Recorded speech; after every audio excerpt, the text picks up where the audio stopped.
It's 6:32, and we are going to call to order the April 11th, 2024 regular meeting of the Shenandoah County School Board. And first thing I'm going to do is ask if there's a recommendation that we convene in closed session. Thank you.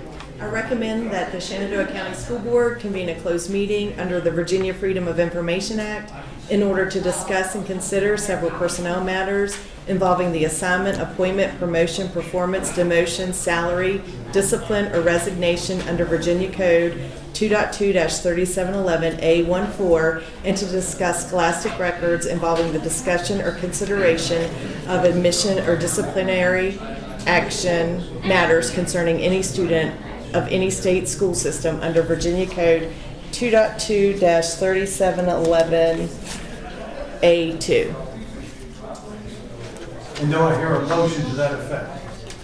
I move that the Shenandoah County School Board convene a closed meeting under the Virginia Freedom of Information Act in order to discuss and consider several personnel matters involving the assignment, appointment, promotion, performance, demotion, salary, discipline, or resignation under Virginia Code 2.2-3711A14, and to discuss scholastic records involving the discussion or consideration of admission or disciplinary matters concerning any student of any state school system under Virginia Code 2.2-3711A2. Thank you, Mr. Gutchoff, for that motion. Is there a second to that motion? A second. Thank you, Mrs. Rutz, for that second. All those in favor of convening in closed session, say aye. Aye. Opposed? We reconvene in open session approximately 7 o'clock.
Do I have a motion to that effect?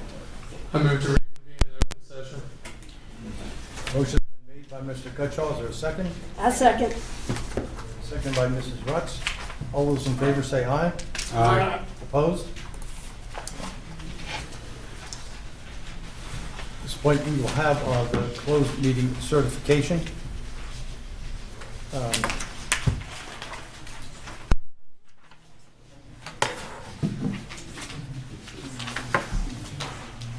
The Shenandoah County School Board hereby certifies by roll call vote that to the best of each member's knowledge, only public business matter lawfully exempted from open meeting requirements by Virginia law were discussed in the closed meeting to which this certification resolution applies, and only such public business matters as were identified in the motion convening the closed meeting were heard, discussed, or considered by the Shenandoah County School Board. Each member responds, "I so certify" when called. Mr. Street, Yes, so called. Ms. Carlinio, I so certify. Mr. Betschall, I so certify. Ms. Roots, I so certify. Mr. Rickard, I so certify. and Mr. Barlow. I so certify. At this point, I'm going to ask Mr. Gutschall to lead us in an invocation and the Pledge of Allegiance. Please bow your head. Dear Lord, we ask for your wisdom as we begin tonight's meeting. We acknowledge that we need your wisdom and insights, and we welcome your presence among us. Guide us in our discussions and decisions, helping us to seek what is best for all involved. In Jesus' name we pray. Amen. Amen.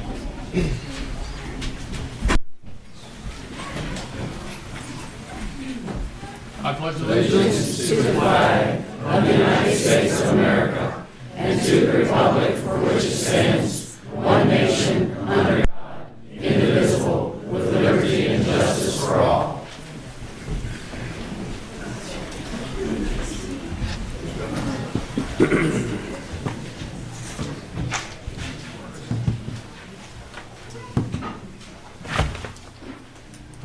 Approval of the agenda. Do we have a motion to approve the agenda as has been presented? I move to approve the agenda as presented. Motion has been Second. made by Mrs. Rutz and seconded by Mr. Rickard. Is there any discussion? All in favor, please signify by saying aye. Aye. Opposed?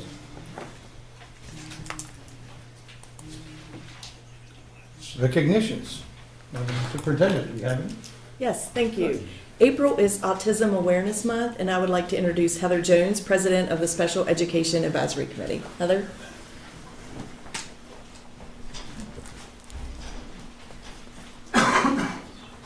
Good evening. Thank you. I am Heather Jones, and I am the chairman of the Special Education Advisory Committee here for Shenandoah County, and I'd like to thank you for speaking this evening. April is known as National Autism Awareness Month, and we are in our 8th year of lighting it up blue. And we're excited to celebrate our students here within our county.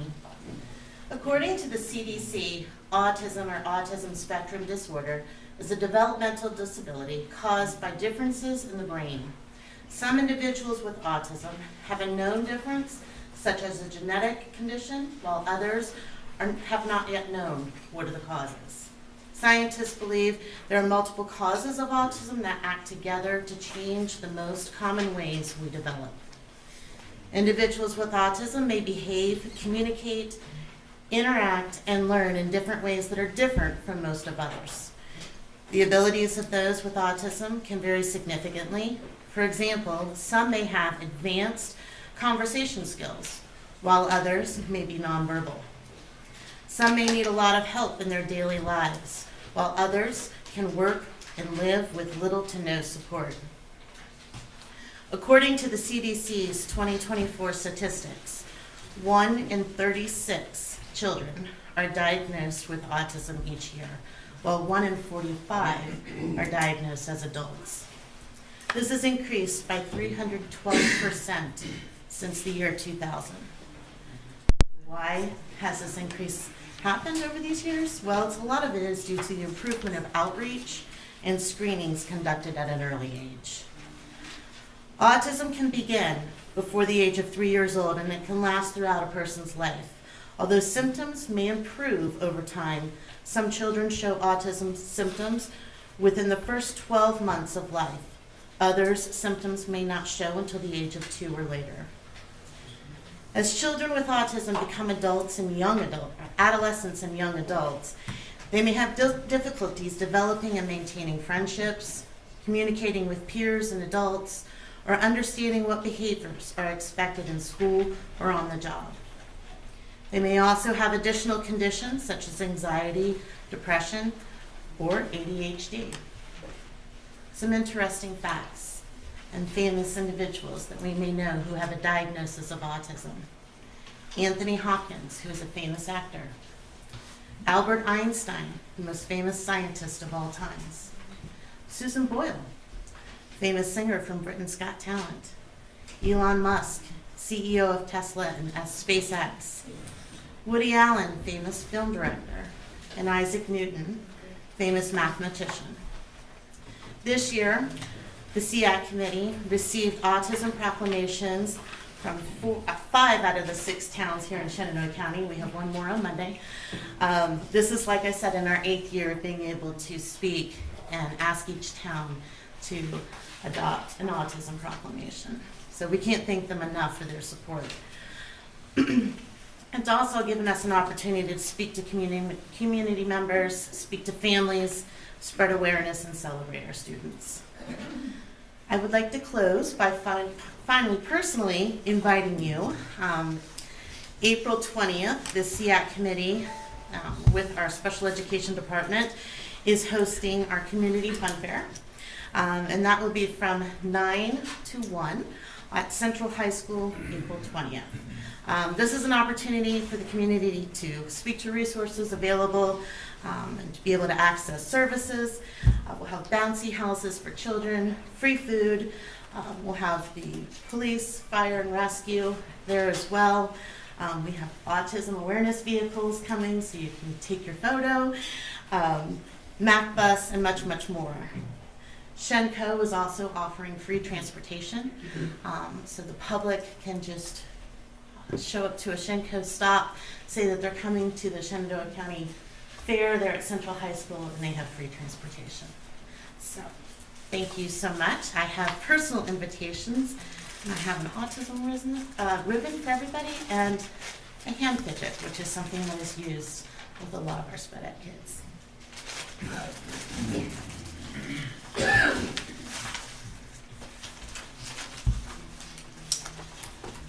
Thank you so much. We look forward to that report each year, and each year it's a benefit.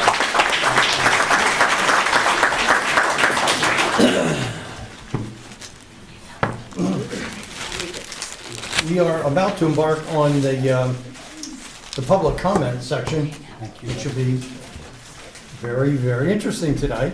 And the board is a little concerned because we know there's a lot of folks that want to talk. We had discussed earlier in the day ratcheting it down to 1.5 minutes so that we could get done at a normal time.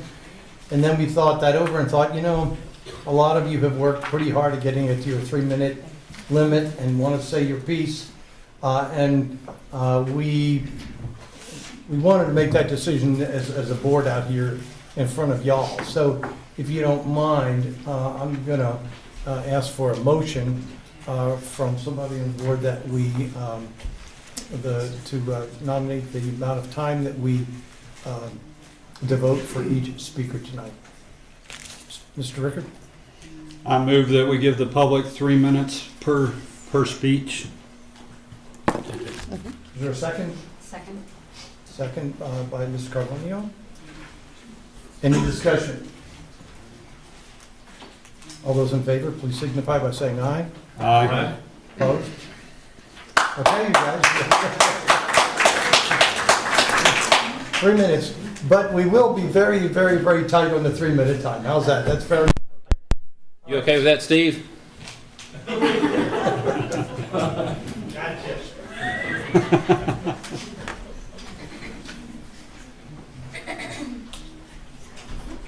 Where's volume 2? All right, so you will be able to see the time. Have we adjusted the time? Yeah, we have. You guys are really good. Okay.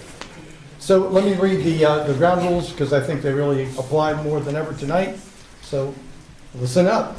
The Shenandoah County School Board welcomes public comment during most regular meetings and during public hearings. School board members do not respond to public comments during the meeting or the hearing. Each speaker may speak up to 3 minutes. The board generally allows up to 30 minutes for public comment. They're going to go beyond that on agenda and non-agenda items at the beginning of the meeting. If there are a large number of speakers, the board may limit the total time. We're not going to do that tonight. All comments should address the matter related to Shenandoah County Public Schools. Complaints regarding division employees should be directed to the school principal or an appropriate school division official. The school board expects that each speaker will be courteous, modeling for our students how one can respectfully disagree with others' views. Speakers will address their comments to the entire school board and not to one individual board member, to the superintendent, to a staff member, nor to the audience. Speakers will not engage in personal attacks.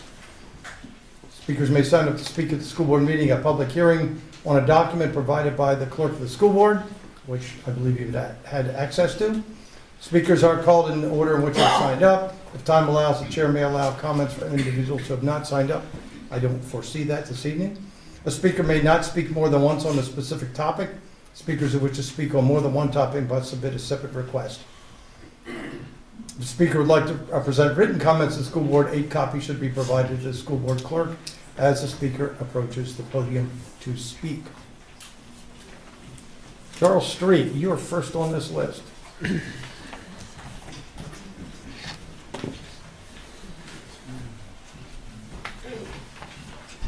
Good evening.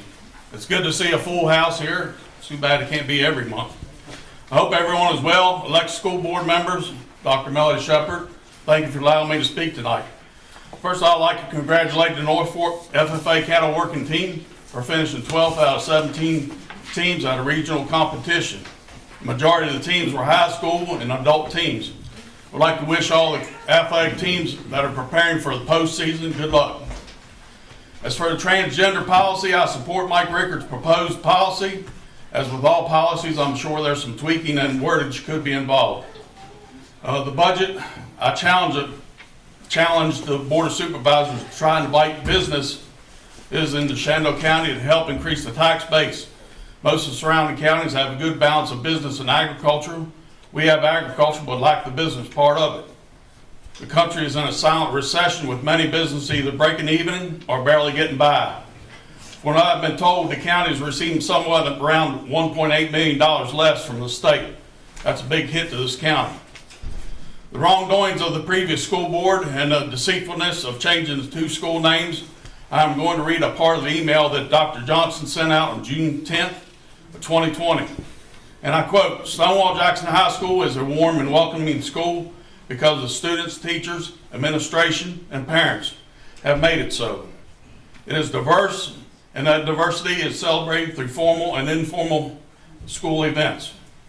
I know of high schools that have racial divisions that have generic names. That being said, I recognize that this is not a decision to be made by a superintendent, but by the school board and the community," end quote. In the school board meeting, another school board meeting, Dr. Johnson and Marty Helsley asked a question: is the money's not raised, named Stonewall Jackson Ashby Lee, will they be changed? Dr. Johnson replied, if the monies are not raised, the names will not be changed. Marty asked him again the same answer. At another meeting, it was stated the monies from the budget would not be used, but that was not the case. Well, almost 4 years later, the community finally got their voices heard, with all new school board members being elected by a large margin. The name change was wrongfully orchestrated and voted on during COVID in only 8 days. For over 45 years, I've been associated with Stonewall Jackson High School and the Southern Campus, and will continue to support along with others here on the Southern Campus. And I'm a proud graduate of Stonewall Jackson High School, class of 1982. Thank you.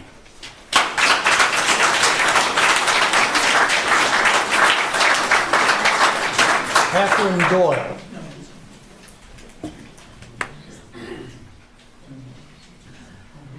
Good evening.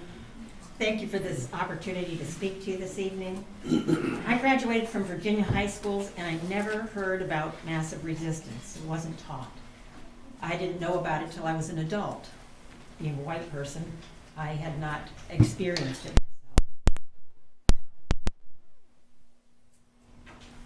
Shenandoah County was presented as an area when I was in school that had few slaves, and when in reality there were many slaves, and Route 11 was used as a corridor for trading slaves south.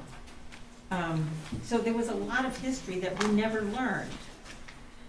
Mountain View High School and Honey Run Elementary Schools are school names that embrace the beauty of this area and not a historical figure. I don't think schools should be named after people, just in general. The former names of Civil War generals are names that harken back to a divided nation, a nation embroiled in a war that, had that side won, would have extended that deplorable system of chattel slavery. I don't think this is something to be celebrated. I would be ashamed to live in a county that looks backward instead of forward, that sides with a misguided nostalgia over showing compassion and justice and kindness to all of its citizens. Thank you. Thank you. Brad Skipper.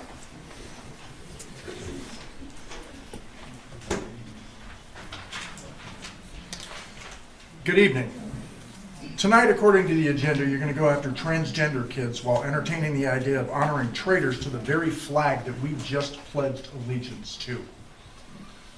A duplex of right-wing culture wars against imaginary opponents. Why not focus on accreditation, teacher retention, test scores, bullying, and absenteeism, the real things that are facing these students in our school system? Since this board was codified in January, one of you has stood here publicly and read pornographic passages from a book that wasn't in our school system, yet claimed it was. One of you campaigned for your seat while flying an FU-46 flag and uses Esquire after your name despite not being a licensed attorney in Virginia. Last week, one of you posted a video of the Secretary of Education supporting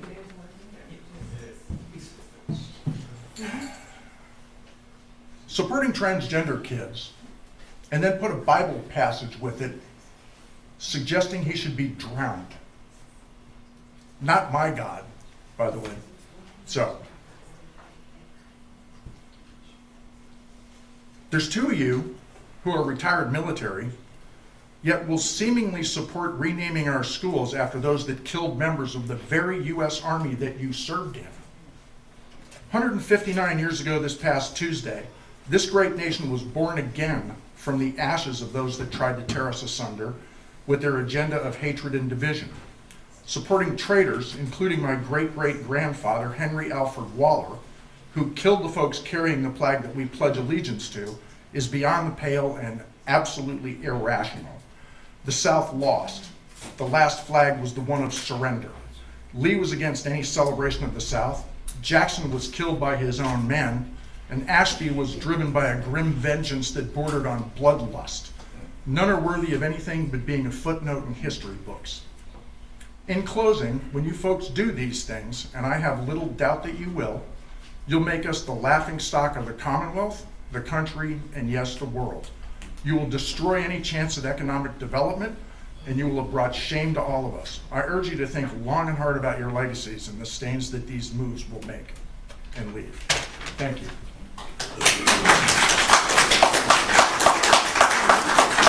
Kevin Rooney.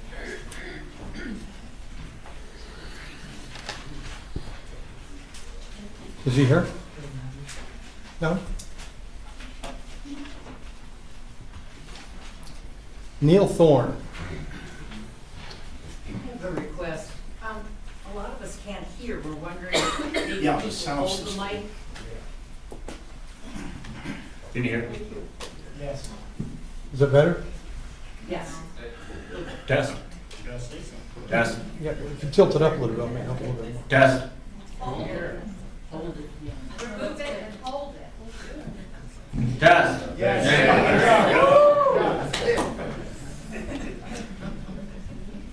Yet again, here we stand at a crossroads of school names. But this discussion goes beyond mere names.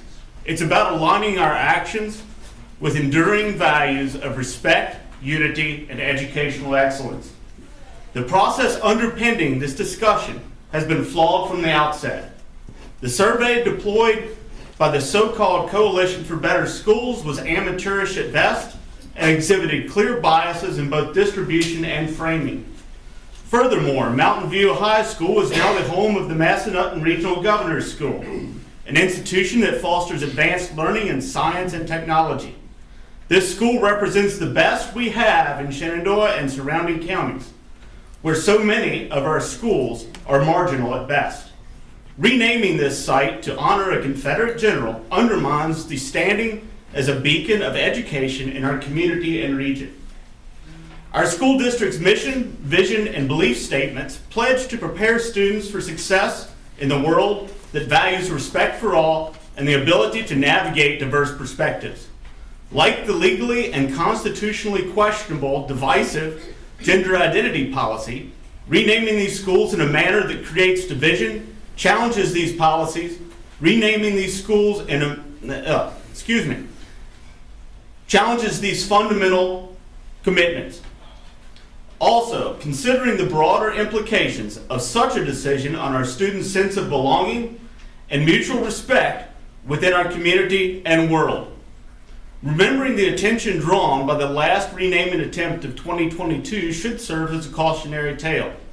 An event that brought unfavorable international attention and ridicule to Shenandoah County. These divisive actions only detract from providing a quality education to all students and deter prospective businesses, families, and educations from investing in our county. If your duty to Shenandoah County school mission, values, and beliefs is not enough, let me remind you of each one of your oaths of office. This proposal stands in contradiction to your oath to support the Constitution of the United States and the Commonwealth of Virginia. Your oath is a pledge to uphold our nation's fundamental values of equality and justice for all. For the two board members who are military veterans such as myself, this issue additionally touches on the sworn duty to defend these same principles and not place reference upon enemies of the United States who fought to divide, enslave, and kill fellow Americans. I urge this board to keep the current names of Mountain View and Honey Run. This aligns with our district's stated commitments to educational excellence and community respect. And stop these needless divisions.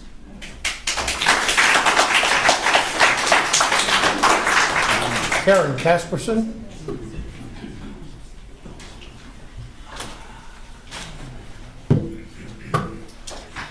Good evening. I'm the Reverend Karen Casperson from Woodstock, District 4, and I am here to address you about both the informational item of school names and the action item about the trans policy. As much as we would like to turn back time, to return to a time when we felt comfortable and safe, change is scary. Anger is a powerful driving force. But change is real, unavoidable, and all around us, no matter how hard we try to ignore it. Those who are yelling the loudest about returning the school names, plus demonizing those who are transgender, and even the intense, unnecessary scrutiny of books, are the ones you are listening to, but they do not represent the majority of those of us in this county. As others have already told you, the survey you circulated is deeply flawed and not representative of the majority. Many who disagree with your upcoming official decisions do not feel comfortable speaking in public or are simply too scared to voice their opinions for fear of reprisal.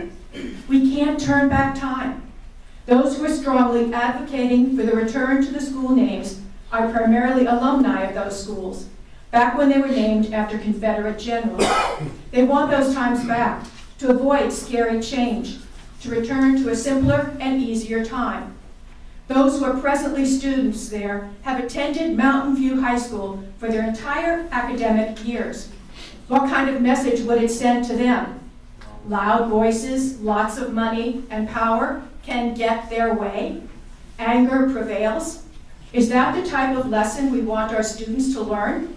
Is that part of the curriculum? Is that tested on the SOLs?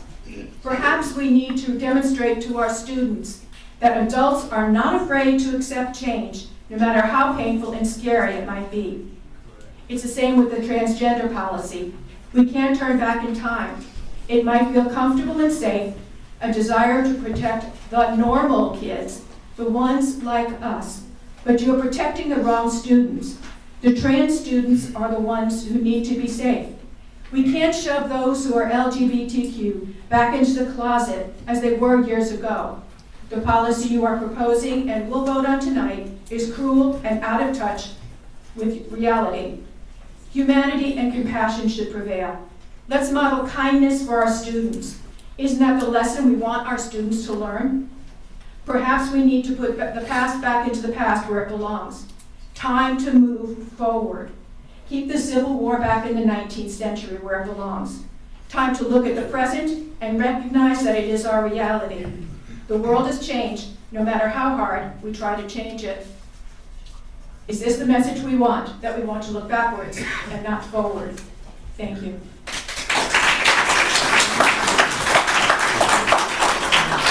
Sarah Kors.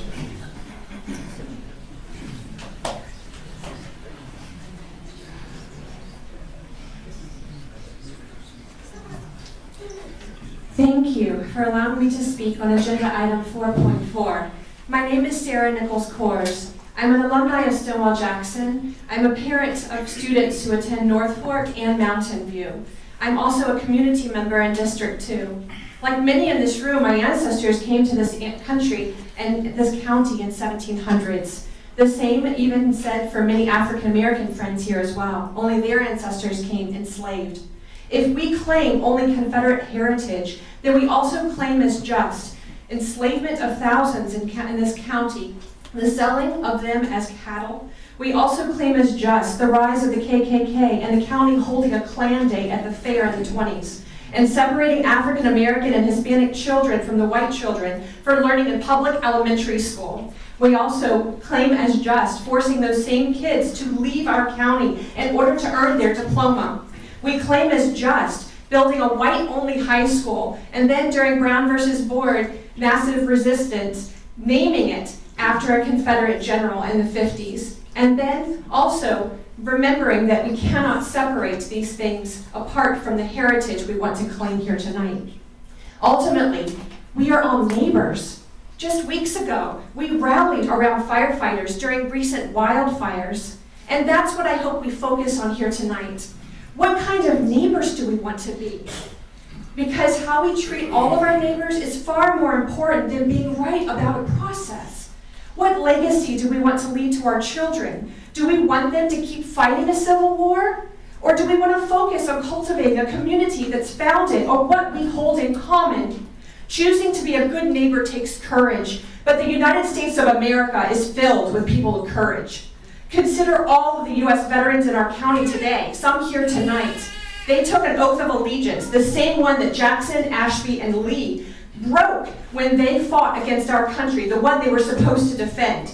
Why should we continue to honor such men over today's veterans who are examples of real character and loyalty? Nostalgia and tradition should never triumph over freedom and justice.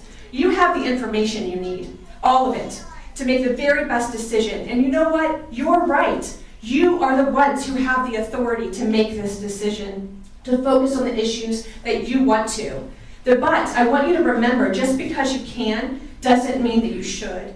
The repercussions from being the first public school to revert to their Confederate names will ripple in negative ways across this country. And one of you wisely noted that African Americans were never given a real apology in our community. Consider what your actions will be like for them, as well as the veterans, and as well as the 6.6% pushing you in this issue of restoration. Please keep Mountain View and Honey Run, drop this issue. Our community deserves peace.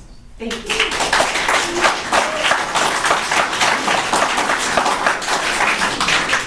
Joseph Kors.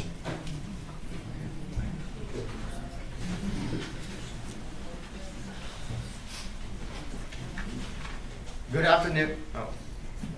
Good afternoon. I am Joseph Kors, a sophomore from Mountain View, and I urge you to support keeping the current school names and not pursuing Agenda Item 4.4. After a year of lessening community tension and a positive outlook for the future of the schools, out of nowhere, this naming issue has been brought back to light. A majority of the student body and faculty wish for this debate to end and for people to move on with the current names.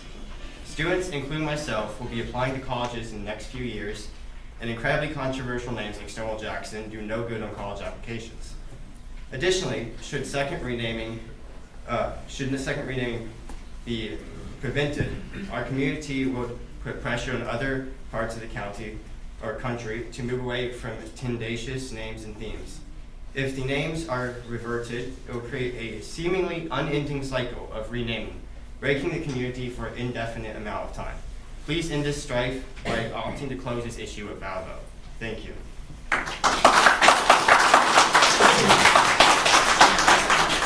Angie Poole.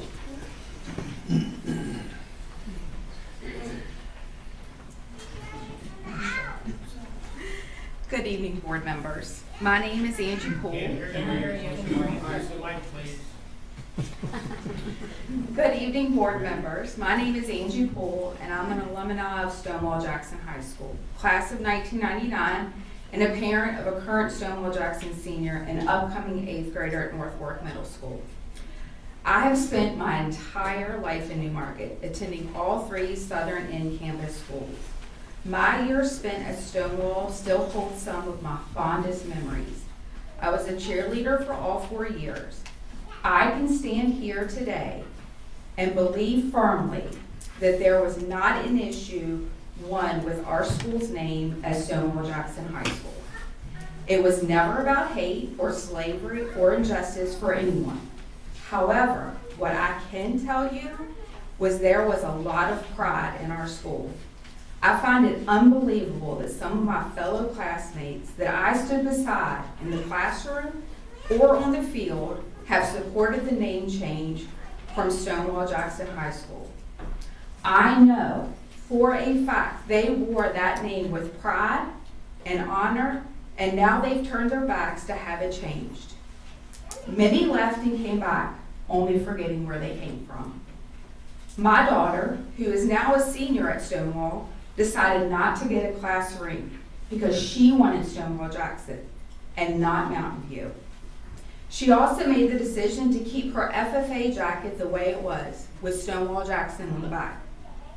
During the fair week, our kids marked through Mountain View High School on their name stalls and put Stonewall Jackson, only to show the community that they were proud to be from Stonewall Jackson.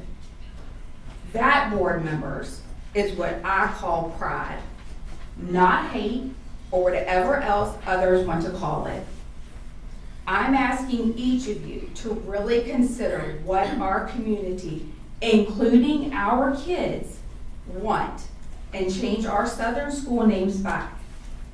I will always be proud to be a Stonewall Jackson General, and I hope my children have the same opportunity.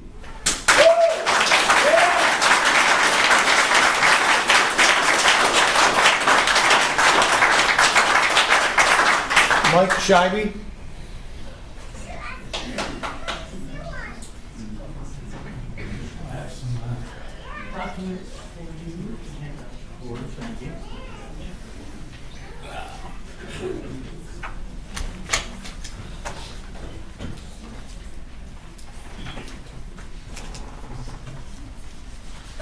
Good evening, Chairman Barlow and members of the board.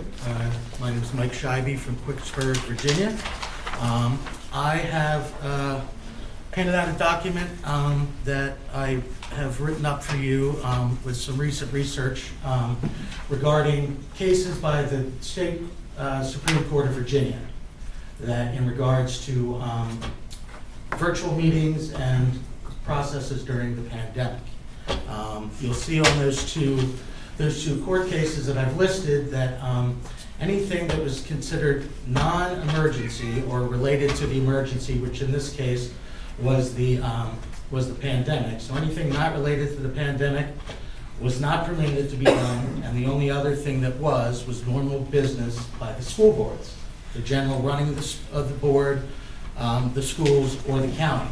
So those two recent court cases will show that upon litigation, all those decisions were vacated by the Supreme Court of Virginia. So I'm here to talk about the process. The violation of the Open Meetings Act that is part of the Constitution of Virginia and Virginia Code occurred during those virtual meetings. Here in 2020 and 2021, our current our board at that time did the same exact thing. So that is something legally that this could be looked at. But I'm really not here to talk about the legacy of names or anything. I'm here to address a critical issue that lies at the heart of our republic, the role of we the people in local government. When our voices are ignored, the very fabric of our system unravels. This failure impacts our fundamental understanding of our own governance. Action now is essential in restoration of our collective faith in the local electorate. Our government derives its legitimacy from us, the citizens. The Constitution begins with these three powerful words, we the people. This phrase signifies our shared responsibility, our collective agency, and our right to shape our collective destiny. Local government operates closest to our daily lives. It manages schools, roads, etc. When local officials dismiss our concerns, they undermine the very essence of our Constitution, the Constitution that our board and others took an oath to defend. Restoration of school names is imperative in recognizing not only the local heritage, but the importance of the voice of people in our community. In conclusion, we the people are not passive observers. We are the architects of our country, and let us collectively do what is right here by restoring the names. Thank you, and may your voices echo through the halls of history in Shenandoah County.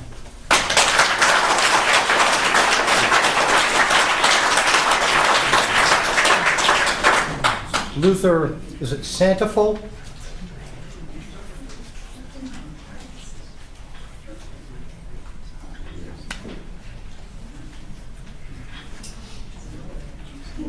Mr. Chairman and other board members, my name is Luther Santaful and I reside in District 2 at 758 Lance Road in Edinburgh. I feel that our southern campus schools are in a good place right now. All students can attend school and feel proud of their schools and the school names. Recent Mountain View High School graduates are gaining interest into some elite colleges like Harvard, which indicates that the education at Mountain View is not too shabby. When alumni apply for college or employment, they no longer get the funny look when the reviewer sees the name of the high school they attended. Do we really want to throw away the names associated with the campus's bucolic setting? Visions of Mountain View and Honey Run bring to mind sugar plum flap ferries, daisies, mountain climbing, camping, hiking, fishing, the mystique of honeybees, all visions that are far more pleasant than war, killing, and mayhem. There are people in this county working very hard to increase the economic base so that our citizens can afford and or receive the services expected in today's economy. The idea to revert to controversial school names is not helpful.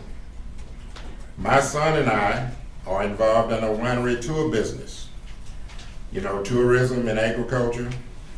Most of our customers come from Pennsylvania. As we ride through the beautiful Shenandoah County countryside, they often remark about the number of Confederate flags they see. Some will whisper about them. and others will actually ask why they are so prevalent. We try to put the best face on it and tell them that this is an historic area. Although there are museums here, some individuals feel the need to express their solidarity with the Confederacy. The next question they ask is, what is it like to live here? We again put our best face on it, and we tell them that there are a lot of good people in this county. People that will go out of their way to do anything to help anybody. For example, we know people that get confused about the flag. They like the flag. In fact, you see pickup trucks running down the street with a Confederate flag on one side and an American flag on the other side. And for some reason, they don't know that it is incompatible to serve or honor both of those flags at the same time. Mr. Sandfeld, you're over time. Already? All right, the bottom line is, I can assure you that there is substantial support in District 2 to keep the names as they are. So, thanks for listening. Thank you.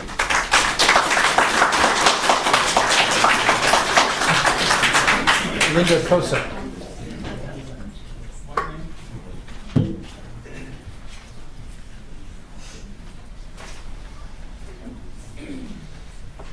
Good evening, Dr. Shepard, Chairman Barlow, and distinguished board members.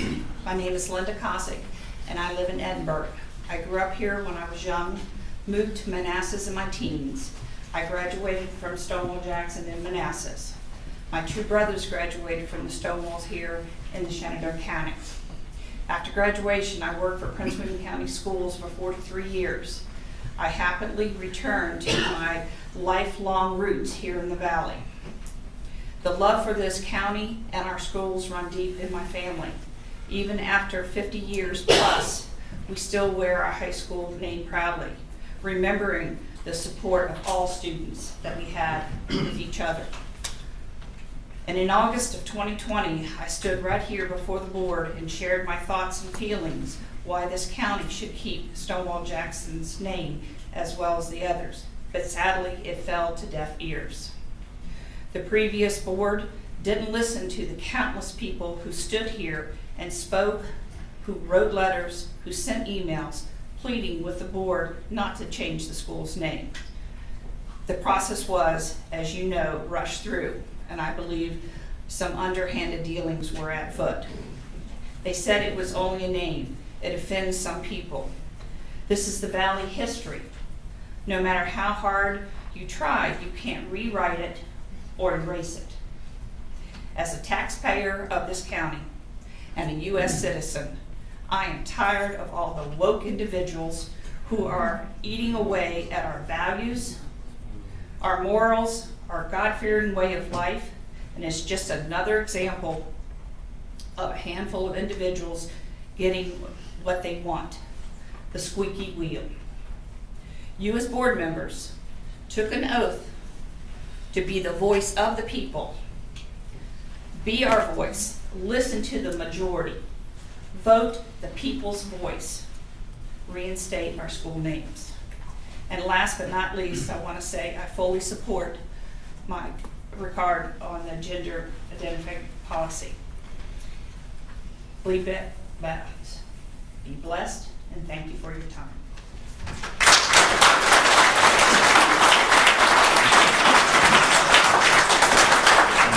Virginia Rosen.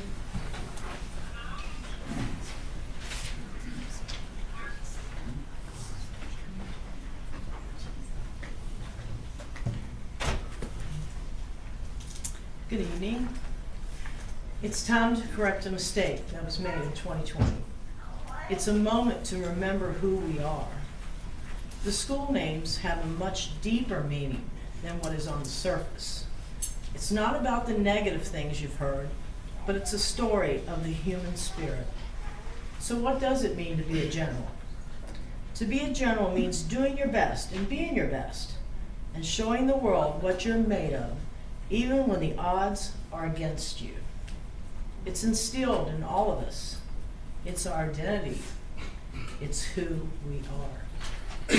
It's about resolve and perseverance.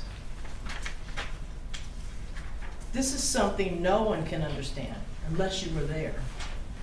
It's about being the underdog and making the best of any situation. It's about teams going on to win state titles because of grit, courage, and determination. It's a fighting spirit which prepares you to take on any challenge. It's about a community that comes together to make our school a better place. It's also about sportsmanship and dignity in the face of defeat. You carry it with you. It gives you the strength to never give up. It's also about a young man lying alone in a hospital, not knowing if he will live or die, drawing strength from the stories of Stonewall Jackson and channeling it, ultimately saving his life, then later going on to give back to his community so that others will never forget and be inspired just as he was in the face of overwhelming odds. It was his gift to all of us. It's about making lemonade when life gives you lemons. I see this fighting spirit in my community. It's a shared quality. We are more alike than we are different. This is the story of Stonewall Jackson High School. Remember who you are. We will get through this and come out better on the other side.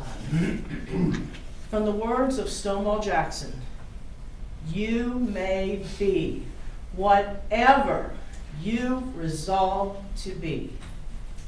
What a great school motto that would be. Do the right thing and restore the names. Thank you.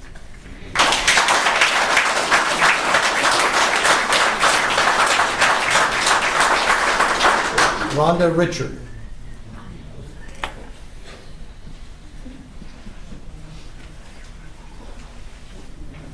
Good evening, Dr. Shepard, Chairman Barlow, and board members. My name is Rhonda Richard, and I live in District 2.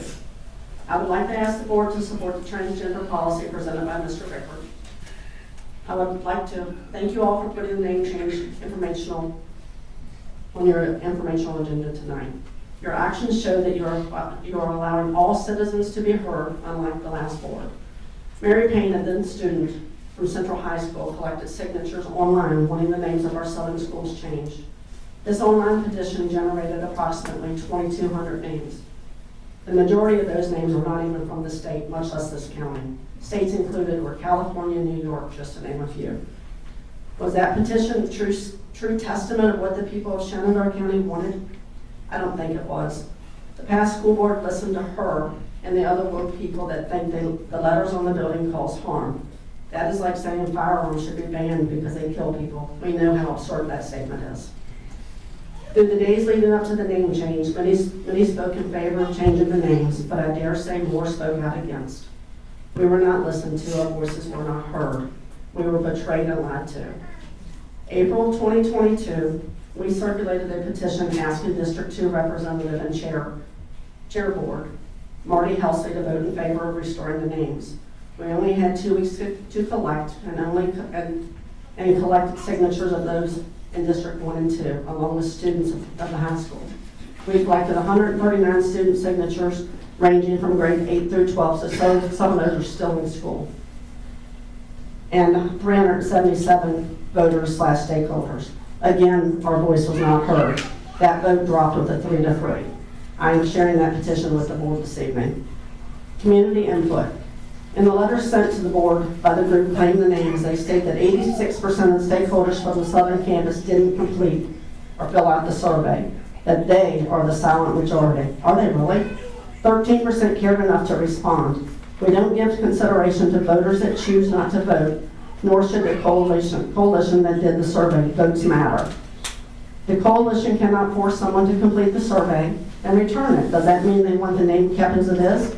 Or does that mean they didn't receive one, forgot to put it back in the mail, or the dog ate it? Who knows? You know the old saying about assuming. Well, I'll just leave that there. How many emails have you received from stakeholders saying that they never received the survey but want the names restored?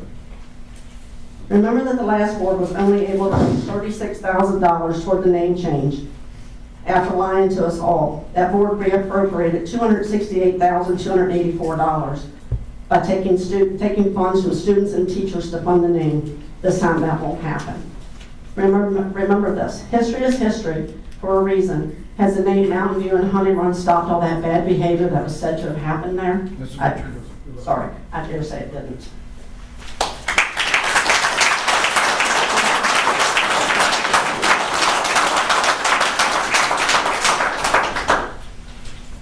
Fred Neese.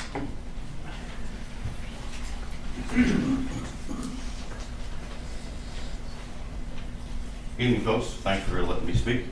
My name is Fred Neese. I'm from District 1 in Newmarket. I hail from the halls of Stonewall Jackson. First, I'd like to thank the school board for straightening out the bus situation in District 1, and especially Mr. Harlow, because you received the brunt of this from phone calls from my daughters. It was crazy for them to have to get on the bus at 7 a.m. and not getting off till 5. So thank you all for fixing that problem. Next, I'd like to support the transgender policy of Mr. Ricker. And on the names of the schools, Mountain Views are a dime a dozen. They're everywhere. And Honey Run, being a farm boy, Tom, maybe you can relate to this. I'll think of a honey wagon. It stinks. Let's get back to the book learning. The 3 R's. Our children need to learn, respect, and honor. Speaking of honor, there were no more honorable people than Turner Ashby, Robert E. Lee, and Stonewall Jackson. Let's do what was right for Shenandoah County and restore school names, our heritage, and our identity. You can fix what the previous board tore apart, and I expect you to. I quote my father and late classmates, excuse me, Cindy Delmare, used so often when the board supervisor seems fitting now. Damn the torpedoes, full speed ahead.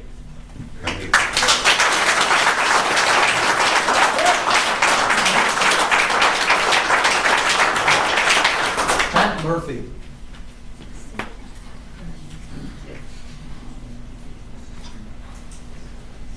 Good evening. Thank you all for being here. I know you're getting paid a lot of money to do this job, right? Okay. I'm Pat Murphy. I live in Newmarket. I did get a survey and I filled it out, but I didn't put my name because I was afraid somebody would come after me because I didn't agree with the name change going back. So, just, excuse me. Can't hear you. I can't speak if you're speaking. Okay. From a definition of public school, I worked for Shenandoah County for 23 years as a counselor at Robinson.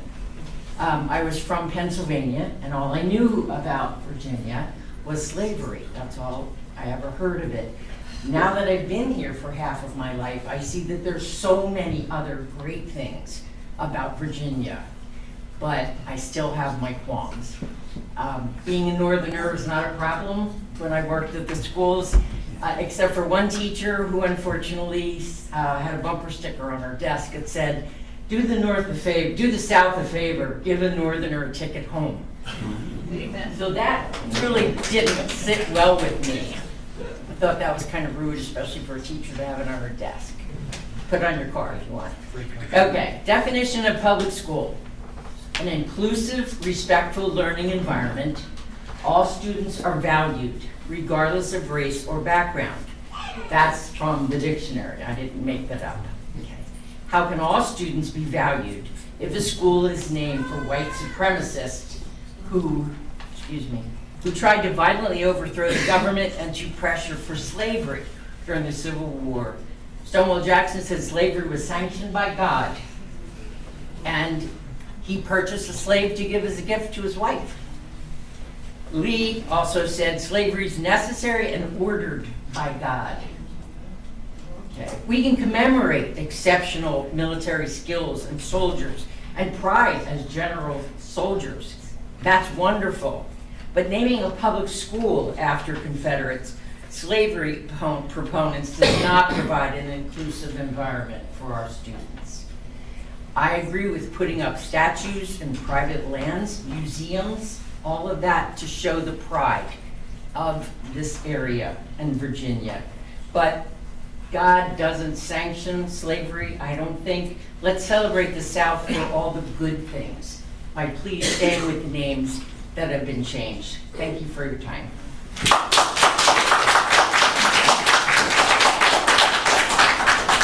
Bob Smith. You know, I don't understand why we're doing, and you forgot this here, I believe. Lady was just here. I don't understand why we have black people sitting in this audience right here. They need to be out of here and excluded from this meeting. We don't allow black people to be included anymore. Oh, this is 1924, isn't it? 2000. Oh, it's 2024. I forgive you. We've come a long way, haven't we? We have. We've come a long way where we can all sit and talk about what we think and feel. But we've got to be able to do this in a way that isn't continuing to go back to the way it used to be. Mr. Smith? Yes. You're not supposed to be addressing the audience. I'm sorry. I'll turn this way. I can block the view. I just think that what we're doing here, whenever we're looking at the transgender issue, is we're sitting back and allowing ourselves to discriminate against students. You're sitting back ready to make a policy that discriminates against another human being.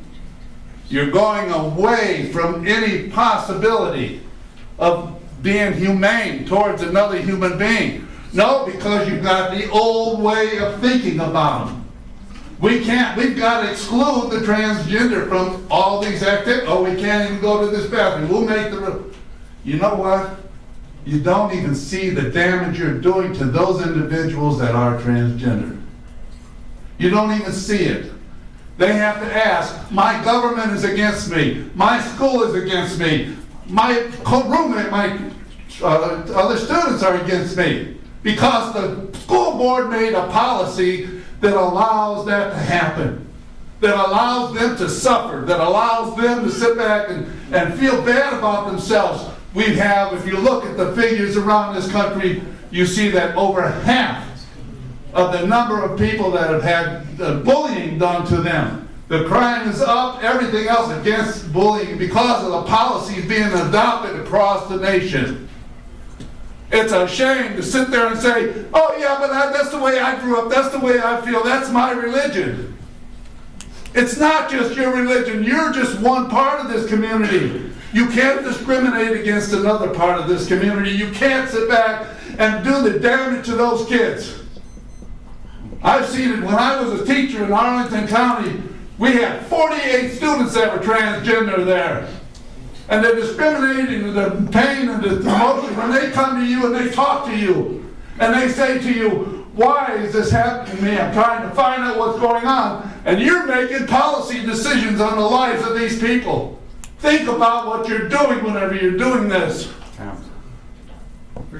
I tell you this, I have my oldest grandchild who's transgender. I know what I'm talking about in this issue. I urge you to not adopt the policy you've got.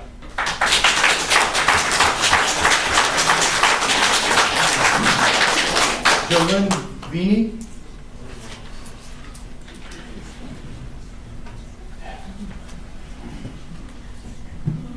Good evening. Can everybody hear me? My name is Jolene Vini. I'm a registered voter in Shenandoah County District 1, and I'm speaking to agenda item 4.4. The first point to address is why the school board is willing to entertain the issue of renaming the schools based on a very poorly conceived piece of junk mail. When I found this mailer in my mailbox, I did a Google search to see who the Coalition for Better Schools represents. Since I was unable to find any information and being unwilling to share my personal information with an unknown source, it went into the recycling bin. The thought did occur to me, can't these people find a more positive way to spend their time and their resources? I'm a 1970 graduate of Stonewall Jackson High School. My husband is a 1971 graduate. of Stonewall Jackson High School. Although he is 6 months older, he graduated a year later, because when Shenandoah County schools were integrated, all the African American students who were transferred from Creekside Elementary in Woodstock were held back 1 year. Imagine if that had happened to you or to your child. That pretty well negates the separate but equal argument, don't you think? This evening, I would like to express my sincere gratitude to the prior school board who made the difficult and unpopular decision to change the school names. Thank you to the students and the citizens who have worked to research these issues and shared their knowledge so generously to support and defend that decision. Thank you to the committee who found the inclusive and unifying names to move our schools forward. Your efforts are truly appreciated. To those who continue to insist that the school names be changed back, I would ask, how does a sentimental attachment to your high school glory days on a football field, basketball court, or baseball diamond take priority over the systemic discrimination and injustice perpetrated over many years by the Commonwealth of Virginia, Shenandoah County, the Shenandoah County school system, and this school board? Tonight you have the opportunity to make a small attempt to do the right thing and keep the names Mountain View High School and Honey Run Elementary School. I think they are actually perfect.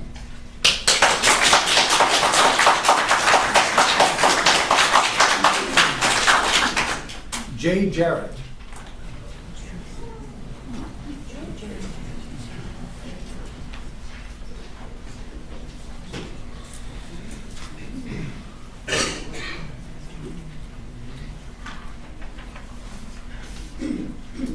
I'm Jay Jarrett, retired teacher from Stonewall Jackson High School. There stands Jackson like a stone wall. Can't hear you. Rally. I'm talking loud. There stands Jackson like a stone wall. Rally behind the Virginians. We have all heard that phrase before, but we should be more familiar with our history because much of it happened right here, not just in Virginia, but in Shenandoah County. The Battle of Newmarket, numerous skirmishes around Mount Jackson, Edinburgh, and Woodstock, the cavalry battle at Tom's Brook, Fisher's Hill, the Strasburg train robbery, Cedar Creek, soldiers and livestock coming back from Gettysburg on the Valley Pike, the Mount Jackson Hospital, the Summers and Kuntz executions. Those of us who call Stonewall Jackson High School home have a further opportunity to learn, because after the federal victory at Kernstown, General Stonewall Jackson retreated to Rude's Hill with an excellent defensive position and gathered his troops to fight again. You know where Rude's Hill is, less than a mile from the school on Route 11. Eventually, Stonewall had 6,000 soldiers there, plus equipment and horses. Kenny's store would certainly be crowded at this time. The house, which was Stonewall's command post, Locust Grove, is still standing at the Valley Pike. Those troops were at Rude's Hill April 2nd through 17, 1862. That's 162 years ago this week. There's so much history in our county, and it is very interesting to trace back our great-great-grandfathers and find out what brigade he fought in, where he fought, was he ever AWOL or injured. My wife, who is from North Carolina, found out that her great-great-grandfather, who was in the 45th North Carolina Infantry, was in the Battle of Cedar Creek. He was injured and brought to Woodstock where he died and was buried in Woodstock. We had lived here 25 years before we knew that. We need to celebrate our history, the good, the bad, the ugly. Some of you were born here. Some of us moved here. Some of my best friends are even Yankees. We need to investigate and celebrate our history instead of tearing it down. Mr. Jarrett, your time's. Members of the school board, I respectfully ask that you vote to restore the historical names of the schools on the southern campus.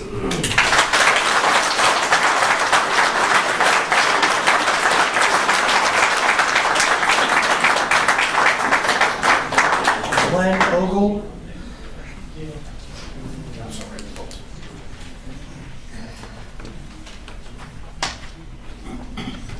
Good evening, everyone. My name is Glenn Ogle, and I'm a registered voter of District 2. I have two daughters, one that goes to Honey Run and one that goes to North Fork. I have 2 points I'd like to make. First, I'm shocked that the school board is entertaining a conversation based on an unsanctioned survey that was sent out by an organization whose main agenda has always been to restore the names. Why wouldn't this survey be sent out to all county residents, all districts? Why isn't this something that the school board would send out? We actually got the survey. It had Confederate generals on the survey. Why would I fill something out that is not from this body? I would have. Went in the trash. If you all would have sent it, most likely would have filled it out, send it in. My second point is Robert E. Lee, Stonewall Jackson, and Turner Ashby proudly fought for it and led an army under the Confederate flag. Stonewall was so proud that he wanted to be buried with that flag known as the Stainless Banner. We see that with our armed forces now, right? They always drape the flag over the coffin. And right now, I can respect that. I respect that. I respect this flag. I've never disrespected this flag. It stands for liberty, freedom, and for everyone, right? Every soldier dies protecting those freedoms and liberties, just as Jackson did at that time for the Confederacy. But there's a difference between the two. The flag of the United States of America symbolizes equality, freedom, and justice for all. The Stainless Banner was adopted as the flag of the Confederacy in 1863. It's the flag that was draped over Stonewall Jackson's coffin, and a replica of it is hung at Mountain View for decades. It's the same flag that was dedicated to the Confederacy with these words: "As a people, we are fighting to maintain the heaven-ordained supremacy of the white man over the inferior or colored race." I've got time, I'll read that back. It says, "As a people, we are fighting to maintain the heaven-ordained supremacy of the white man over the inferior or colored race." That's the meaning of that flag that's draped over Stonewall Jackson. That is what you want my two kids to go to every day. Fighting to maintain this legacy is a fight for white supremacy. That is the legacy of the Confederacy and will be the legacy of this county should the names be restored. I urge you all not to change those names back. Thank you.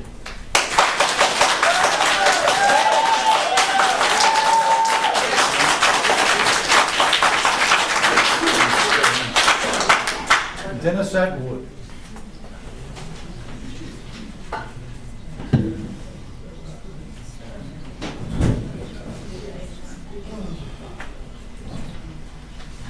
A moment, please, before the clock runs. A moment, please, before the clock runs. I came with a black and white sheet with my notes and the effort to first restrict and then restore the minutes. Appreciate doing that. It now looks like a Jackson Pollock, a piece of art. So anyway, two edits along the way. Thank you. All right. I am Dennis Atwood. I reside in Morgantown. I've been following Shenandoah County School Board activities for about 40 years. I've never seen an agenda quite like this one, with the same item, policy on gender identity, on both the informational and action portions, and an item initiated by an anonymous group providing the results of a flawed survey that they claim resulted in about 2,300 folks favoring restoring Confederate generals' names for our schools, 2,300, in a population of about 35,000 aged 18 and over. That's a whopping 6.5%. Shedding the names of Confederate leaders from public schools reached a peak nationally in 2020 and 2021. Why?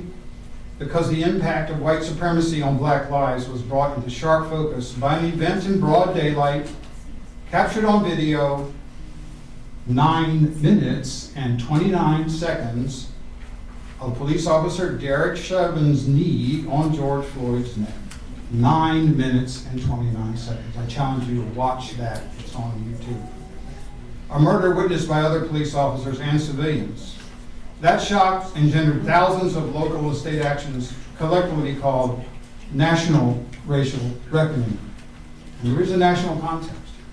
National racial reckoning. Yes, even in districts 1 and 2 are part of Virginia, and Virginia is, post-1865, a part of the USA.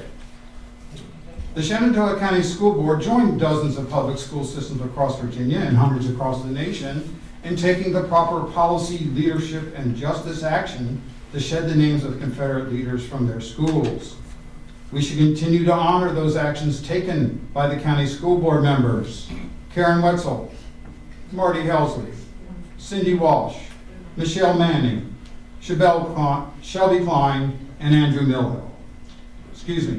Keller, and Superintendent Mark Johnston.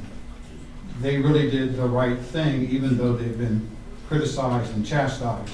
They've held virtual meetings because of a public health emergency called COVID-19. They didn't want more people to get sick. More recently, by the way, VMI decided to relocate the very large statue of Stonewall Jackson from its campus to the Virginia Museum of the Civil War in Newmarket, a proper place. Bearing a grudge over procedure is the last refuge of folks who are on the wrong side of facts, policies, and principles. That's the cover story stated by the groups like Citizens for Better Schools when you can't win on policy and principle. Do not let this go further for the sake of our students, faculty, administrators, and the reputation of our county in the United States of America. Thank you.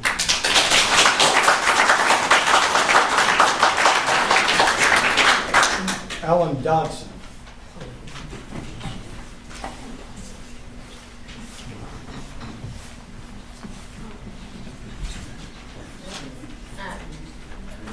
Good evening, school board members and Dr. Shepard.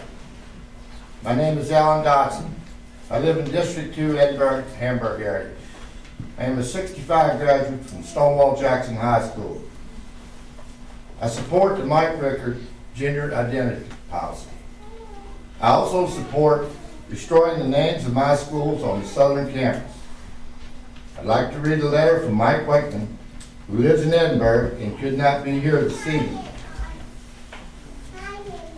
He writes, I would like to start by thanking the school board for your recent work in regard to crafting the next school budget. I especially appreciate your efforts to balance school needs along with a concern for the taxpayer. Concerning the name change issue, my concern lies more with the manner in which this process was conceived and implemented than with the actual names themselves. You will be inundated tonight with a variety of facts and figures, both pro and con, seeking to influence your ultimate decision. I choose to stick to the basics and would submit the following. The decision to change names made by the former board considered no account of public opinion.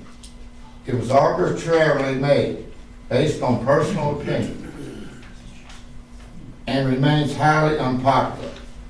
The board that made that decision is gone, primarily because of that choice and like-minded thinkers who were your opponents on election day failed miserably. Citizens chose the 6 of you based on your intellect and the common sense approach they knew you would bring to the board. The overwhelming majority favors changing the names back. That was decided in November. All that is necessary now is your validation. Thank you, Mike Wakeman, Edinburgh, Virginia. Thank you very much.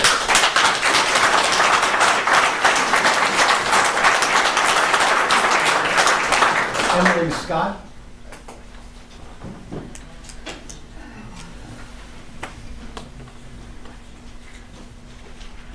Good evening, members of the board, Dr. Shepard. I can't believe we're here again. Mountain View and Honey Run are great names for schools. There's nothing wrong with them. They don't offend anybody. I think they're fantastic.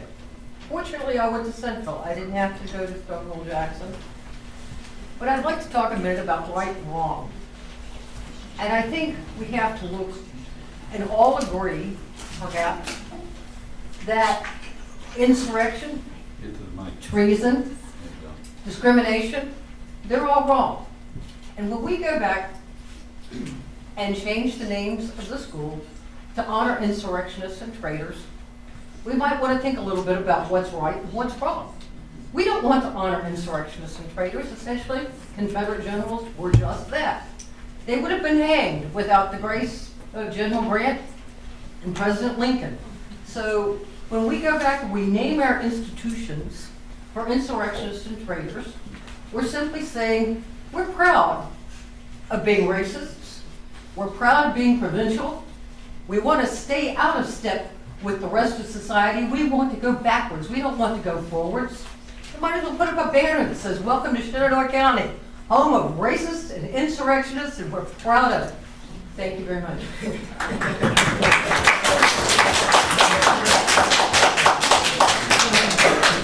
Pam Steptoe. Hi, everyone. My name, well, first of all, thank you for allowing us all to speak and giving voice to our passions, obviously, on both sides of this issue. My name is Pam Steptoe. I am a graduate of Stonewall Jackson High School, class of 1981. I was the president of the student body. I was in state government. And this was a great place to grow up and to live. Flawed, but a wonderful place. My family has lived in this valley for over 100 years. They lived through it all, they lived, so I'm here to speak on behalf of myself and my mother. My family's grown up in Newmarket for over 100 years. We were here through the days of Jim Crow, separate but equal, and the 200 years of slavery that ensued. I'd just like to ask all of you, we're all talking here about the greatness of the generals and our history, but I would present to you, if you were not white, this would never be an issue. If a vast majority of this county was other than white, we wouldn't be here. The school never would have been named Stonewall Jackson, and if it had been, this would, the vehement challenge here, this is not about how I felt when I was in high school. I loved my classmates, I had a great time, but what we're talking about is what we're telling, or what we're holding forward for these kids who are growing up right now. Not us, our time is done. Our heydays are done. We were generals or we weren't. These people are going to be from Honey Run and Mountain View. Hopefully they'll get a good education.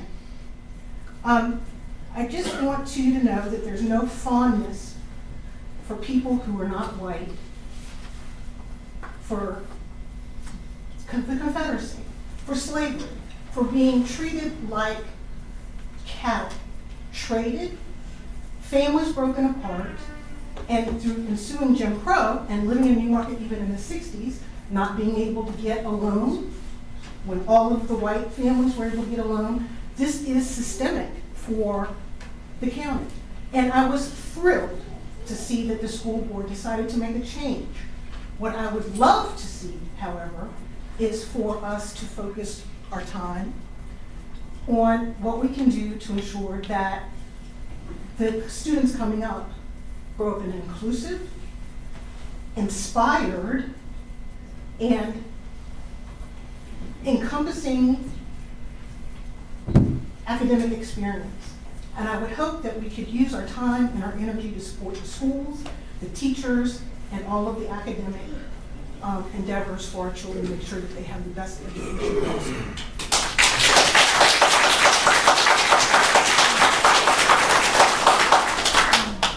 Duke McCaffrey.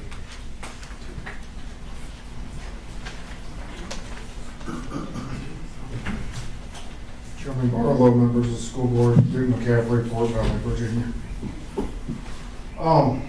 We live in a different world. It seems like it's changing faster and faster, and so I did something a little bit unconventional today. I decided that before I come and speak out like I have the last several months, I probably ought to try to get a larger perspective on things. So I decided to listen to podcasts all day about transgender people and how they transitioned. Some of them were about people that had transitioned and then were transitioning back. And I think it's only fair that we try to at least inform ourselves what's going on, as I'm sure all of you all have been for the last couple of months as you have debated this transition or transgender policy. It's just part of the world that we live in, and unfortunately, because transgenderism and all these different issues are part of the world we live in, it does require foresight on y'all's part.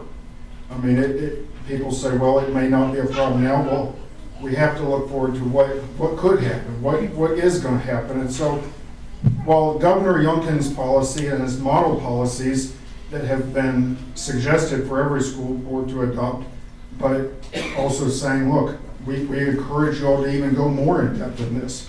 While they are a step in the right direction, I rise in support to Mike Rickard's version of this transgender policy. We must take a stand in these perilous days to keep our schools from being a place where our kids could be preyed upon, like in Loudoun County. It's just part of the world that we live in. We have to, as adults, as people that are in authority, we have to make sure that we separate our young girls and our young boys in their bathrooms. We know that in the high schools, there's all sorts of issues going on anyway in regards to sexuality. We are in a hyper-sexualized culture. Our sports, they need to be fair, especially for our young women who they're enjoying the benefits of those people that have gone before them and have worked hard for women to be able to have opportunities in the workplace and in sports and everything else. And so we need to protect our women and our young women from having to compete against a former male, somebody that was a biological male that may be much stronger and may injure them. These are all things that our foresight has to look forward to in the policy. And lastly, I just want to say, you're worried about the legal challenges on this. Just imagine the implications that could ensue if you do nothing and someone gets hurt, like in Loudoun County. Thank you.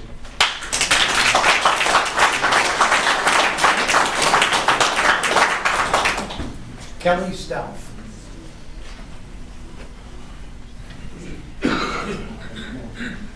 Good evening, folks. My name is Kelly Stouff. I live in Newmarket. A few things here.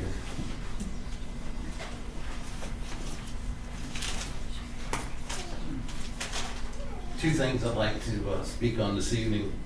The first is I would like to speak in support of Mr. Rickard's version of the gender identity policy. Seems to me that Mr. Rickard's version will produce a safer, more solid policy, and I hope that the board will give Mr. Rickard's version some serious consideration moving forward. Second thing, regarding the Southern Campus school name changes, I was personally never in favor of the changes, of the name changes, and then, you know, with the Stonewall, graduated from Stonewall in 1980, and I wasn't into the name change. However, I think the matter really is a lot larger to do with that, and it has more to do with the process. The process by which the name changes took place, it felt almost dirty, you know, hidden behind the COVID veil. That's the way I perceived it.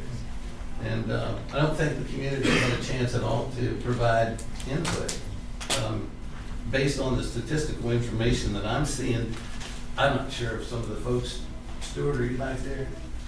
Share some of the numbers of signatures that have been obtained. I'm not sure that we're getting that we're being heard here.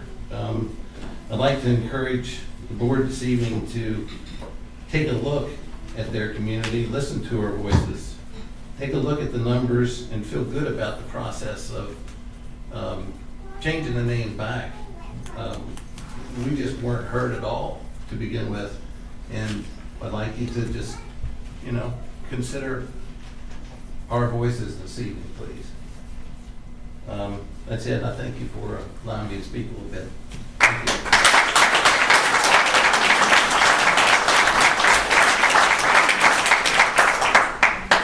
Carolyn Long. Carolyn Long, District 1. Thank you for the opportunity to speak. You've had eloquent speakers on both sides. Regarding the agenda item 4.3, I wrote each of you a very personal, lengthy letter. And I would ask you to remember that letter. I will not share those personal comments in public, but I was trusting you with that information. And the idea that our students have to be protected from transgender students belies belief. If you want to know what students are being harmed in our school systems across the country, you don't have to delve very deep. Regarding the name change, I've always been a person that wanted to stay in touch with what my elected officials were doing, both nationally, statewide, and countywide, and certainly the school board. And so the idea that issue with the name change, I wrote my school board members with my opinions, I attended the meetings, and I spoke because I knew from reading the newspapers and staying in touch that this issue was coming before the school board.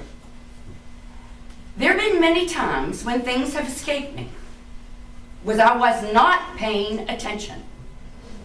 And I don't go say, oh, they were playing dirty. They did it behind my back. They didn't let us know. If I knew in District 1, getting the Northern Virginia Daily, listening to the local news about the name change, then anyone else in this area could have. I wrote each of you a very short message yesterday. You have been charged with the education of the students in Shenandoah County. How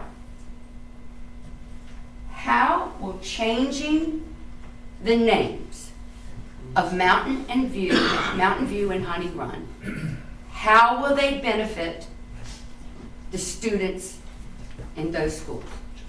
If you change the names, how are the students? We're not talking about the parents. We're not talking about the grandparents. We're talking about the students that you serve. How will they benefit? Thank you.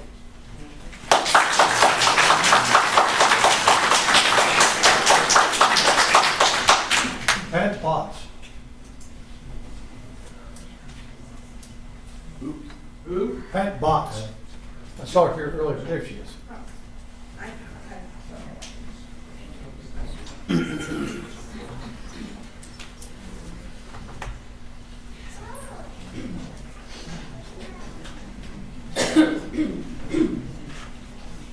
Thank you all for holding this hearing, and I think it's a very necessary thing that you're doing. What I want to say to you, and I did write you all a letter, and I haven't heard anything back, but I'm kind of reiterating what I had in that letter. And so, here's what I wrote down, and I'm going to read it. You were all elected to the school board to care for the well-being of thousands of Shenandoah County children. They are children. They require responsible adult guidance. That's the job you signed up for and were elected for. Believing I could ever change myself from a girl into a real boy by cutting out body parts that I could never get back and taking a permanent bunch of drugs to make me into a male person, I think this would be a destructive mental problem if I believed that.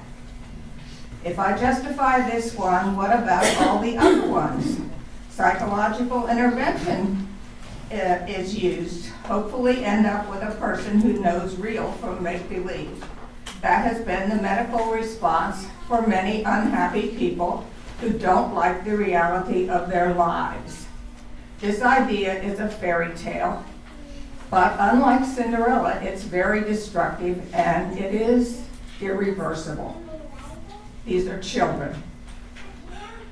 So, that's what I came to say, and now we've heard so much about history and Virginia's history, and I am a Virginian and I'm very proud of it. And I'm proud of the men who defended Virginia 150 years ago. They fought bravely. They were defending their home. And that's what you did 150 years ago. And it was probably hard for some of them to make that decision, but that's what they were doing. They were defending Virginia. And Virginia wasn't perfect, but neither was the rest of the world. And I'm tired of hearing America take the brunt of all of this slavery stuff.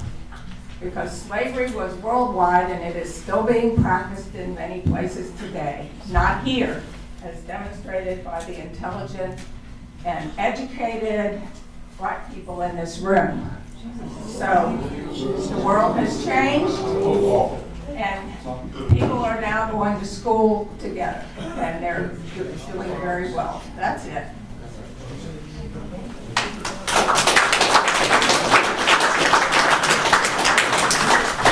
Bill Scott.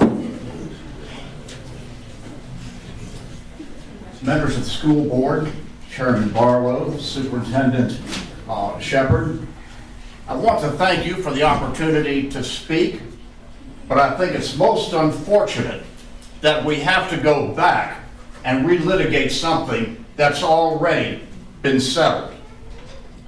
The names Mountain View and Honey Run are beautiful names. They reflect the beauty of the Shenandoah Valley. They are not controversial. They do not raise images of people being abused, and don't tell me that slavery was not abusive. And yes, Stonewall Jackson, Turner Ashby, and Robert E. Lee were defending the institution of slavery and white supremacy. Okay? There's no argument about that. People say it's about states' rights, but yes, it was about a state's right to practice slavery and to allow it. We do not need to celebrate that heritage. There are no statues to Adolf Hitler, but we don't say we're erasing history because we don't have statues or name buildings in this country after another racist and someone who tried to enslave the Jewish population of Germany. Now, on the transgender policy, nobody chooses to be trans. I have a gay son in a same-sex marriage. He didn't choose to be same-sex oriented either, any more than I chose to be straight. It's just a fact of life. And so is being trans. Nobody chooses to be sight impaired. No one chooses to have a heart condition, but we do what we can to correct those maladies. There was a comment about putting a millstone around the neck of people who cause children to sin. Changing somebody's body correctly to their psychology, that's not a sin. Teaching children to hate and to celebrate parts of our history that we're doing just that, that's a sin. Thank you.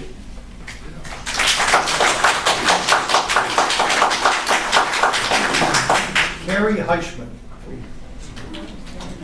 So, Carrie.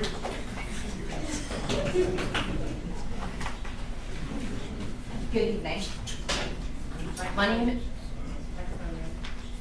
My name is Carrie Heichman, and I'm a voter in District 2. First, I'd like to say that I support Mike Brookard's transgender policy. I'd also like to speak to you just a moment on restoring the names of Stonewall Jackson High School and Ashby Elementary School. I currently have 3 children who are students. One is a senior who was present at Stonewall Jackson High School when it was still Stonewall Jackson High School. So we do still have children in the school that was there when it was still Stonewall Jackson High School. Just so everybody's clear on that. I have one in North Fork who will be a freshman next year, and I have a daughter in Ashby Lake. I myself am a proud graduate of Stonewall Jackson High School, class of '99, and I'd like for you all to consider restoring the names of both of those schools. Thank you.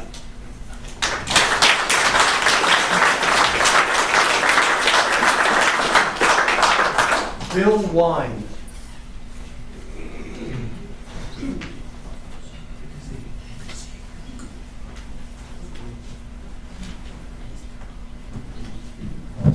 Speaking of this, like Elvis, Bill Wine, a resident of Shenandoah County for ever since my high school years. I came from Loudoun County back when it still had common sense in agriculture. I'm just flabbergasted. I've been a historian my entire adult life. Actually, it started with high school. And a lot of it was spawned by Civil War history. And there are some things that I've heard here tonight that I've been surprised to hear. Some things I've heard that are somewhat appalling. You know, things that were shared as legitimate truth. And I came here to suggest to you to consider restoring the names of the high schools, mainly because of the rich history that is tied in with these 3 generals, and I bestow honor upon them, even though they probably were racist. That was the culture of the day. You know, that was just a mindset. It wasn't because they were necessarily evil men. That was just a mindset, and that was a mindset long after the Civil War, and that was the mindset of people in the North. If you read about the Manhattan draft riots, where unfortunately people, newcomers to New York City, were asked to serve in the Union to go down south. And you know who they targeted? They unfortunately targeted black-owned businesses and people, and a lot of people lost their lives, tragically. Now that is racist. And that's just, the whole Civil War thing was an ugly situation. There were funny situations and there were ugly situations. And in this county, very little slavery. There was some, but very little. A lot of Germans here. And I would just like to say the people that lived here at that time knew that there was a coming conflict and they had to prepare themselves. They weren't going to take it lying down. And eventually the Union came to Virginia to fight us, and we had to defend ourselves. My ancestors, and you know, when they insult these guys, they're insulting my ancestors as well as so many others in this room. We are the descendants of Virginians that called this place home for hundreds of years. And I would just like you to consider that. The other side made some legitimate points, and I'll give them credit for that. Very legitimate points. And I think that those that would like to see the names restored have also made some as well. Thank you for your time. Thank you.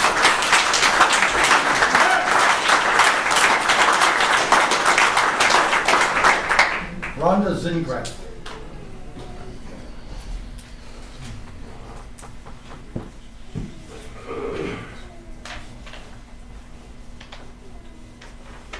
Well, this meeting has brought out many people who do not see eye to eye. But the room isn't divided into good, moral people and evil, immoral people. People on different sides can be caring and courageous, just like people in this room. It would have been true in this country during the Civil War. Winning the war didn't make Northerners heroic and Southerners demonic. Confederate history is full of people who bravely served and sacrificed. But that is no reason to memorialize them with their names on our schools, because the same history that recognizes their valor recognizes that they fought for a way of life that deserved defeat. It was contrary to liberty, contrary to freedom, to equal protection under law, to basic human decency. There is no way to uphold their names without invoking the white supremacy they defended. The request you have to restore these names asks you to acknowledge the historical context and cultural significance. These code words might mislead some, but not many. Most of us know about that history and culture. I suspect that's why most of us who receive survey cards from this coalition refuse to dignify them with a response. So you have an unreliable survey conducted by people who had an axe to grind, and you'd be wise to deny their request. With the time remaining, let me mention two groups whose rights are at risk as you vote on gender identity policy tonight. One of those is parents whose voices you would only honor if supported by mandatory documentation from outside the family and then approved by this board. The intent to uphold parental rights seems to bypass them. They matter too. The other group is those students in homes with parents who are threatening them over gender or sexuality, unless they actually wish to kill themselves.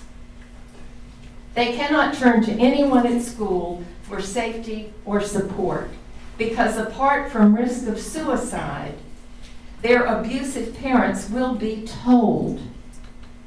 To adopt that and claim concern for the well-being of all students is a major misstep. I think these problems could be addressed and fixed, and I hope you will consider how to do that. Thank you.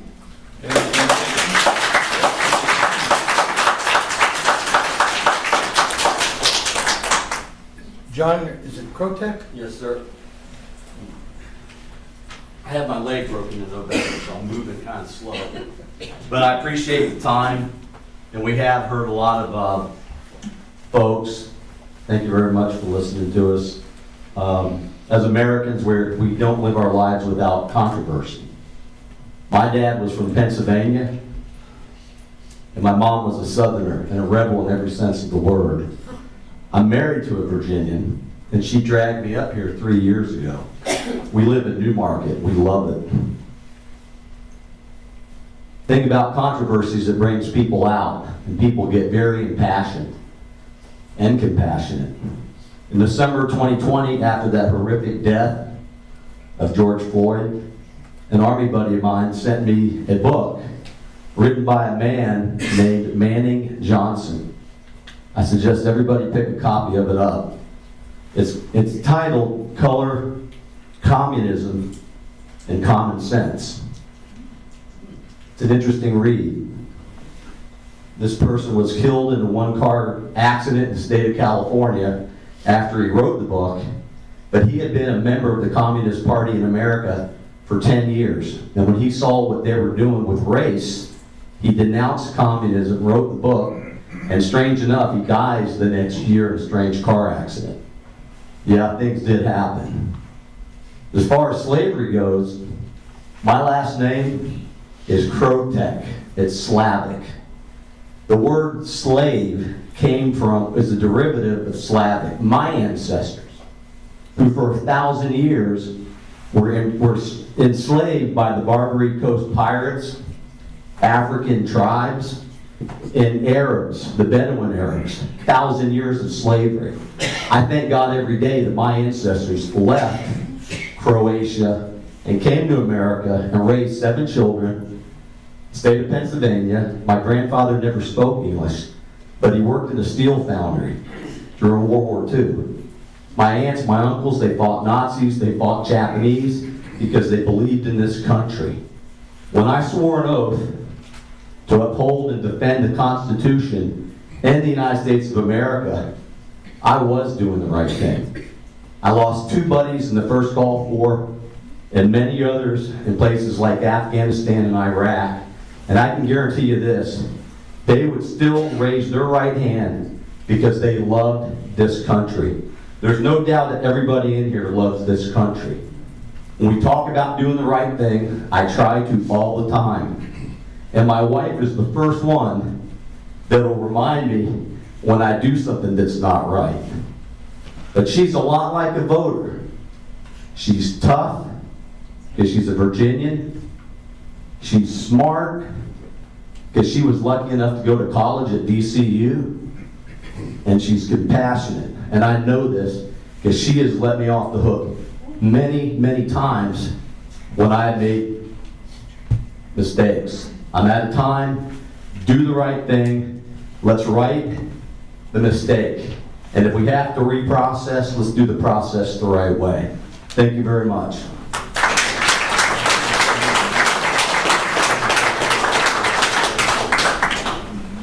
Michelle Nelson. Good evening. Thank you for the opportunity to speak. My husband and I came to Virginia from Michigan about 25 years ago. He was sent here with military duty. He's finishing up a 34-year distinguished career, and at one point led the Stonewall Brigade. So I'd like to just take a moment to remind everybody the rich history here. We actually couldn't believe our luck when we were assigned to Virginia to be able to see some of the historical sites that are so rich here. And, you know, a name is a name. It is just a name. However, I want to caution everybody about forgetting the history. My husband went to war college, and I don't know if you guys realize that people from all over the world come to American universities, to Carlisle Barracks, to go to war college, where they then get on a bus and they come to Cedar Grove and they study the military tactics of this region. Stonewall Jackson, Lieutenant General Jackson, is a figure in history that is studied by people all over the world. So I just want to caution everybody, don't forget your history here. It's a wonderful history. And let's remember that people are busted from all over. Military figures, not just from the United States, but from other countries, do come and study what went on in this country 150, 200 years ago. So let's not forget that. This is an amazing place. We love it here. We are damn Yankees that chose to stay. And I just want to make sure that people understand that, you know, the students themselves aren't really all that concerned about the name. We as parents are, we as people who really respect the community, really care about those names. And honestly, let's look at it. I don't care about Napoleon Bonaparte, but we still study him, don't we? Would I go to a school if it was in my district that was named after Napoleon? Sure, because that's in my district, my kids would go there. But we still have to study the person because they were a part of history and they were important to the history. So I just want to make sure everybody thinks about that before they poo-poo bringing the name back. I think it's a great idea to bring that name back. And I thank you for your time, and thank you again for considering the voices of the families that live here.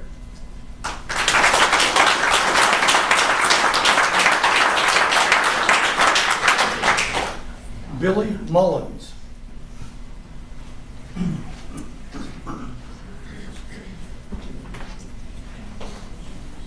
Good evening. I want to thank the school board for offering us this time and school superintendent. And it's, I was back there listening to the last people just speaking history. I think that's what we have failed to learn and to grasp. I just recently saw a docu-series on Letter to the American Church. I highly suggest that you see it, because the same thing that the communists were doing prior to World War II, we're witnessing it now, right before our very eyes. The breakdown of the nuclear family. I mean, that was one of the very tactics that was used They said that so many of the men were killed after World War I that Hitler's thing was, I'll be your father. And then we have a government, a federal government that wants to legislate us down. Let me do everything for you. You just sit over there. We'll dictate to you at your local levels, your school boards. You know, I think the worst thing that ever happened was whenever President Carter initiated the federal Department of Education. He just took so much out of our hands and put it at that level. Now there's so much bureaucracy that stuff gets filtered down we have to do. And we can't afford it, and that's what we're looking at now. And I believe that is one of the driving forces, the purpose for the gender identity thing.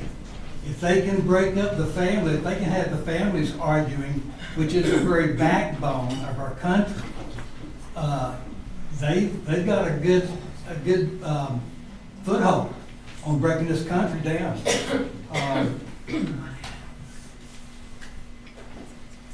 I don't know if any of you are familiar with Saul Alinsky. He wrote a book, the guidelines they call racial radicals.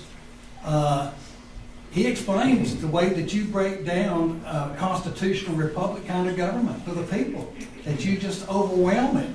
And you just have to look around and you can see it at all the different levels of states, how we are being overwhelmed with regulations. And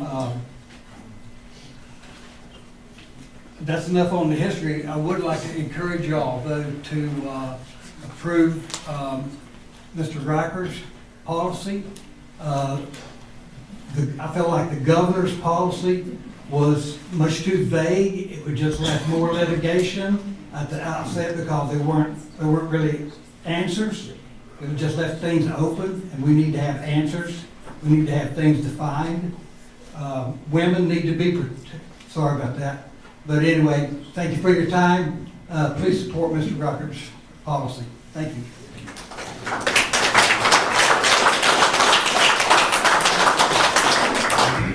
Kevin Foltz.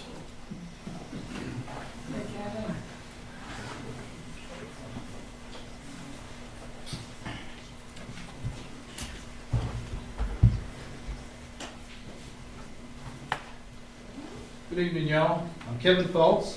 I'm from Wakeman's Grove, named after the Wakemans. I've lived here all my life, Virginia all my life. I have relatives who go back to pre and have had Lord Fairfax land grants. Okay, so our roots go back a ways, but I'm not going to talk about distant history. Y'all know what happened. Y'all know it was wrong in your mind. You know that. What I'm going to say is, I was down at Court Square not too long ago. A young man was killed serving our country. I was there to show him respect with the flag. Another man comes up and starts talking to me. A Vietnam veteran. Well, I think, this is, he starts talking. And he just keeps talking. And he starts dropping names of who he's related to and kids and this, that, and the other. And then he starts talking about what he believes. I know one of those names that he dropped, but I'm not going to mention the names, was a person who said, quote unquote, they represented Shenandoah County and changed the name of Lord Fairfax, okay, to what it is now. Sounds like a mental institute. So they have, this guy's telling me, he says, this about how messed up our country is and how things need to be changed and how the minority, the 10%, need to rule over the 90%, and the 90% have to go along with it and be good with that. Now, fellows, ma'am, y'all know what that is. That's what my daddy went to Korea to fight against. One of the last things he said before he died was, I'm so ashamed of this country, what I did in Korea, and all I did, and where it's going. This man's telling me that he thinks, as a veteran and an American, that we ought to go and embrace Marxism, communism. And that's what the last school board did when they changed those names. The minority changed the names against the will of the majority. It's we, the people, y'all. Okay? I'm tired of watching this outsiders destroy our county. I watched the 63 years when they built 81, and it's just been downhill ever since. Outsiders coming in and destroying our beautiful Shenandoah Valley and Shenandoah County. Thank you all very much.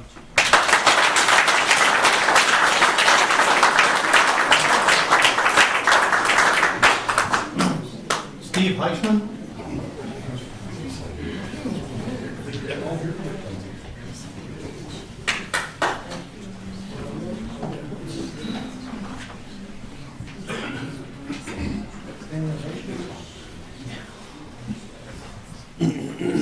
School board members, Dr. Shepard, Chairman Barlow, thank you for allowing my voice to be heard this evening.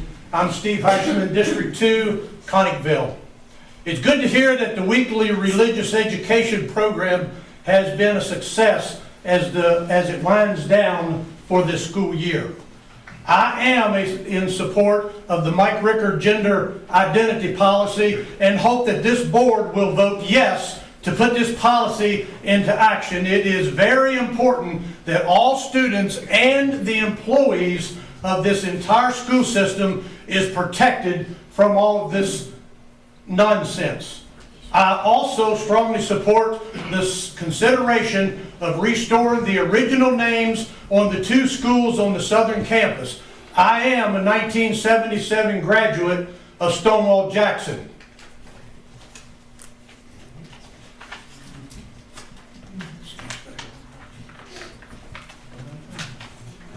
Four years ago, as the ridiculous woke movement swept across this nation like a plague, all in the middle of the pandemic that was called COVID-19. They wanted to rewrite history, destroy the past, tear down our monuments and statues, all in the name of those fancy words that they used that have little meaning. It came to Shenandoah County, got into the public school system, and the school board at that time jumped on the bandwagon as a result of, as a request that came in to change the names of 2 schools on the southern campus. Many citizens in the county, adults and students, asked for their voices to be heard and let the people decide on this matter. Their voices were limited and the names were changed. The Supreme Court of Virginia stated that during COVID and virtual meetings, Board of Supervisors and school boards were to conduct essential business only to keep the county businesses operating and to keep the school doors open to educate the children, as was the case of Fairfax County Board of Supervisors. You know that the case that was overturned. The people's voice was heard at that next election. 2 years later, the citizens and the students of District 1 and 2 requested a survey of we the people on restoring the names. 2 days before that school board meeting, I was told that the survey would be avoided at all cost. One board member also suggested on kicking that can down the road and let the next board deal with it. Why was that? The reason was they knew what the result of a survey would be, and you have those numbers. Again, the people went to the ballot box back in November, and their voices were heard loud and clear. In America, we live in a constitutional republic, and we are reminded of that every single time we cite the Pledge of Allegiance.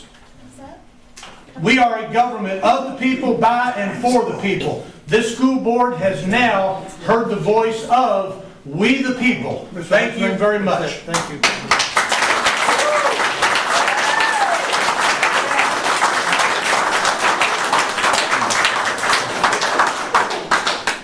And our final speaker is Stuart Didewick.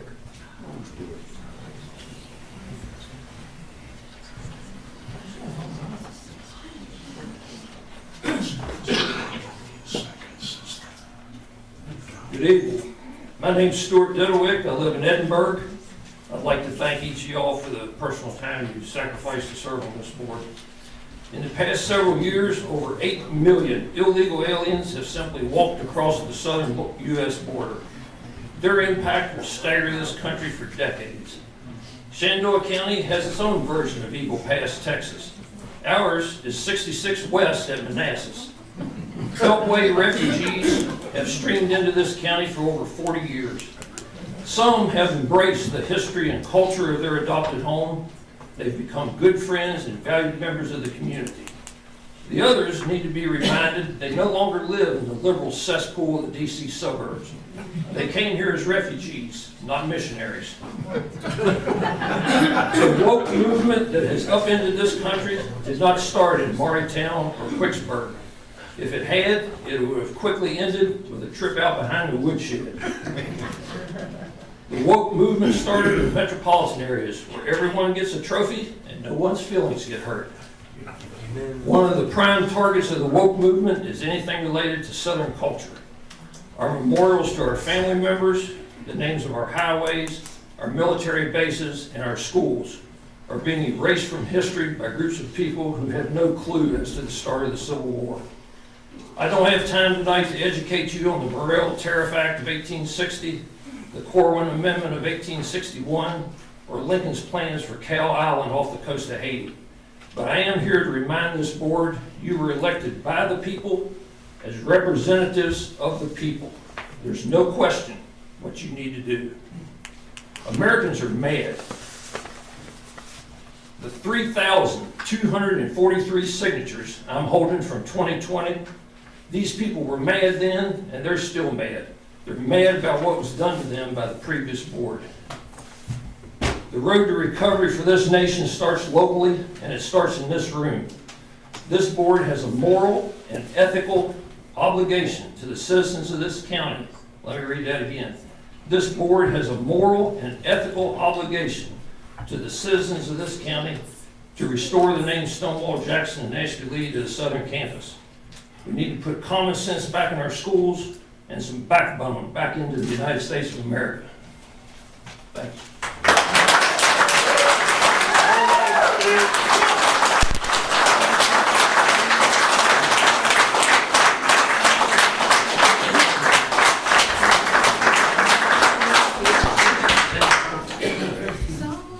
Right, we have completed public comments.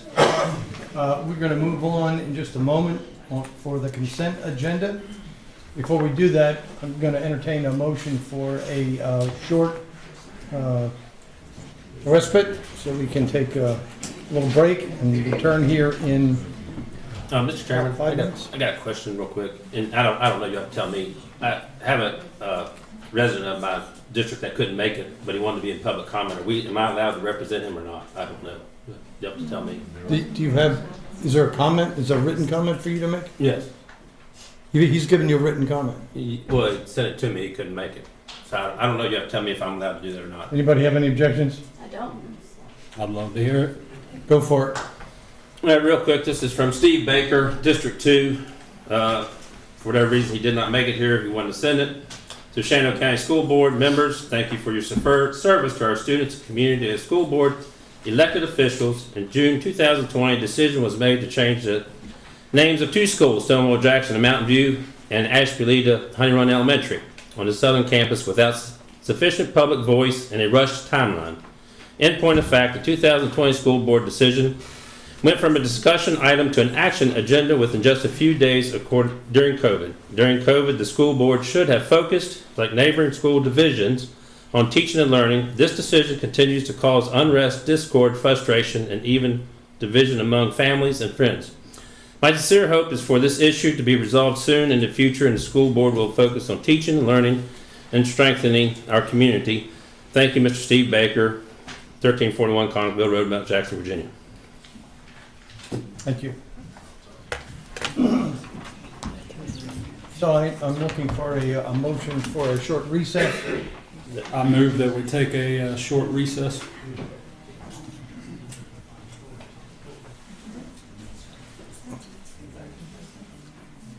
Okay, well, before we finish off that, there has been a suggestion that that we've gone this far. If there's anybody else that wants to speak, then have at it. Yes, ma'am, come on up. And you'll be next. Thank you. I'd also like to get on the list. Oh, goodness, okay. I'll tell you what, it's dead serious. Get in line.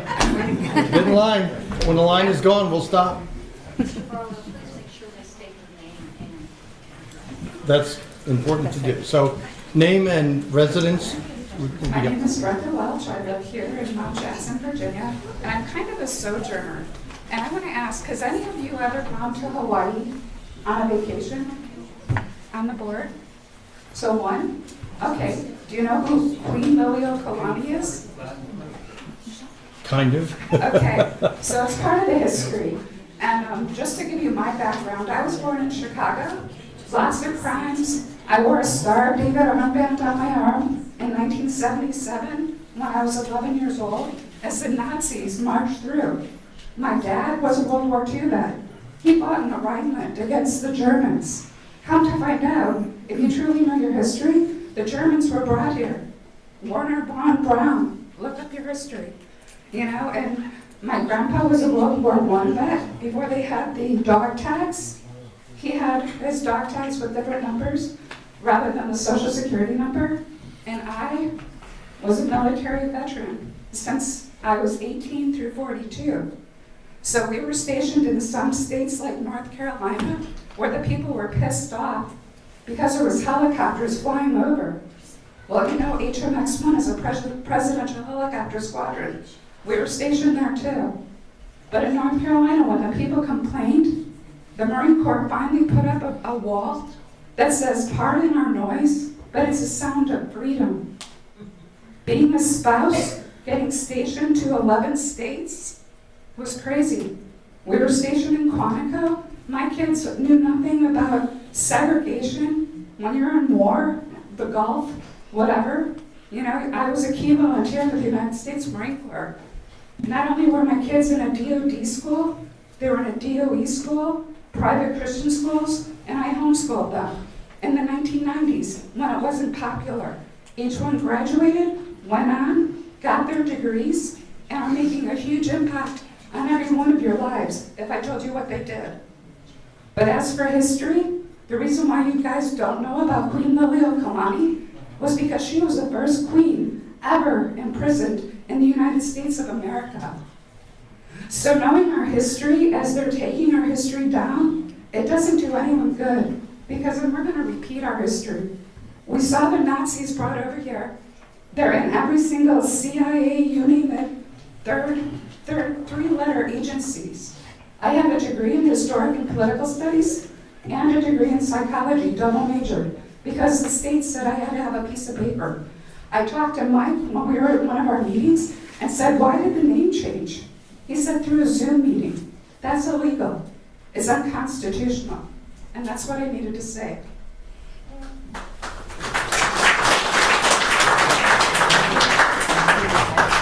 Please state your name loudly so they can Yes, copy sir. it down, please. Katie Frakely, District 3 resident, taxpayer, also an outsider, proudly of 20 years.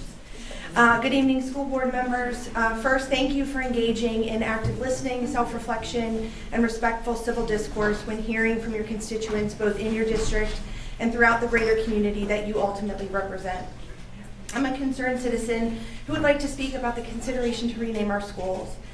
However, rather than revisiting the past, I would like to focus on the future, public interest, and economic impact.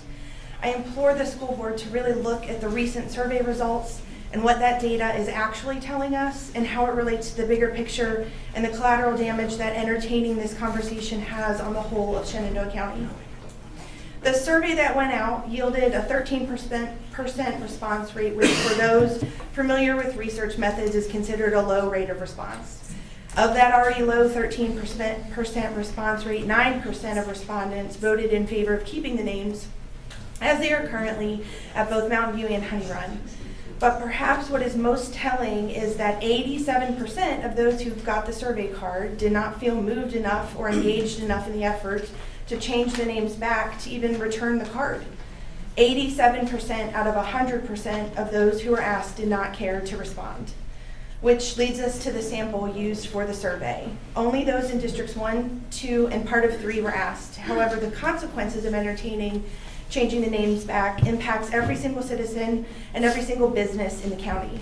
Whether you care to admit it or not, the world is watching. This conversation impacts any new residents looking to make Shenandoah County their home, and any potential businesses considering Shenandoah County for their operations, and any tourists looking to spend their dollars. These are our three biggest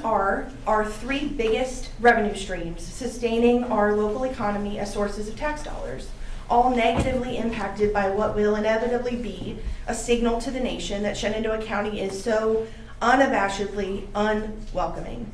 It is unbelievably heartbreaking that the goodness and kindness and wonderfulness of the people in our community will be overshadowed by such hateful ugliness.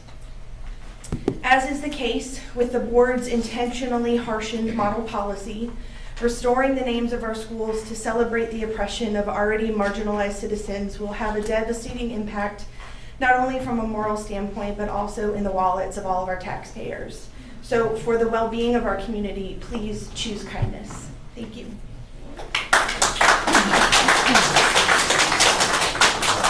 Hello, my name is Miriam Munson. I live in Fort Valley, Virginia. Even though I was told by someone that I overstate my importance because I have an opinion on a policy in a school district where I'm a homeowner, a taxpayer, and a registered voter, I'm nevertheless here to use the 3 minutes I'm entitled to in order to express that opinion. This board should not punish biological girls, previously referred to in our society as girls. For to be what you are does not require qualification or quantification, simply because certain individuals choose to live a cross-binary life in a binary world, binary being biological male and biological female. Regardless of the outcries of a certain segment of the population who are perpetually attempting to be the tail that wags the dog, this is a gender binary society based on biological sex, with a gender binary public educational system that has gender binary facilities and sports teams which meet the needs of at least 99% of the population. Did our society organically evolve as gender binary based on biological sex due to some conspiracy to disenfranchise the mentally ill or the irrational beliefs of a subcultural minority? Western civilization is rooted in reason. Therefore, ladies and gentlemen, I beg that you allow reason to prevail. If you do not vote for the Rickard policy and protect girls' spaces and girls' sports from cross-binary individuals attempting to force themselves into a binary system based on biological sex, then you will be to blame if girls lose sports scholarships, have their heads bashed in by transgender girls, previously referred to in our society as boys, then you bear the brunt of the consequences.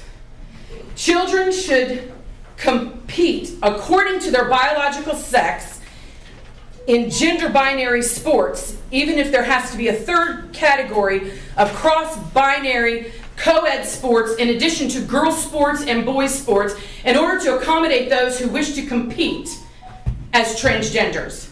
To do otherwise is to punish hardworking, gifted girls who deserve better, who deserve adults with backbones, who will have the courage to protect them from this egregious assault on their personhood. The Youngkin policy is a framework with which to build. And the Rickard policy complements the background, the basis of this. And I asked, okay, Title IX and the opinion of the Attorney General of Virginia. Time's up, please. Okay, the National Association of Intercollegiate Athletics banned trans athletes from competing in women's sports for good reason. The Shenandoah County School Board should follow suit.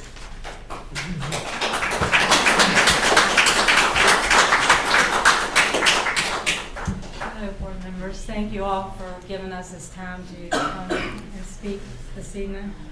I would Try like to to use that mic a little bit better, Kevin. Yeah, it's okay. I would like to comment. No, we need your name and address. Oh, I'm sorry, Elaine DeLauder. I live in Fort Valley. So I would like to comment to the discussion of the policy on the gender identity. I have been blessed to live in Shenandoah County from birth till now, and never would I have thought one day we would be here voting on policy on gender identity. Growing up knowing God created only two genders, male and female, but as God has been kicked out of the schools and basically out of America, it has created a void that the darkness of confusion and chaos has filled. Lies told to our innocent children that they can change themselves from the person God created them to be, and forcing others to go along with the lie or face being called haters and bullies. We need to stand for the truth and to do what we can to protect the ones that are willing to boldly stand. Proverbs 22:6.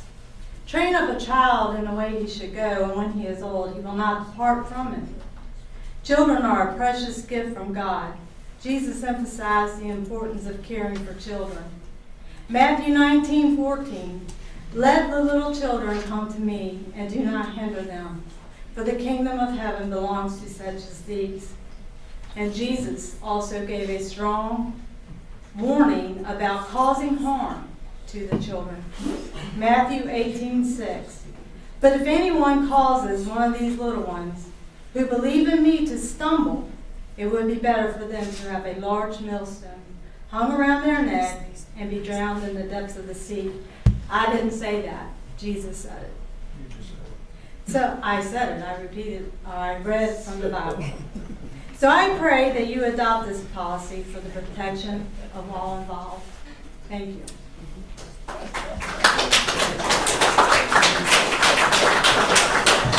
My name is Gary Ward, and it won't take me 3 minutes to say what I got to say.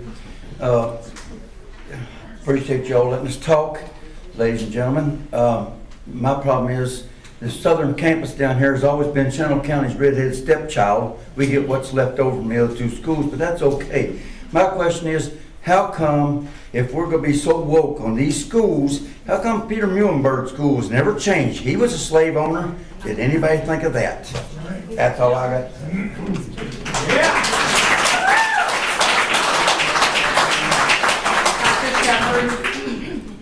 Mr. Barlow, esteemed school board members, Pastor Katie Goswine, District 3.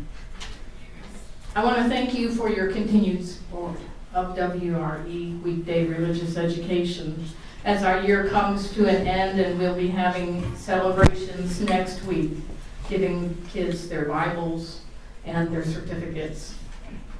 Many have asked why I'm involved with this program, and it is because the children are not in the churches. The children are not in the churches. I've asked 33 pastors in the last month how many are in their Sunday schools. The largest number I got was 32. The majority of the numbers, 5 or less. Mainline denominations, Brethren, Baptist, non-denominational churches, I've tried not to be focused. I've asked churches that are considered healthy and alive and well, 32. I'm involved with Weekday Religious Education because children are not coming to our churches, even though our churches love them. And many of our churches house after-school programs, feeding programs, we charter scout troops, we sponsor summer programs. The children come through our buildings, but they do not come to learn on Sunday.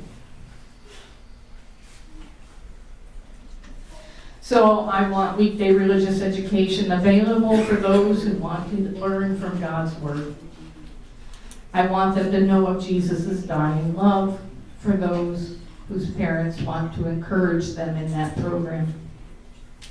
100 kids came this year.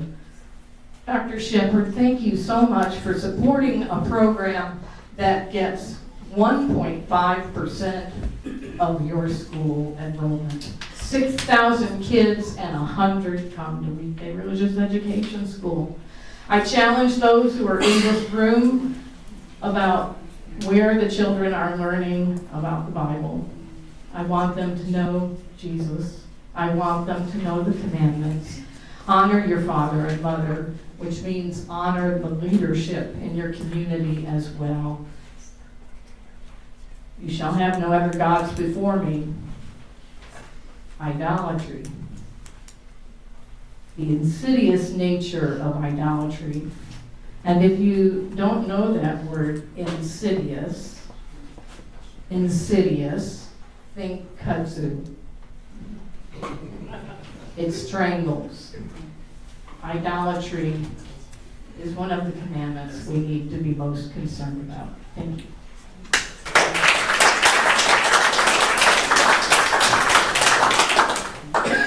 Hello, my name is Hunter Rinker. I reside from District 2. I graduated from Hunter, you better speak up a little bit. We can't hear you. I graduated from Stonewall Jackson High School last year. I have heard a lot of different views tonight. Some of the things that people are saying are not right. Everyone in support of the name change, not everyone in support of the name change are racist. The majority of the people that are here to speak today want the name of the school back, are people that are wanting to be heard.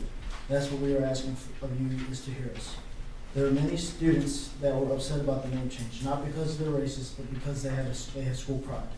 Just because of the way people acted and were treated in the 19th century doesn't mean that that's the way it is now.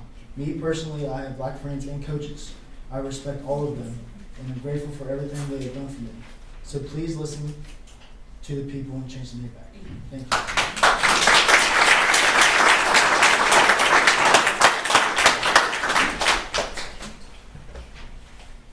Good evening, school board and school members. I'd like to thank you for the time here. I'd like to thank you for the time you've taken to hear us. Name? Trey, District 2, Edinburgh. Heischman. I'm currently a senior in SJHS and a resident in District 2, Edinburgh, and a taxpayer in this county as I turn 18. What happened in 2020 is wrong. And I don't feel like why should my hard-earned money that I earned go to supporting a name change like it happened in 2020? I think that we need to realize, you all have realized what happened, and it's time to make it right. Restore the names back, Stonewall Jackson and Ashby Lee, so that way my friends that are in grades below me can go to a school like that. Also, I've done some research. I'm currently a student at Triplet Tech, and J.I. Triplet, who is named after it, had slaves. So really, we're going to change this. We're going to change a school like Stonewall, but not go right down the road a little bit to a trade school and change that as well. So it's something to think about. So hope and pray that you all can come to your senses and the name goes back. Thank you.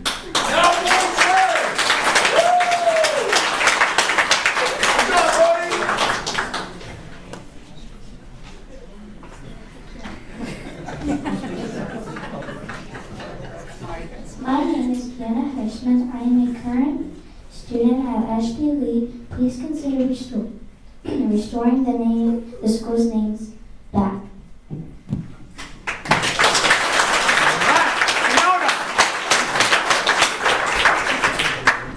Good evening, school board members. My name is Carter Heischman. I am currently a student at Norfolk Middle School, and I am a JV athlete at Mountain View.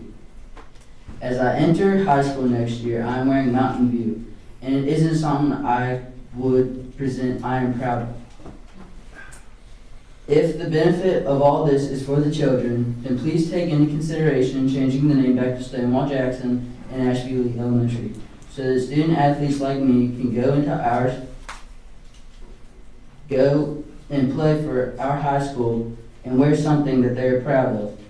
And I hope that they are privileged enough to wear Stonewall Jackson on their jerseys. Thank you.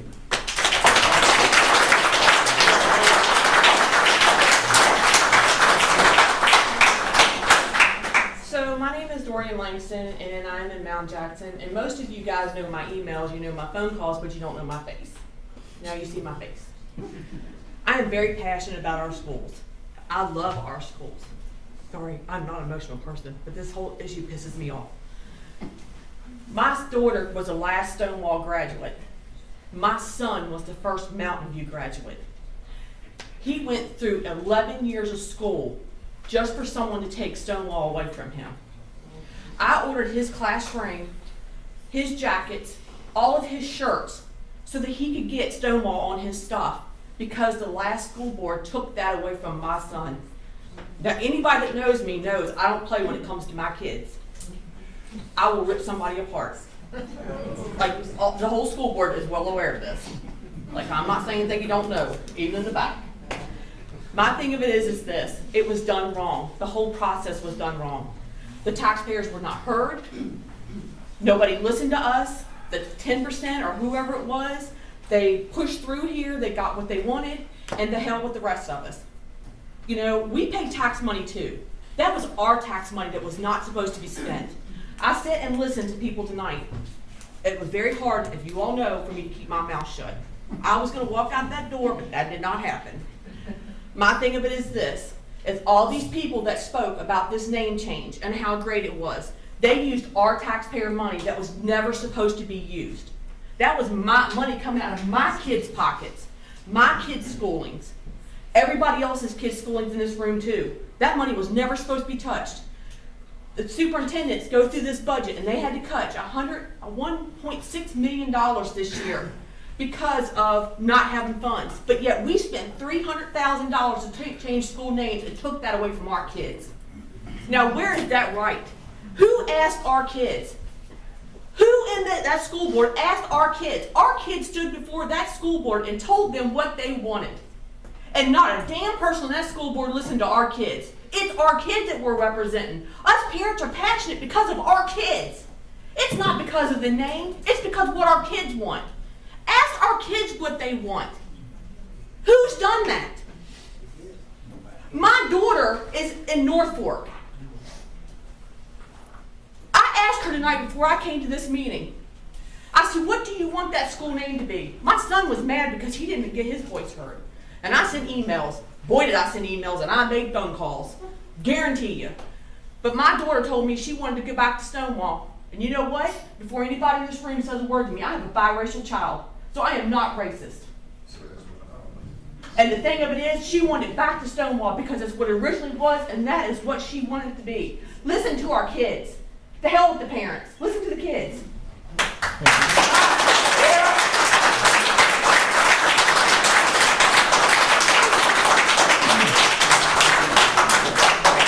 Mr. Rickard, I think you had moved that we have a short recess. I could definitely use that recess.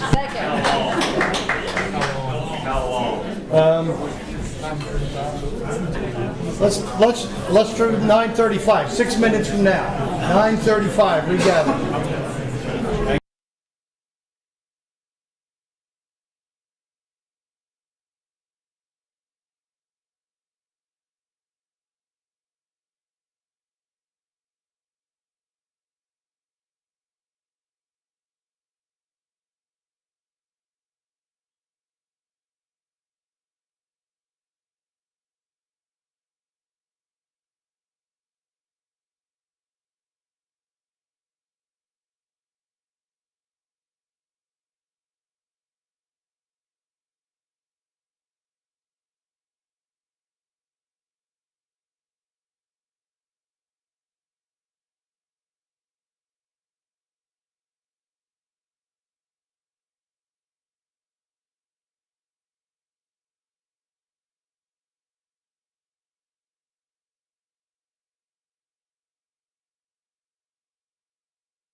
All right, thank you. We are ready to reconvene, and we are going to drive on with the consent agenda.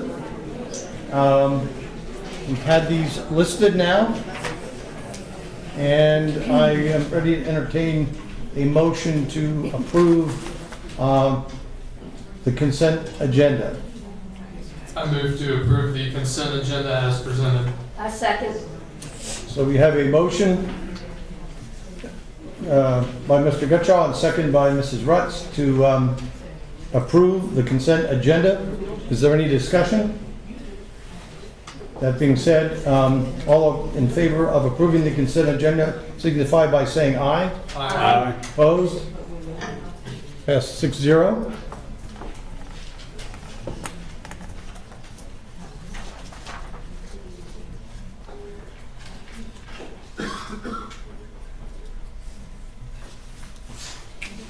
And we will head on into the informational agenda. Mr. Heingarten, are you going to give us some policy updates? I hope you're not going to ask us for any. Good evening. Just wanted to bring your attention to, I think there's about 58 policy updates or just reviews. Some have been reviewed, not all have been revised.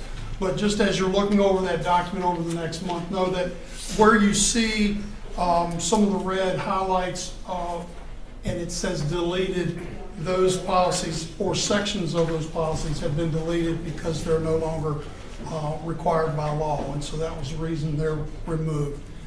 But if you have any other questions, they're pretty general in nature. Don't hesitate to give me a call, and I can help you. Before you answer those. Remove yourself from that podium, I want everybody on the board to know that Dr. Heingartner did provide the policy committee with a beautiful laydown of the policies and has given us some good poop on how to proceed, and the red lines are good for us. So I invite you to take a look at those as they're here, because they're obviously available to be uploaded here. So take a look at those. Any concerns you have, you could feed that information back to Mrs. Rutz and/or myself, and it'll be our job to review that, carry your information as well as ours back to Dr. Heingartner. And I know we have probably till about June, but we'd like to get that done before that so we can move on with some others. But again, thank you for making that so streamlined for us, and we appreciate it. Yes, sir. Yeah. Thank you.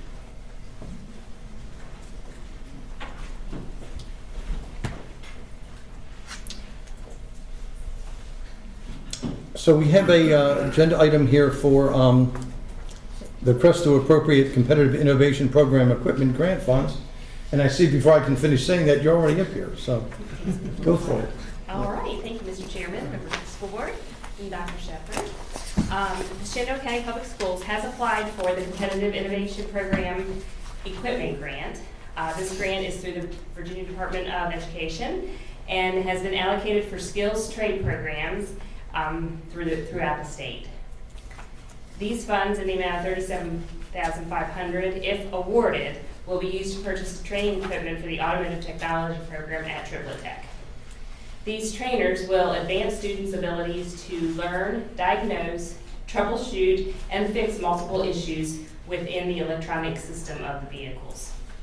With the trainers, we will expect to see an increase in student success in the electrical ASE credential test. This information is being provided tonight for information and will be placed on the agenda for action at your May meeting. The award notice will be received on April 12th. So we don't know that we have received the funds yet, but I do bring this for information now because the funds do have to be expended this fiscal year. So it's going to be that we get them quick and we have to spend them even quicker. So I would like to get it as information so we can get it appropriated. If we get it appropriated and we don't get them, obviously we won't spend them. So, any questions? All right, Thank you, Angie. Appreciate it. Sure. 4.3. Thank you. At the March 25th, 2024 school board work session, the school board discussed the model policies on ensuring privacy, dignity, and respect for all students and parents in Virginia's public schools and the draft Shenandoah County Public Schools policy on gender identity at Rickard. At the meeting, school board member Gloria Carlenio agreed to have the draft Shenandoah County Public Schools policy on gender identity Carlenio removed from consideration. The decision was made to name the draft Shenandoah County Public Schools policy on gender identity Rickard to draft Shenandoah County Public Schools policy on gender identity. There was consensus by school board members to move to forward any questions regarding the model policy on ensuring privacy, dignity, and respect for all students and parents in Virginia's public schools, or the draft Shenandoah County Public Schools gender policy on gender identity to the superintendent by Monday, April the 1st, 2024. Subsequently, I received 6 questions from a school board member and 3 questions from the March 26th work session and forwarded them to Daniel Rose of Litton Insight. He responded to me and I forwarded his answers to school board members on April the 5th. This is an information and action agenda item, so there will be time for discussion during the action agenda after a motion is made. Thank you, Madam Superintendent.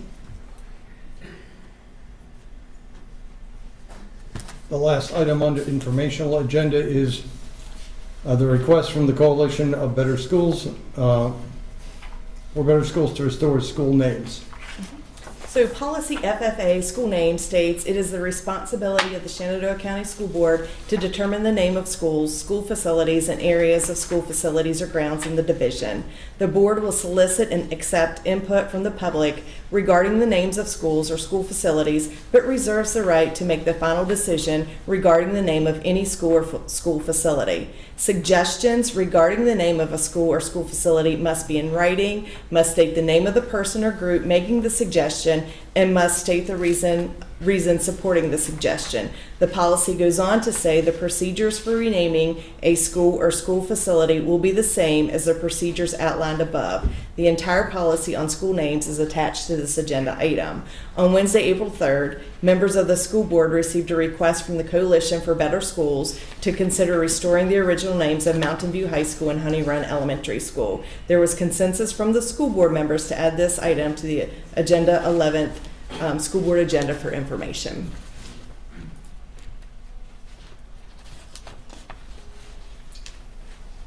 There are no questions from members of the school board. We'll move into action items.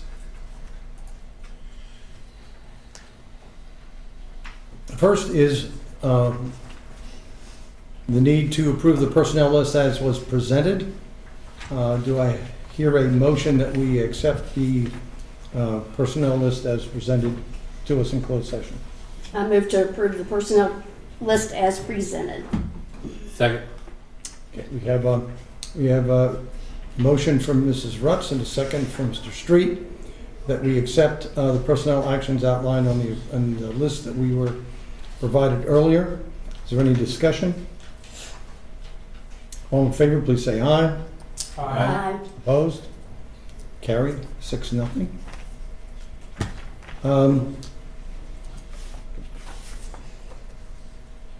5.2 is we discussed, or we had information at our last meeting about the easement of existing water lines that would impact our, I think it was it Honey Run? Or I think it was Honey Run, okay. And so we now are here to approve the deed of dedication and easement for the town of Mount Jackson to take responsibility for the resolution of the water line easement. There are documents here that we were provided as well last time. Is there any discussion on this? Well, first of all, do we have a motion to approve this deed of dedication? I move to approve the deed of dedication and easement, Town of Mount Jackson, and the resolution on the water line easement. I second. Okay, so the motion's been made by Mr. Gutschall, seconded by Mrs. Rutz to approve this deed of dedication easement for the town of Mount Jackson. Any discussion? Mike? Personally, I'd like to see some kind of guarantee from the town of Mount Jackson that if they decide to put in a housing development right behind those schools, that if it has any ill effect on water pressure or fire suppression for those schools, that they're the ones that are paying the upgrade fee to increase the size of that line or the pumps or whatever to take care of that. I think I mentioned that the last time we were discussing this. I do remember we had a discussion on that topic. So Mr. Lonis from the town of Mount Jackson was supposed to be here. I'm not sure if he stayed. Okay, thank you. Okay. There you are. Good.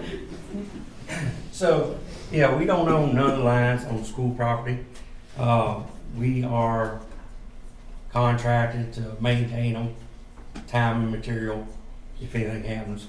If y'all look on the water bills, y'all pay a fire hydrant maintenance. That's what we service the fire hydrants once a year.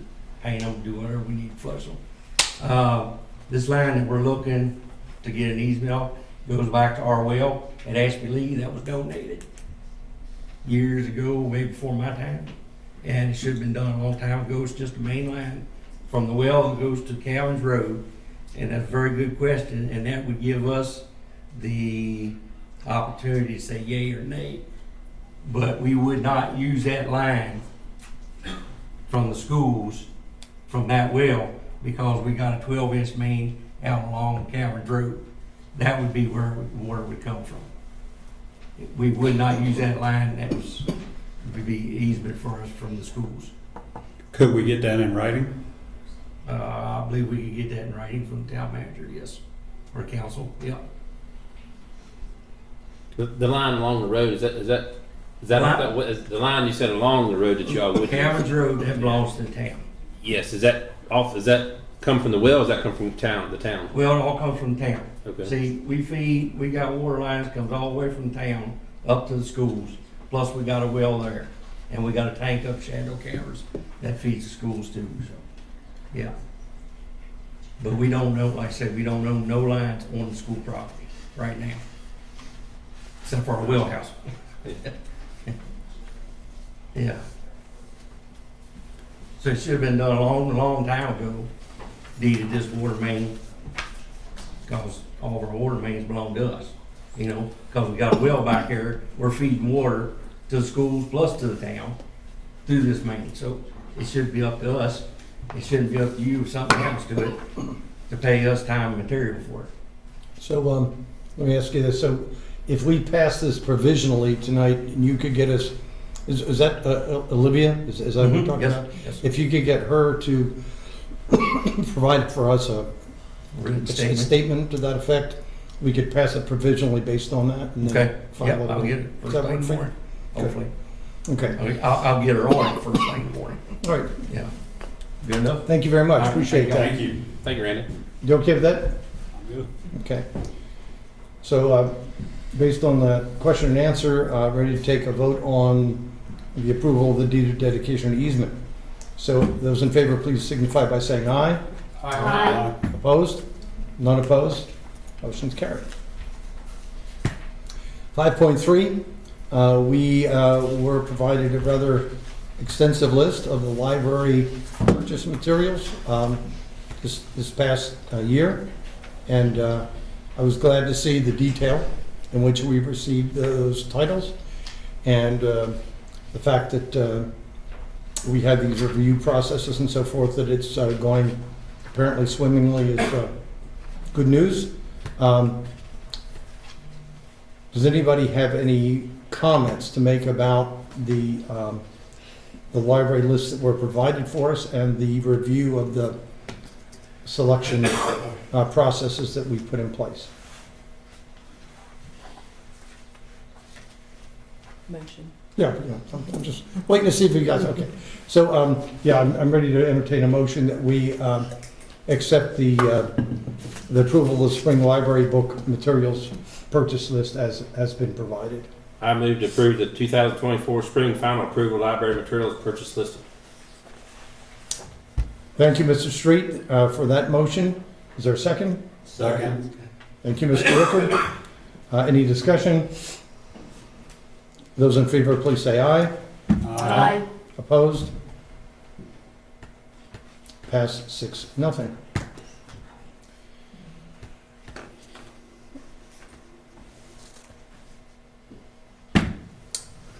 We are now talking about the adoption of model policies having to do with the Youngkin model, the ensuring privacy, dignity, respect for all students and parents, and what we are, if it's okay with everybody, we're talking about the Rickard version, which is also have been presented. It is titled on our agenda, the draft Shenandoah County Public Schools policy on gender identity, and the other that is there is the VDOE model policy that we have termed for shorthand nomenclature is the VDO is the Youngkin model. I am going at this point to relinquish my post as chair and turn it over to the vice chair to conduct this discussion and vote, in that as a policy member of the policy committee, I have worked on this extensively, and I don't think I would be the proper one to objectively conduct this part of the discussion. So I'm going to ask the vice chair if he would assume the role of the chair for this issue only. Sure. All right, so I'm going to ask if I hear a motion related to agenda item 5.4, the adoption of model policies. Also in there, the gender identity along with the VDOE, aka Youngkin policy. Do I hear a motion to that effect? I move to adopt the VDOE's model policy to ensure privacy, dignity, and respect for all students and parents in the public school system as presented, which is the Youngkin policy. Thank you, Ms. Rutz. Do I hear a second? I second that. Motion on the floor to adopt the Virginia Department of Education Youngkin policy has been properly moved and seconded by Mr. Barlow. Is there any discussion? Point of information. So, how are you going to be doing this today? So we're going to be voting on the Youngkin one first, and then on the Rickard, or what are you planning on doing here? I just went with whoever made the first motion. So if we would like to vote on this first, we can, and then. Okay, because how was the motion stated? Get your motion read back to you. I think both of them were hooked together. Okay, Ms. Rutz, would you please reread your motion? I move to adopt the Virginia Department model policy to ensure privacy, dignity, and respect for all students and parents in the Virginia public schools as presented, which happens to be the Youngkin model. Okay, so my question is, and this is probably a question for you, because I can foresee that there's going to be a lot of amendments added to that one, and they're going to discuss and all that. I mean, would it make more sense to go with the other one first, or we're just going to have to go with this one, go through all the amendments, and then vote on it at the end? Because we can get to this. I'm just asking because we can get to discuss which one should go first. I don't really see it as an issue, but you've got this question before the floor, which you've got to handle. Which is that one, or? That's how Ms. Ritz's motion was stated. Okay, so then. You handle what she has put on the floor. Okay, so then. If there's a second model out there, I did not hear it mentioned in the original motion. It was not. Not in hers. Yeah, definitely not in hers. You've got two separate questions you're going to have to work through. Mm-hmm. The first one from Ms. Rutz, and then if there is a second model, that will have to come up separate now. So it's going to be two separate questions, the way it started out. So I would make a motion, or Mr. Ricker will make a motion for the second one, and then we go back and decide which one? Or? After you handle this one. So we have to vote this one up or down Yes. first? You cannot have two motions on the floor. Thank you.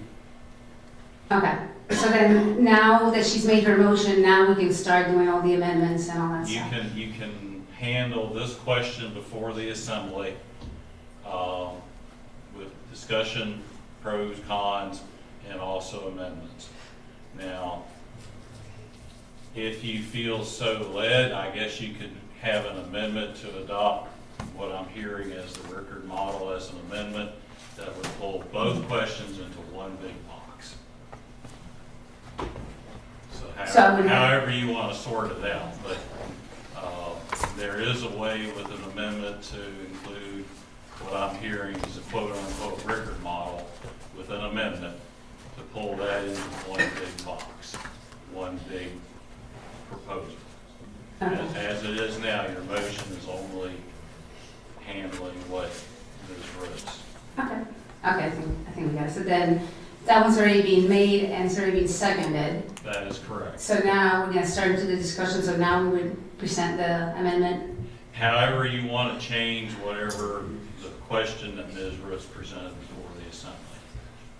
All right, so as part of our discussion, Or because discuss, not change, but however you feel so led. thank you, Mr. Bowman. So Ms. Rutz made the original motion, so we'll go to her first if she has any comments as part of our discussion on the motion. Yes, actually, you know, I have looked at both of these, and it's interesting that it comes in a time that, with this evening, with all the conversation today, the word Constitution has gotten thrown around a whole lot this evening. And when I look at this, and all the discussion, the back and forth, there's a few things that keep coming up that bother me, and that the Youngkin policy is okay, that I'm okay with. First of all, the Youngkin policy doesn't take any rights from anybody. The Constitution, I believe Rhonda Richards said in our last meeting, she did it very eloquently. She said, my feelings, or my rights don't end where your feelings begin. The beauty about that is it's a two-way street. I don't have to like what you're doing, but we've had enough people in this room that serve on this country's, armed forces to support the Constitution. It may not be what I want you to do, but it is what you have the right to do. And this whole evening has been about that.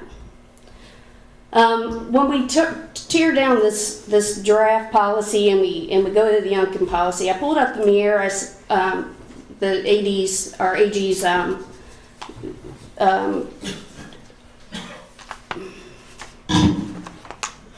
he gave Youngkin's policies a once-over.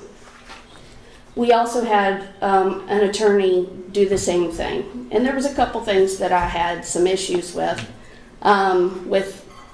the other policy, the gender policy. One was the Youngkin policy is all about parents' rights.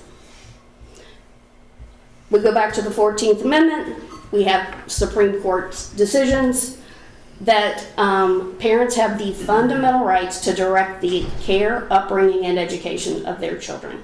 It's guaranteed under state and federal law, and rights that perhaps are the oldest and fundest liberty interests recognized by the Supreme Court.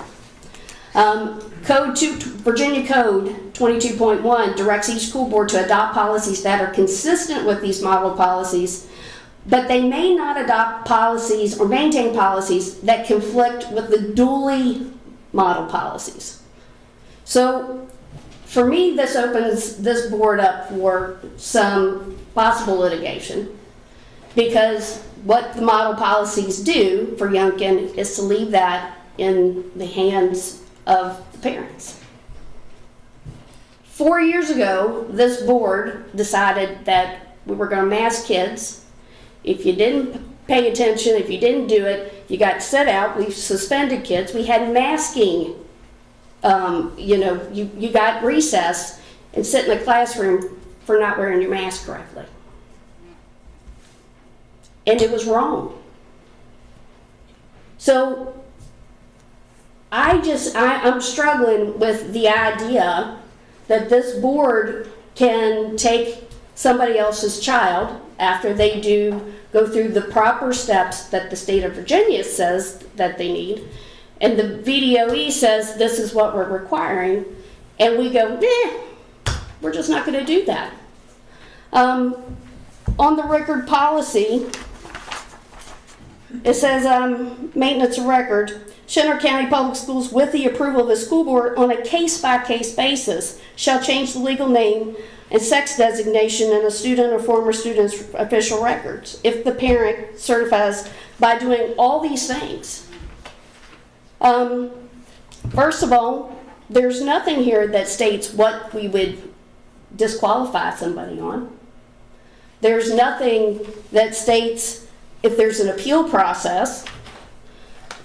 And the Code 22.1 directs school boards to adopt policies that can't go above what the model policies are. So I don't know that we even have a state statute that gives authority to doing something different. Can you repeat, I'm sorry, for point information, what was it that you just read from the record policy? What number were you reading? Because I believe that was also in the Young Kid policy, what you just read. It's under 3, under policies, maintenance of school records. It says Shenandoah County Public Schools, with the approval of the school board on a case-by-case basis, shall change the legal name or sex designation in a student or former student's official record. It's not. That's number C2 in Youngkin. That gives the school board the authority to decide whether we're going to change it? The school division shall change the legal name of sex in a student or former student's official record only if a parent or eligible student submits a legal document such as a birth certificate, state or federal issued identification, passport, or court order substantiating the student or former student's change of legal name or sex. I just read Youngkin. This says on a case-by-case basis. Ours says on a case-by-case basis. No. Point of order. The phrase that Mrs. Rutz has used does indeed, it talks about the case-by-case basis of the Shenandoah County School Board, and that is not in the Youngkin C2. She's reading which one again then from record? C2. Section 3C2. Okay. Yep. Yep. And it also goes on to number 5. It says the legal name and sex of a student shall not be changed even upon written instruction of the parent or eligible student, except as specified in section 3C2. So again, we've taken another spot where we are going to say this board is going to have the final decision on whether we change the name. And maybe as far as some clarification goes, say for instance, a child comes in and has decided that they're going to change their last name. And they go down, they petition the court, they get all the proper documents, they get an approval, they have to come back here to change their name. The same child, a different child, who wants to go change their name, hasn't done a sex change, hasn't had surgery, but wants to be, instead of Jill, wants to be Jack, would also come back here and have petition the court. The court would have no issue doing it. State of Virginia wouldn't have any issue to do it. And then they'd have to come back here. So they have satisfied a court order, they have satisfied the parental order, they have satisfied everything else, and yet this leaves it open to say that Shenandoah County Public Schools is going to have the last say in it. Let me ask you a question. When we're talking about disabilities, which is basically what a lot of people are seeing, that this would be kind of like an accommodation, does a parent need to bring any kind of doctor's notice with regards to what the diagnosis is for a kid before they request a disability accommodation, which is, this is exactly what this is? The school board does not police 504s and IEPs. But it does require, but they do require to have a police, But this a doctor's notice, right? I mean, so maybe what you could do is we could even just provide an amendment. If you don't want to have the school board to have any say on that, then we could just go ahead and take that. Could have made a motion to do that. Well, but we should discuss, I mean, we shouldn't conflict a name change. Because, you know, if it was, again.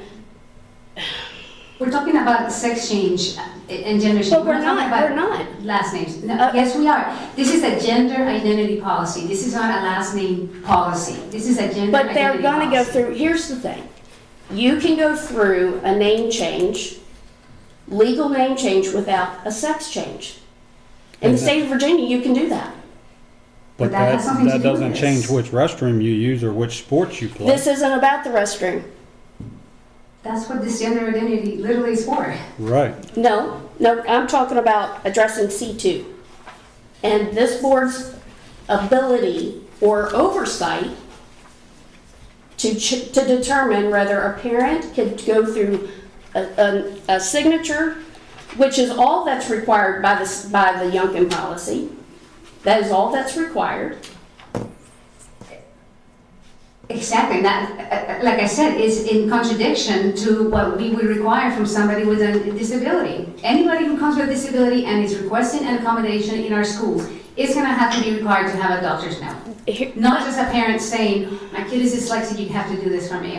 I disagree. All right, let me jump in real quick. So we're typically doing about 10 minutes per board member. Everyone gets to go around, and then if we'll come back through and talk again. So, Ms. Rutz, if you don't mind, I'm going to move to another board member. That's fine. Can I clarify one thing for Ms. Carlenio?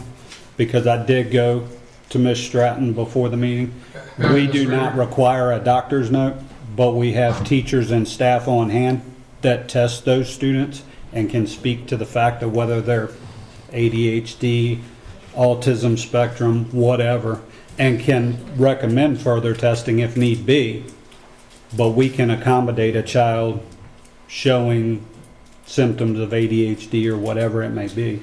I guess the question is legally, because I know, for example, for the ADA, that is a legal requirement. Is you have to inform the employer, you have to tell them. So legally, that's what you have to do in terms of an ADA. So it'd be interesting to know with regards to disabilities. A medical diagnosis is not necessary to have a 504 plan. You do not have to have a medical diagnosis to receive Okay. a 504 plan. Okay, well, stand corrected on that. Okay. Ms. Carlenio, would you like to take your turn now? Well, unless Mr. Ricker wants to do it first. I'm fine with you going. Oh, all right. Okay, well, so I just wanted to say a few things, because we have been going, this has been a very long, arduous, and very, sometimes quite nasty process to get to this point. And this is why my policy is not before you, but instead we have the Richard policy, which actually has a lot of the compromised version from a lot of the concerns that Mr. Barlow and Ms. Rutz actually raised at some of the other meetings that we had. And I did want to, and it's too bad that a lot of the people have left already, because I did want to mention a couple of things that a lot of people have asked me, you know, why did I push this? Why was it my first piece of policy? And also if I know any transgenders. And the answer is very simple. I believe very strongly on this. I've been researching this for a long time. I feel like this is what we need to do to protect our kids. And secondly, I do know transgender kids. I've researched this issue thoroughly. I watched interviews. I read many books over the years. I've actually communicated with some people who have regretted doing these transitions. And the main case for me was a very personal one, because he was one of my daughter's best friends in middle school. And this particular girl was actually in high school, and she had never given any indication that she was anything but a girl. Yet one day out of nowhere, she declared that she was a boy. And her parents, who were very far left-leaning, were ecstatic about this. And they quickly announced, in a newspaper no less, not just their daughter's decision, but how immensely proud they were of him. This girl lived in a very supportive community. She was homeschooled and her decision was celebrated. There was no bullying. Yet a couple of years later, she committed suicide at 18. So I personally don't care if an adult, and by that I mean someone 25 or older, which is generally considered the age of emotional or physical maturity, decides to go through a transition. That is their business and that is their life. But when we're talking about children who are being led to believe that they are defective, having been born in the wrong body, and that a lifetime of drugs and perhaps a few surgeries to fix the problems, this is not just a lie, this is actually child abuse of the worst kind. And have you noticed how the trans agenda right now, which currently rakes in more than $1.5 billion a year just in the US alone, only targets the children? And they do this because it's easier to sway a kid than it is to sway an adult. They do it because it will be more profitable for them once they have that child forever hooked on drugs to just keep it going. And they do it because in many places, and not here in Shenandoah County, thank God, a lot of the schools and teachers and counselors have been complicit in pushing this ideology. However, just because it isn't already a huge problem here in Shenandoah County doesn't mean that we can just cross our fingers and hope for the best. I know some view this as a political issue, and it is true that political parties are sharply divided on this, and Democrats support it and Republicans are against it. I know others view it as strictly a biblical, religious issue, and for those of us who are Bible-believing Christians, this is an affront to God and to His creation, and a way to establish anti-Christian principles in this Judeo-Christian country that we live in. But ultimately, for me, this is an issue of human decency and protecting kids. I don't just mean protecting the girls that are being subjected to physical injuries from being forced to compete against biological males, or of girls' dreams being shattered by a biological male who can compete against males but can easily defeat a girl, or protecting those girls who have been subjected to sexual assaults, as some already have. No, it isn't just about them, but about the very children that are being confused and led to believe that changing their gender, something that will never happen in real life, will fix their problems. These are the children who have suffered from sexual abuse or have developmental or mental health conditions that are being exploited by the trans agenda. And let me tell you, the data suggests 60-65% of transgender are autistic. And we can see why, because they're actually exploiting that. These are the kids that will be 19 times more likely to commit suicide. And actually, this rate goes up after the transitions. And this is why many European countries are already retreating from these practices. And in England, the puberty blockers are no longer given to anybody under 18. So I always hear people complaining about how we're losing our country or how our society in general is deteriorating. Most of these people point fingers at the president, the Congress, the courts, the media, or whoever they think is in charge. But sadly, when many of those same people do assume positions of power, where they are able to make the changes that those who voted for them expected them to make, and we heard a lot from people, not just today, but we have been getting a lot of letters from people supporting the Rickard version, not the Youngkin version, they become just another politician saying one thing but doing the opposite. And as much as we like to blame others, the reality is that the true change is going to start at the local level with school boards, just like this one. We are the ones who are closest to the people that we represent, and we are the ones who can effectuate that change. I understand that there is some confusion and fear of litigation. Ms. Rutz actually just voiced some of it, given the uncertainty caused by the Supreme Court's refusal to address this issue. However, the current case law and the legal opinions of renowned and respected constitutional legal expert, and most importantly, the Commonwealth of Virginia's Attorney General Jason Miyares, fully support what this policy says. This is a fact. Just as it is a fact that the risk of litigation exists with any of these policies, or if we don't pass any policies at all. In fact, right now, the only policy that is actually on the litigation is the Youngkin policy. So we either have the courage to do what is right, or we cower at the pressure by those who are doing wrong. I urge my colleagues to pass Mr. Rickard's gender identity policy and show with actions that they really do care about the students in Shenandoah County. And I also, before that, I wanted to also mention that just on Monday, the National Association of Intercollegiate Athletics just passed a ban on biological males in the schools. We also have half the states have already passed laws that are supporting what we're trying to do here. So to say that all of a sudden we're gonna be more subjected, to litigation, it's not true. So I strongly urge my colleagues to either, if we're gonna be discussing this one first, then I have a gazillion different amendments that we can go through tonight. Or we can try to, go through Mr. Rickard's version, which I guess I can make a motion then to make an amendment to adopt the language from Mr. Rickard into the Youngkin policy and hopefully save some time that way. Thank you, Ms. Carlini. Mr. Barlow and then Mr. Rickard. Okay, I'm gonna talk like I'm from New York. I'm gonna try to make this fast. What? All right, you've got an amendment to merge the Mr. Rickard Oh, we have an amendment? policy into the motion at hand. It needs a second, and Okay. then proceed on that amendment first. Oh, I didn't pick that up as an amendment. I just thought she was in passing that she could if that's what they needed to do. I don't know, I heard amendment mentioned. Now, Well- whether that was an actual plan or not, I do not. Well, I do intend to do that. I just wasn't sure if we can have a discussion first and then do that. So, Yes, okay, so you I'm fine. do not. I'll retire that and then I'll bring it back after everybody talks. Okay. Yeah. Thank you. Thank you. So back in 2021, you remember that the Northam government passed a model policy based on a law that was 8 lines long talking about how transgender students should be treated fairly.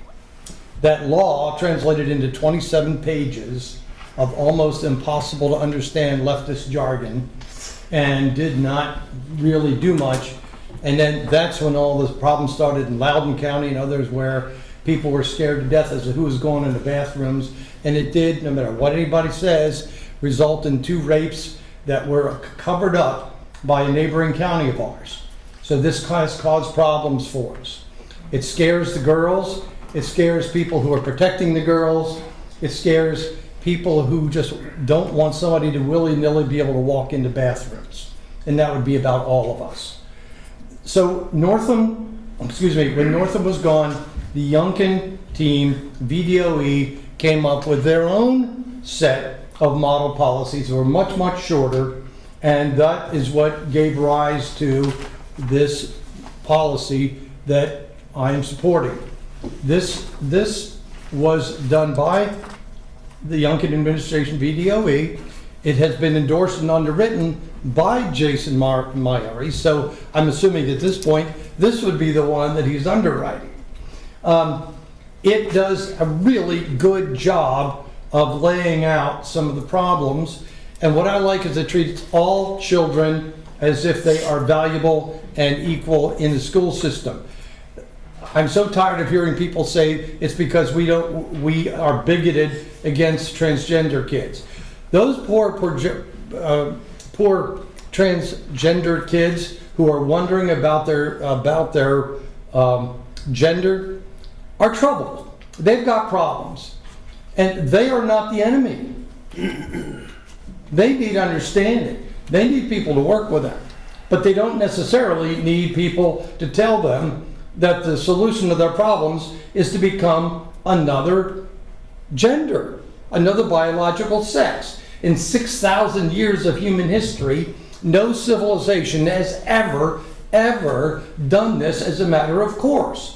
Suddenly we, in 2022, 2023, have decided this is the way to alleviate problems for children, is to have to lop off breasts and penises. That's it?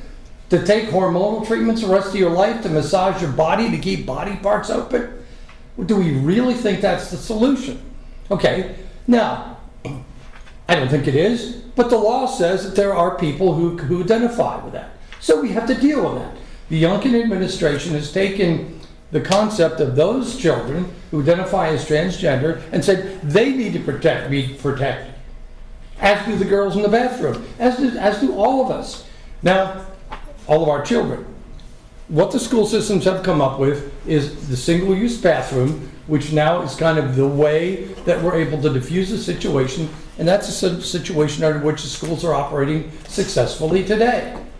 But we have to go beyond that. We have to actually create a policy that's going to make that work into the future. And what I like about what Youngkin's team has done is they have created a system that respects all students. It doesn't lionize or demonize any of them. They all deserve good education. They all deserve protection. Respect for all students. The number one issue out there is safety in the schools. It wasn't that way 30 years ago, but it's that way now. We need to restore a safe and secure environment, and it's being done, and this is a blueprint for doing it. It restores parents' fundamental rights. You think Glenn Youngkin and his team are not paying attention to that? That's why I got him elected. The schools must, under this plan, keep the parents informed. Administrators are to consult with the kids. There's supposed to be material information that the kids have that are provided to the parents. And so this gender information that the students have, that's not proprietary between them and the teachers.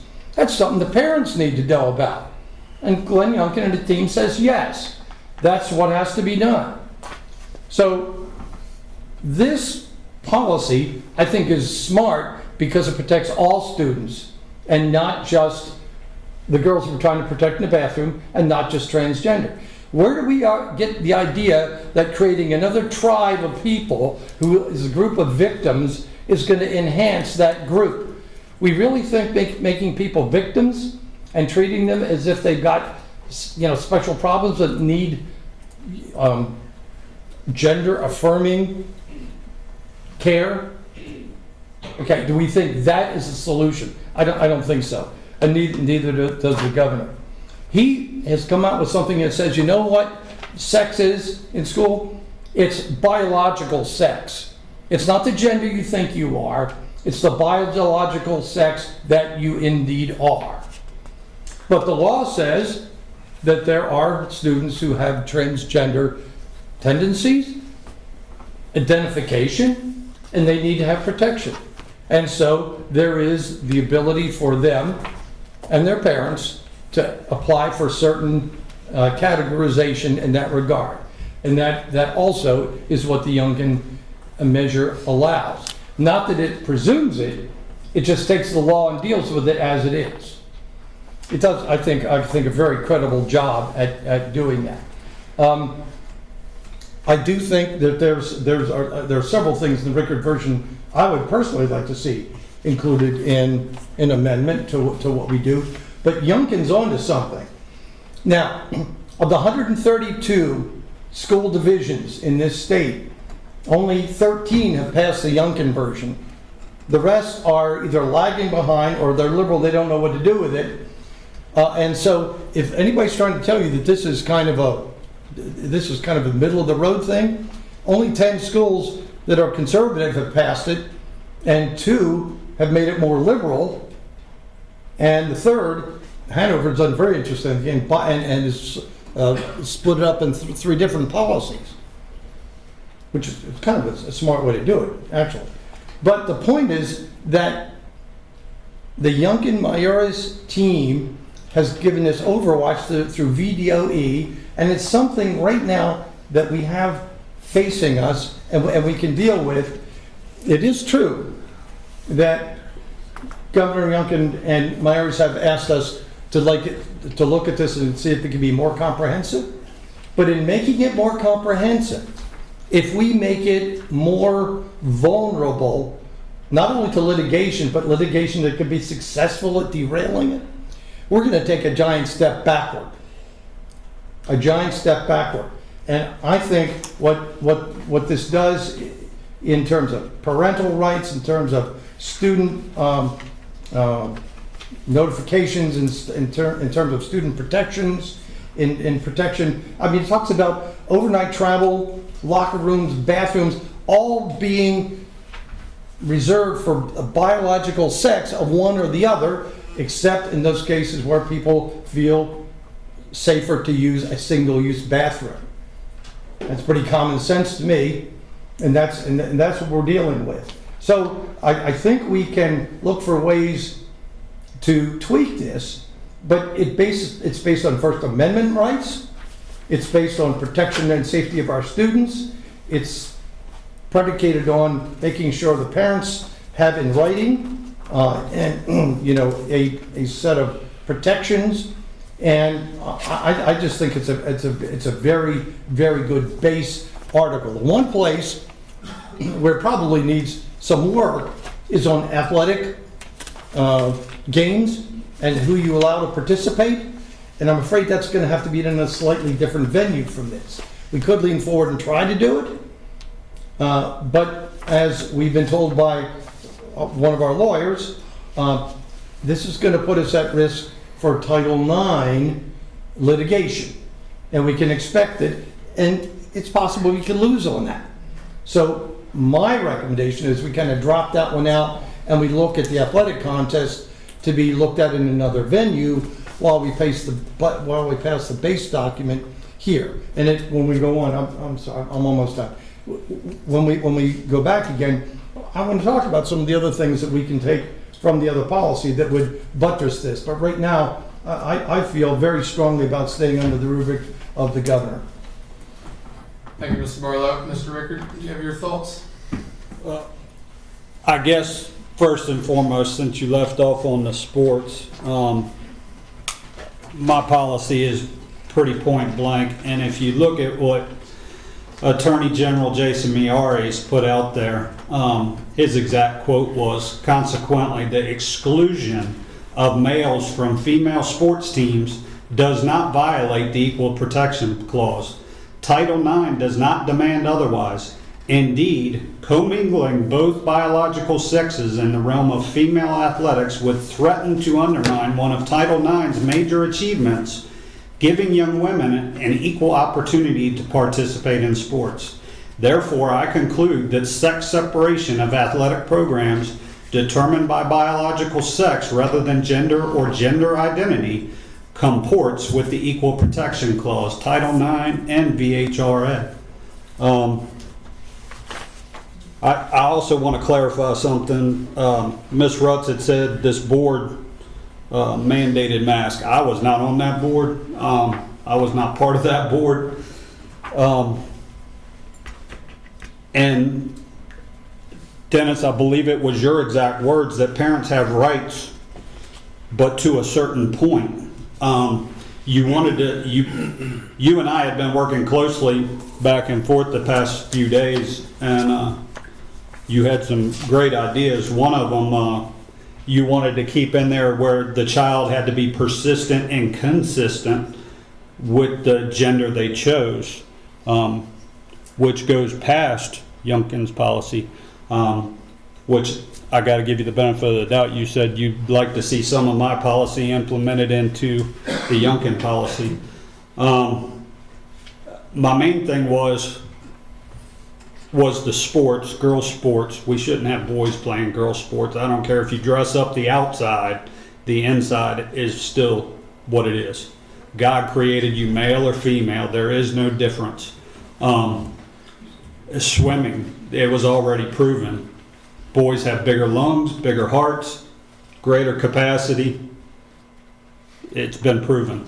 The intercollegiate athletics, they just did the common sense thing and said, hey, males aren't competing in female sports.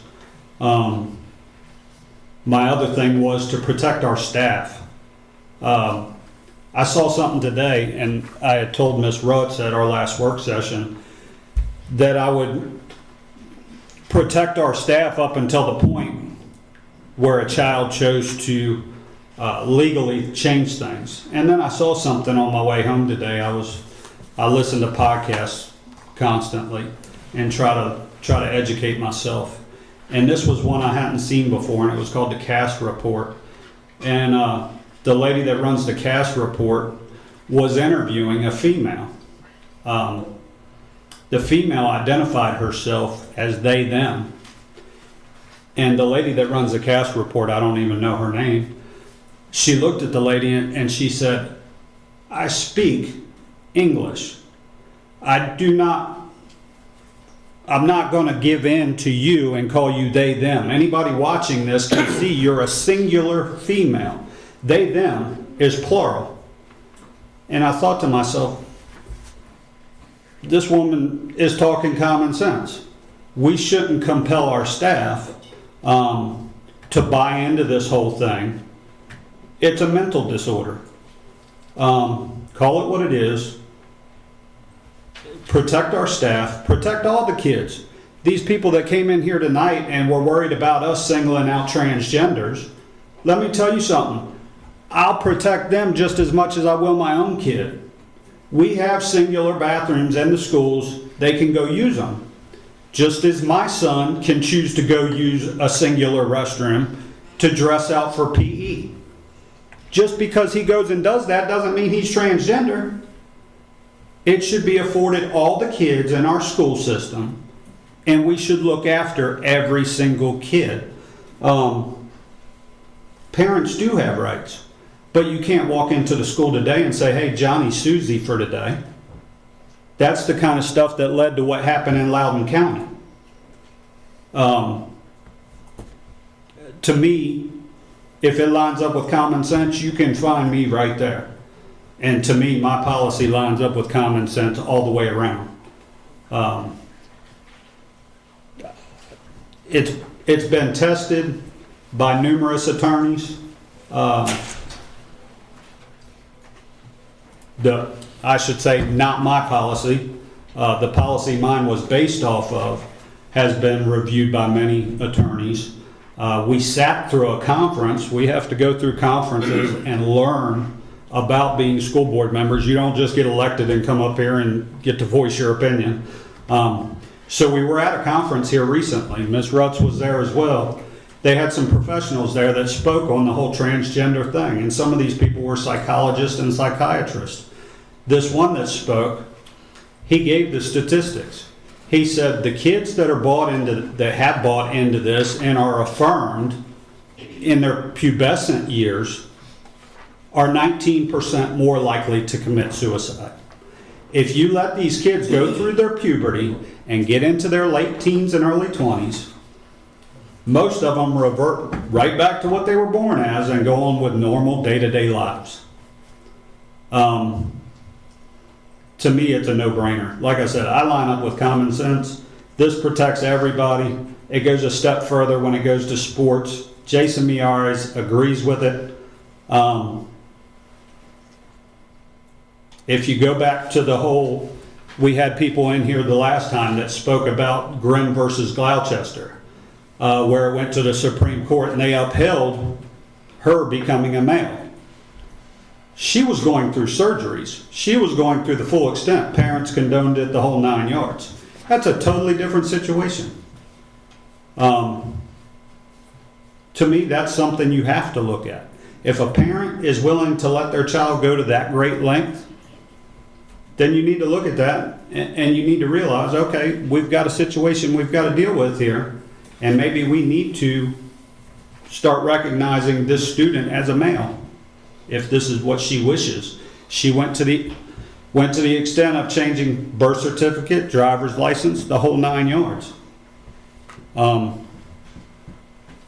me, I would make a motion that we adopt the Rickard policy this evening. Second. You just said I would. You didn't move. Oh, okay. Now we're going to officially have two motions. Can I ask you for a clarification though? Absolutely. As a professional in your area, are we better off going through this policy, the Youngkin policy, and voting it up or down before we move on so we don't muddy the water? It's going to get very confusing. So, in fact, my brain is turned to mush trying to figure out whose policies, who's promoting. So, you've got a motion, you can handle it and work with it. You can amend and merge yours in on top of it. And I'm not familiar with either policy, how similar they are. Is it a one or the other type policies? If it's not one or the other, we're going to be here very late tonight. So you gotta handle the motion at hand. I'll refrain mine for now. Correct. All right, Thank so you. let's go to Mr. Street if he has anything as we go through our discussion before we call the vote. Mr. Street? Wow. I was hoping this thing would get more simple, but obviously it hasn't. I think it's gone the other way. But hey, I really like this opportunity for us just to be able to discuss things. I just feel like we never really we're kind of like in a, well, you know, you've seen what it's like. You know, GB, I really appreciate the fair board meetings because we sit around the table and we can just talk instead of being, you know, under the microscope. So anyway, so I enjoyed this opportunity for us to kind of just talk about things and not be so, you know, just maybe in a kind way. And so I guess my view is, first of all, I don't think, you know, to everyone out there, and I feel very safe saying this, I don't think there's anybody on this board that you know, really opposes Youngkin's policy or that. We're all on board of something to protect our kids.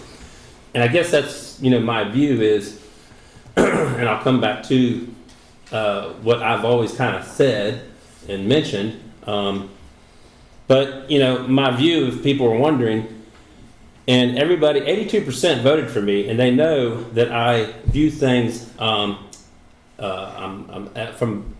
the Bible is very important, and I'm very biblical how I view things.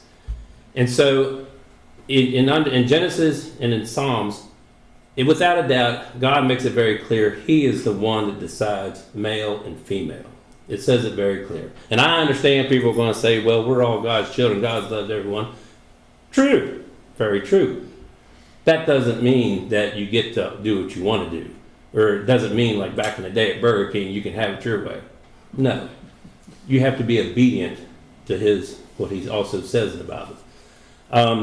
So it's our job to protect the well-being of kids under good faith. And I resort to, you know, I think in my mind, gee, there's a reason why our government, back in the day, in order to buy a can of beer, 18, 19, now it's 21. There's a reason why you have to be 21 to buy a can of snuff. There's a reason why you got to be 21 to buy a cigarette. Why? Because obviously our society, government, under good faith, they feel that those choices, if you're under 21, you're not quite mature enough to make those choices. So, you know, when I was at a town meeting with Representative Congressman Ben Klein the other evening, you know, I wanted to tell him, I wish you all would have put that underneath that same umbrella so that these school divisions wouldn't be an issue, you know? And that's kind of how I feel about, if you have to be 21 to buy a can of beer, a can of snuff, a cigarette, then to decide whether you're a male or female, that probably should have been under the same lines. But anyway, I'm sure I'll probably hear people complain about me and my views, but hey, I follow the Bible. I don't get to pick and choose what I want to listen to, what I want to follow. I'm obedient, and I'm fine, and I stand on that, and I'm very fine with that. The other thing is, I'm going to back up what you're hearing tonight about what happens down the road, and kind of what Gloria was touching on. I'm going to step out on them here. Raise your hand if you ever had a child commit suicide because of something they did when they were a teenager.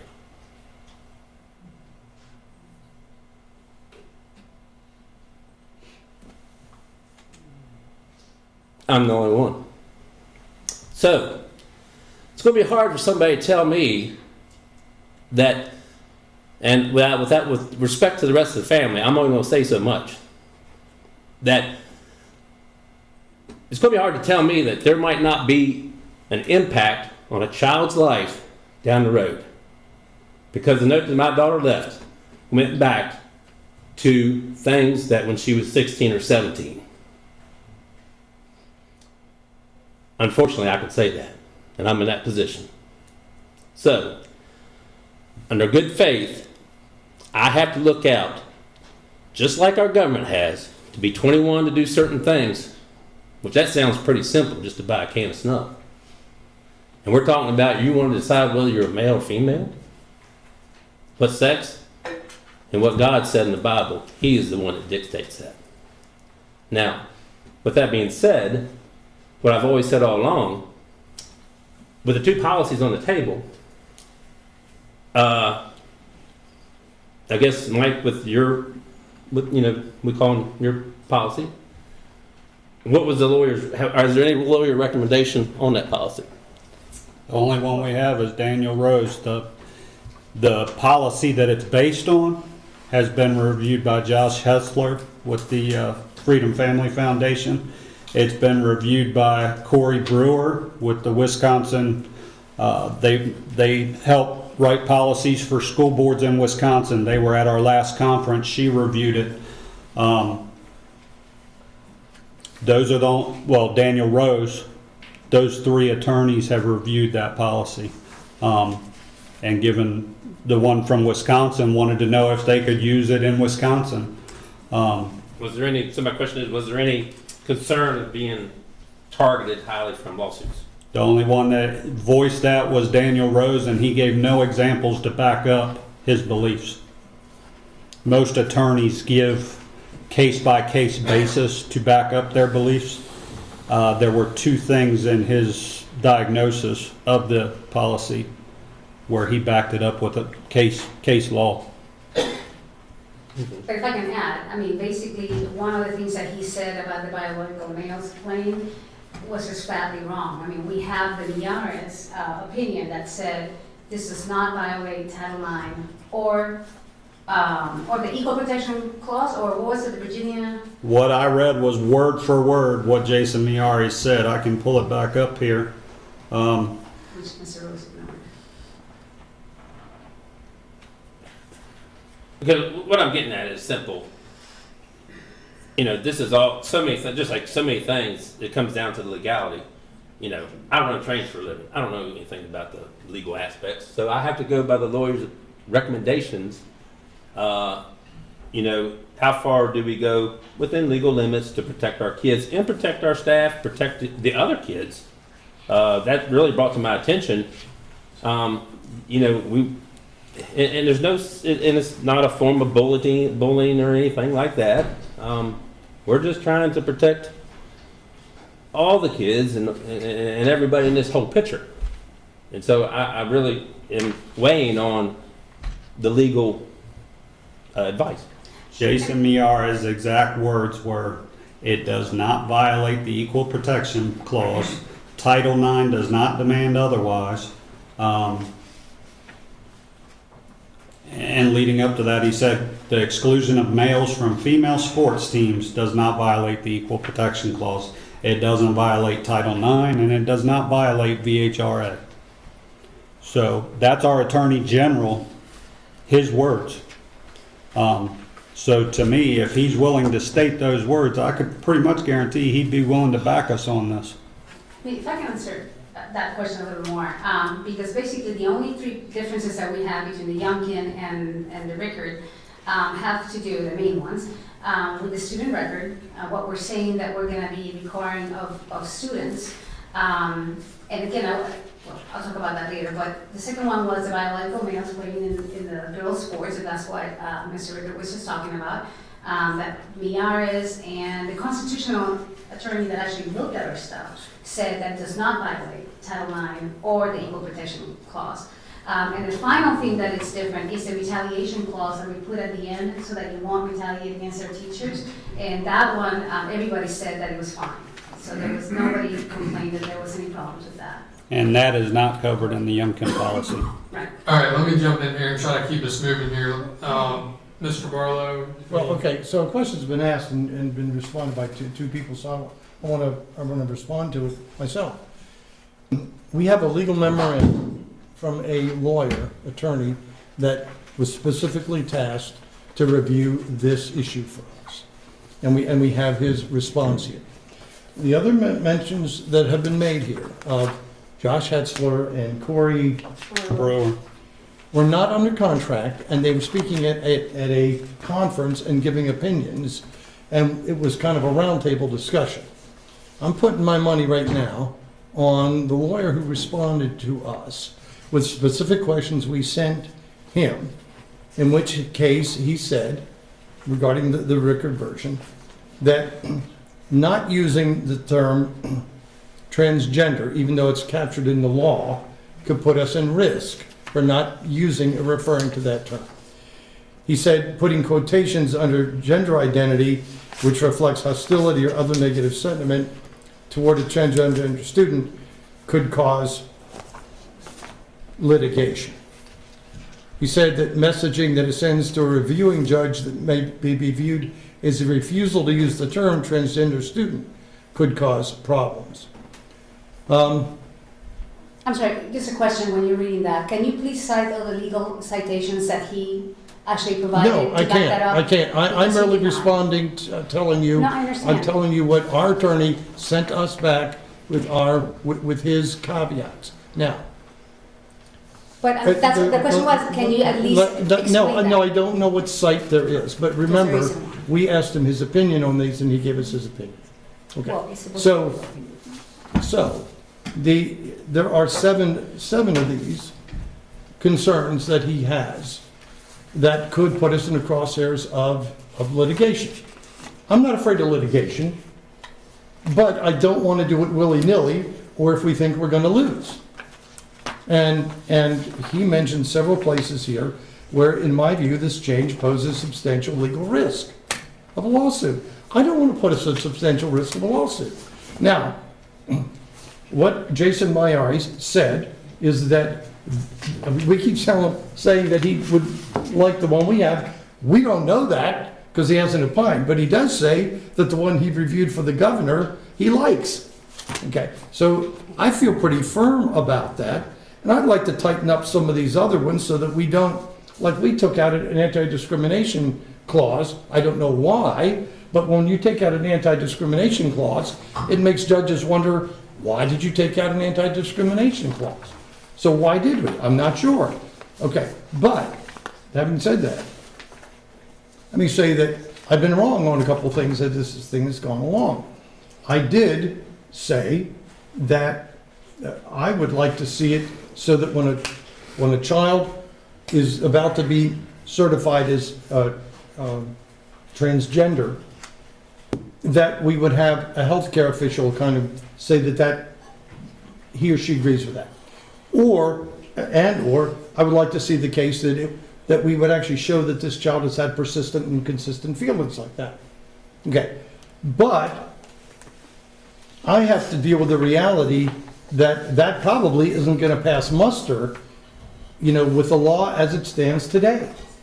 So I'd like to lean forward and do that as a gut reaction, but I don't want to put us at risk of losing what is a really good law by leaning too far forward.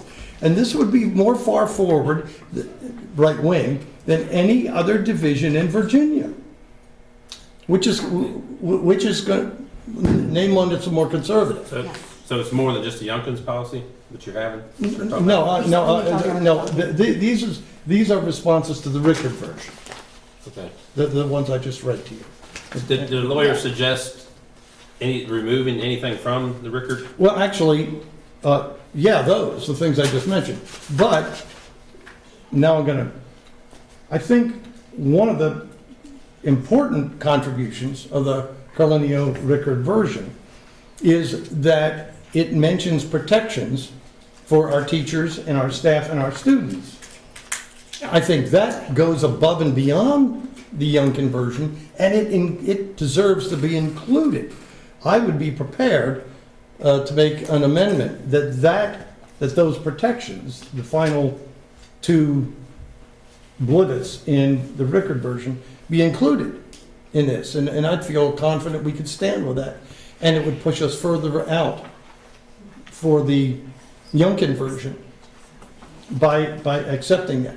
But beyond that, I'm just worried that this thing is going to cause us to be in the crosshairs where we don't need to be. We're just, by taking out an anti-discrimination clause, we're just kind of asking a judge to say, why did you take out the clause that forbids, discrimination against somebody? Why would you do that? And that's a question we could get asked in some sort of lawsuit. And that was a clause, it's really very meaningless. It can actually be added at any time. And let me just mention one thing, because I think there needs to be a clarification here. Mr. Rose, the attorney who gave us this opinion, has never worked on any of this. He's never worked on school issues. He's never worked on constitutional issues. He's actually a very young attorney who's only worked in business issues. His opinion, which did not have any legal citations, I mean, and as an attorney, or previous attorney, no matter what some people try to say around here, I can tell you that a legal memo will always have citations of cases and laws in order to actually support that point that you're trying to make. His did not include any of that. Furthermore, a lot of these points, like the ones that Mr. Barlow is talking about, actually went against what Attorney General Miyares actually said. So if I'm going to have to put my faith on this attorney or the Attorney General, in addition to all the other constitutional attorneys and experts that we know, and that Mr. Barlow himself knows, I'm going to put my faith in the ones that actually know what they're doing. In terms of the Miyares decision, a lot of the language that we got from there and that we got from Youngkin comes from the Miyares opinion. So, and in fact, there was actually even if you wanted to just change it directly to the Miyares, word for word, we can do that. In the end, it does not change what we're trying to do with this one. But what we need to understand is Youngkin, first of all, with the transgender term, that is actually an incorrect term. The correct medical term is gender dysphoria. That's why it was changed to gender identity. When you're talking about transgender, it's somebody who's already completely transitioned, and these kids are not that. So that's why we had changed that. That is not open to litigation, and the attorney was not able to explain how that would be a cause for litigation in any way. The other thing is, according to the Youngkin, a parent can literally just write a note and say, I think my kid is transgender, and I think we should go ahead and you should make all the accommodations for them. That is literally what the Youngkin does, and this is my main problem with the Youngkin is that. Because we have, in this county, parents who, in their kindergarten, they have a kindergartner that they're actually transitioned. You cannot tell me that a kindergartner knows if they're a boy or a girl. They haven't lived life yet. So that's what we're trying to prevent here. The other thing, the biological males, again, this attorney said that was wrong and that was going to be open for litigation. Not only do we have the Miyares position saying, no, that's not true, and it does not violate the Equal Protection Clause or the Title IX, but we also have the National Association of Intercollegiate Athletics doing that, and we have 25 states also doing that. So that is also incorrect, and again, another point that he was not able to defend. And finally, then there's the retaliation clause that the Youngkin policy does not have. So the Youngkin policy, as we've been told by many people who met with Youngkin during the time that he was drafting this, and it took him a long time, because he was trying to do a compromise version that the more liberal leftist school districts would pass, which in the end it failed, because most of them did not do that. But it says right there in the very first sentence, as we said many times, each school board shall adopt policies that are consistent with but may be more comprehensive than this sample policy is. That's what these are. And these are not in any kind of contradiction to our current law, the Equal Protection Law, or the Title IX. So we as a board can decide. We can decide to go with the Youngkin, which barely does anything, and in the end it's going to allow parents to just write a note and say, yeah, Susie's going to be Joe this day, from now going forward. Or we can try to protect the kids actually passing something that does pass constitutional muster and case law. And that's what the record version would be. And let me just add one more thing about the whole parental rights, because that keeps being thrown around. And parental rights is not the right of a parent to do whatever they want with a child. It's the right of a parent to decide what kind of education they're going to have, the right to know what the schools are teaching them, the right to decide, you know what, the schools are not for me, I'm going to homeschool. That's what parental rights are. Parental rights are not any right to say, my kid can be sexually abused. Or I can decide, I don't think that they should eat any meat or any stuff, and then have them just develop some kind of condition when they're growing up. It's not that you can do whatever you want with your kid. So a parent deciding for the kid before the kid is old enough, whether they're a boy or a girl, that goes well beyond what parental rights are. It's actually child abuse. It's not parental rights. All right, so continuing on, I know we still have the main motion on the floor. Do we have any amendments before we try to move forward and vote on the original? Yes, I wanna. Do I get the last say here? Do I get the last say here? Can we do the amendment first? How would do discussion? All right, so Ms. Rutz, you finished things up here. Yeah. I'll be honest with you, I'm disturbed by what's up here. And I'm gonna be real frank. There are people sitting on this side of the aisle and people sitting on this side of the aisle, and I'm fairly certain that there are people on this side of the aisle wouldn't want people on that side of the aisle telling you how to raise your kid. And I don't know where anybody on this authority gets on this board gets any idea to tell anybody else what's child abuse, what isn't child abuse, or what they can do and what they can't do. We can talk about Christ if we want to, but the Constitution isn't for just the righteous. And it isn't for the self-righteous either. We can talk about what Jesus wants to do, and Jesus doesn't push his will on you either. And he sure as hell isn't tossing the first stone at anybody that he finds to be distasteful or wrong. We're here to affect education and educational outcomes. If you want to go and you don't like transgenders, fine, head to freaking Richmond. This isn't where we do it here. And I take extreme offense to think that you or anybody else thinks that you can override my parental rights. You don't have to like it. So I can walk into the high school tomorrow and say, hey, Point I of want order. my son. Point of order. Okay, go ahead. Point of order. I think I made my point. I can have people on this side call me a racist for wanting Stonewall Jackson. Doesn't mean they're correct. And everybody's view is what everybody's view is.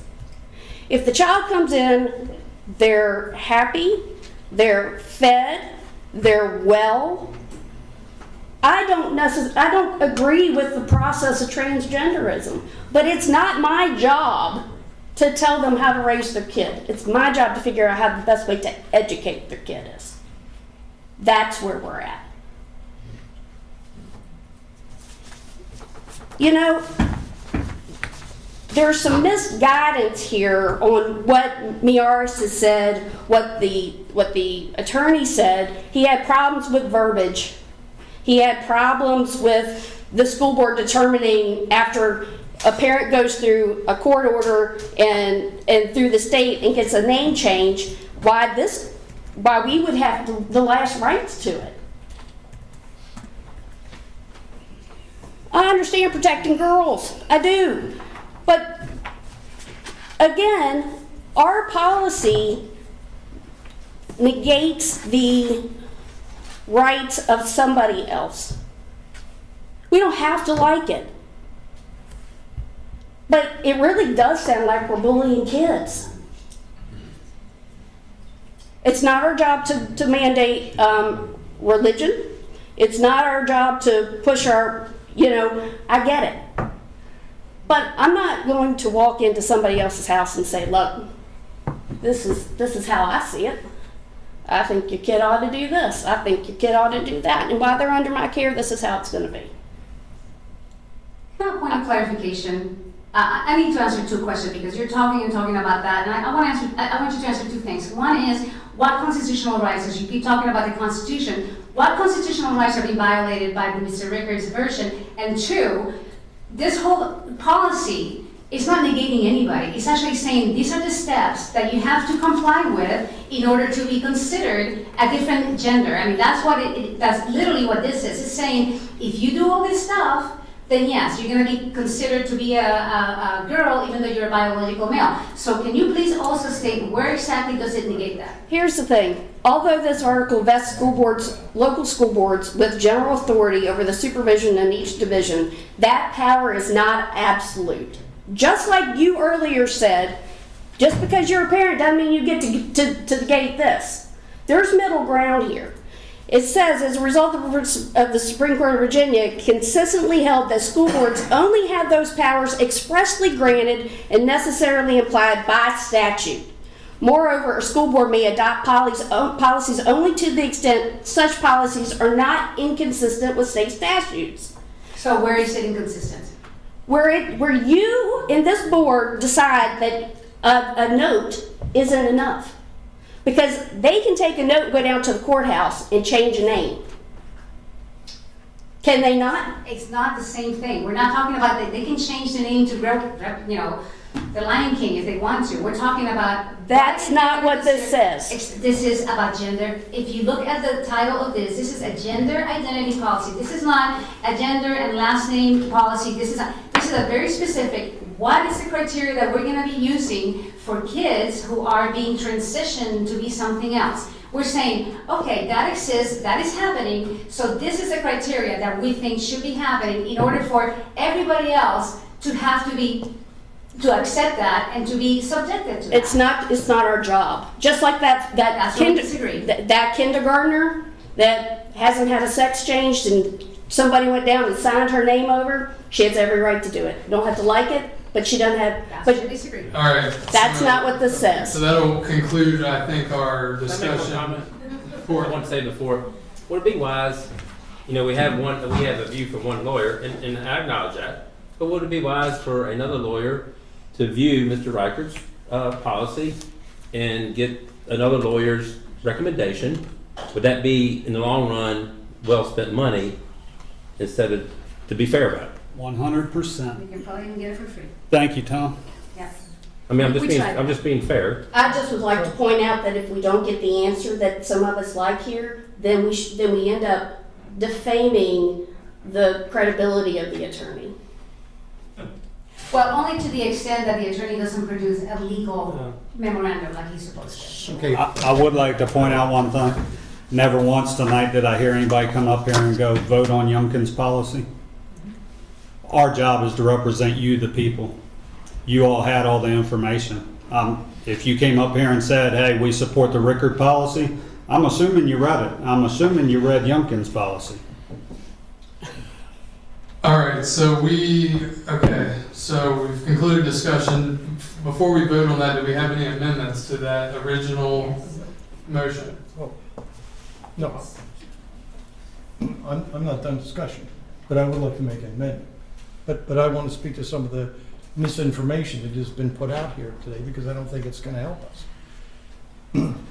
I said earlier that one of the things I would like to see is holding the parents responsible for not just a note, but to be able to get some sort of indication from a healthcare official or that there's a constant and persistent emphasis of transgenderism in that child's life for over time.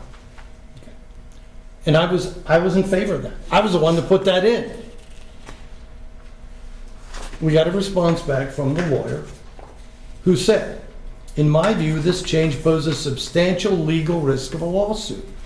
Any parent who has met the requirements under 2023 model policies either provides legal documents or makes a request in writing, but does not or is not willing to meet the extra steps of providing medical paperwork and other evidence may file a lawsuit challenging these requirements as being inconsistent with the 2023 model policies and therefore illegal. Now, it has been charged that the attorney that we hired to do this wasn't capable. We all had a chance to weigh in on him, and we all used them and sent stuff to him. The first thing that he sent us included all the sites that you asked for. Excuse me, it did. Then a second set of questions went to him, asked his opinion on some things, and this is the second set that came out. So he provided sites, he provided rationale, and he was the one. Now, I'm not saying he's right about everything, but he's got his opinion in two different sets of documents, and and I invite you to take a look at those. In terms of the place that this is decided is with the school board. It's with the school board. And I have not gone out on a stump to tell people this is my version that I want you to vote for. I've been holding my fire until we had our discussion here. So no, there weren't people came forth and said Youngkin plan. No, the argument was for us to make it to each other and to talk about the evidence that's presented here before us.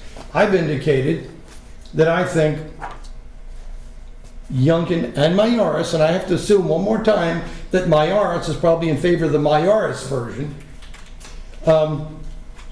is the safest and most prudent way for us to go. I also said that I think we could plus it up by adding something that Mr. Rickard had mentioned here several times. I think Gloria's mentioned it as well, is the protections that have been included in your version.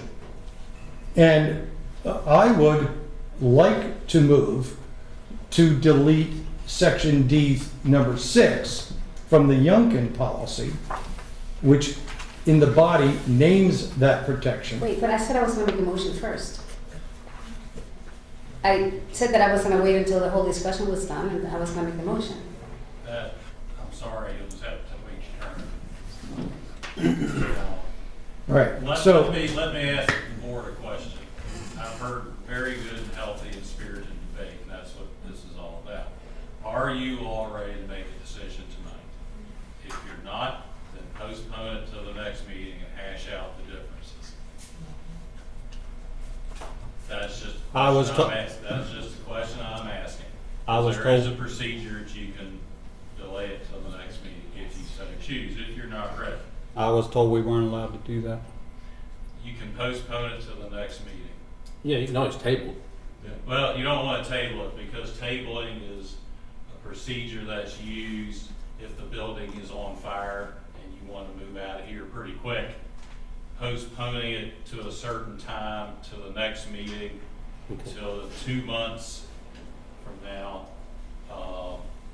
would work very nicely, because if you table something, you technically need a motion to pull it from the table. If you postpone it to a certain time, then it automatically drops onto the agenda. And I don't care what you do, but it sounds like, I mean, we can keep pushing and working through it, but like I say, I'm here to very healthy, spirited, positive debate on this thing. And if you're not ready, then don't botch it with a bad decision. But that's your body. That's not. All right, I support Mr. Bowman's recommendation. All right, I absolutely don't support continuing to move this down the road. In fact, if we do, I'm very much inclined to just not support it whatsoever in any way. This is just, it's getting strung out way too long. And we've had this information. We were able to answer or ask questions and receive answers. We have done so, and to me, it makes no sense moving this a month, 2 months, 3 months down the road. It absolutely makes no sense to me. I think that we vote tonight and we come to some conclusion and we live with that one way or the other. The community's had opportunities. This has been going on for 3 or 4 months now. So those are my thoughts.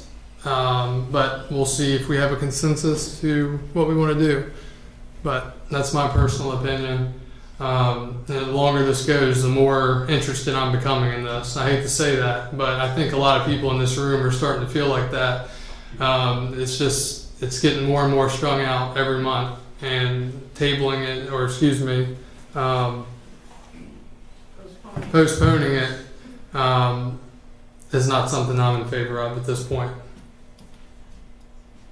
So I guess at this point, we're gonna vote Yunkin up or down, and then go on if you wanted somebody to propose. No, that's incorrect. Then if we're not gonna postpone it, then I'm gonna go ahead and propose an amendment to the Yunkin. And if that fails, then we'll just keep on at it. I was in the middle of my amendment. But I started it first. No, actually, he was, because I think you got told you were gonna have to wait your turn. Well, I know, but I had originally said I was gonna do it, and then I said, well, I want to hear from everybody, and then I'm gonna make my amendment, but that's it. All right, Mr. Barlow, please go ahead. I move to delete section D number 6 from the proposed policy, the Yunkin policy, and add section 1, number 1 and number 2. I have printed below. I'm going to pass this out. And this is a direct copy from the Rickard version.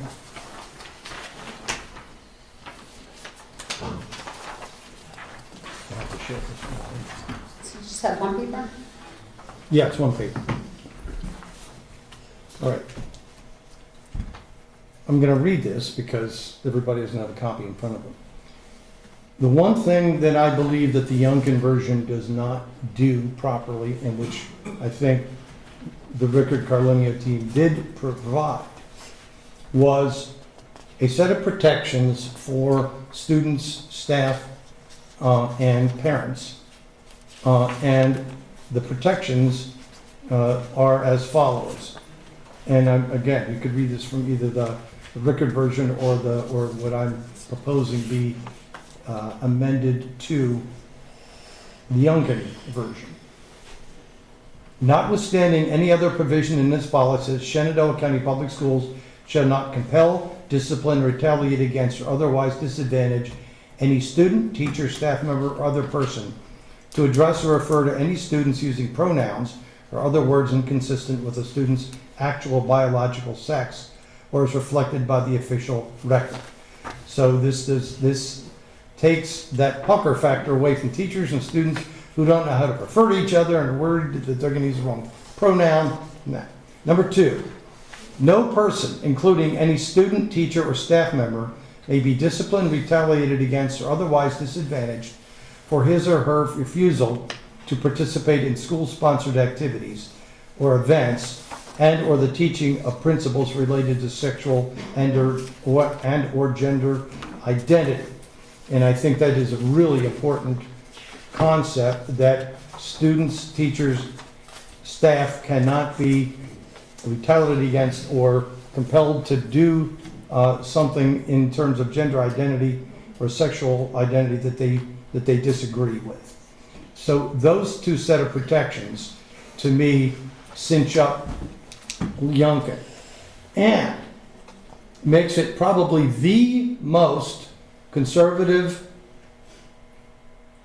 policy dealing with transgender in the entire state. Because that last portion, to me, tightens it up. And so that, I'm going to leave that amendment and ask for a second and see if we can work on that one. I second. So Mr. Barlow's made a motion to delete section D, number 6 from the proposed Virginia Department of Education model policy and adding section I, number 1 and number 2 after section H at the end of the proposed Virginia Department of Education policy. And Ms. Rutz has seconded. Yep. Discussion.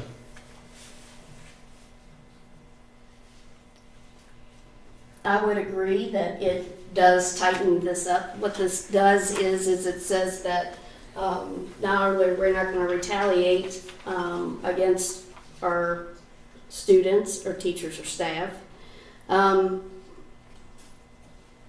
also goes to participate in their activities. So what this does is it gives leeway to both sides of the spectrum, both sides of the issue, being able to keep their rights to bail out of something. For instance, if the band teacher at one of our schools decides to play fly a LBGT flag and play a popular or LBGT music on our homecoming field, then someone that disagrees with that can say, I'm out of here, I'm not going to support this, and there'll be no retaliation. On the other side of that, if we have a prominent community member who says there's too much Jesus in the Christmas choral, we won't be changing that for them either. They can pull their child out of that with no harm, no foul. So again, I don't have a problem with it because it shores up rights to both sides to not participate in something they don't believe in. All right, thank you. Any more discussion on this amendment? All right, Mr. Bowman, do we go ahead and vote on this amendment, or do we take up any more amendments? If there is no more discussion, you answer the question at hand, which is the amendment. Okay. So we will now be voting on, this is just this amendment to the Yonkin policy. So we're going to do it separately. So Ms. Jack, can we do a roll call vote, please? Mr. Street? Yes. Ms. Carlenio? Yes. Mr. Gutschall? Yes. Ms. Roots? Yes. Mr. Rickard? Could I get clarification, please? I move to delete section D, number 6, from the proposed Virginia Department of Education policy and add section I, number 1 and number 2 after section H at the end of the proposed Virginia Department of Education policy. So we are not voting this as a policy. We're only voting to amend it. This is just the amendment as of right The now. First Amendment. I'll vote yes on that. Mr. Barlow? Yes. All right, the amendment carries by a 6-0 vote. Now I'll ask if there are any more amendments. Yes, Discussion. I would like to offer an amendment. I would like to change the language from D4 to the record language, also in D4. And the only difference would be where it says, notwithstanding the provision of paragraphs 2 and 3 of this section, Shenandoah County Public School personnel shall refer to a student by a name other than the one in the student official record or by pronouns other than those appropriate to the sex recorded in the student's official record, only if the student has been officially designated a gender different from his or her sex pursuant to section 3C2, that's the same as Youngkin. I would change the word or for the word and. The eligible student or the student's parents instructs the school division in writing that such a name or pronoun be used. And this is the one word is what changes whether anybody can just write a note and say, yeah, this kid's gonna be a different gender. And that's at least gives a little more protection to the children. Ms. Carlenio, can I have you write those? Because I make Yeah. because it goes out. Can I just say change the word and for or? Yeah. Yeah. So motion to change the word for and. D4, I believe. Right, so, okay, write it out. Make a motion to amend. I move.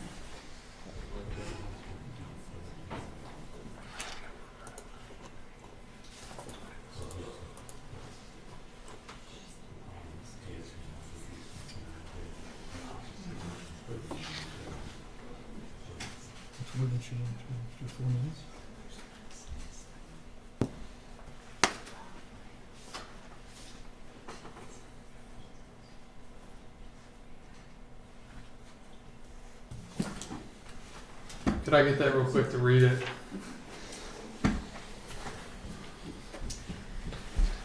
All right, do we have any discussion real quick before we vote on this particular amendment? Will you read it You need again, a please? second. You need a second on it. Okay, so is there a second to Ms. Carlenio's amendment to amend section D4 of the Virginia Department of Education Youngkin policy by changing the word or for and? Will you read it out so I can hear Okay. all of it? So it would now read, notwithstanding the provisions 2 and 3 of this section, Shenandoah County Public School personnel shall refer to a student by a name other than the one in the student's official record, or by pronouns other than those appropriate to the sex recorded in the student's official record, only if the student has been officially designated a gender different from his or her sex pursuant to section 3C2, and the eligible student or the student's parents instructs the school division in writing that such other name or pronoun be used. I'll second. All right, do we have any discussion? I'm unclear. So you want to change, So, are you dealing with the Youngkin version as the base? right, so And we're so changing are we dealing with D4? D4, Okay. identification of students. And tell me what line? So 1, 2, 3, 4, on the fourth line, it says or, only if an eligible student or, hold on, let's see. Wait, let me make sure that I got this right. Section 3C2, and the eligible student or the student's parent instructs the school division. So after section 3C2, we're changing that to and instead of or.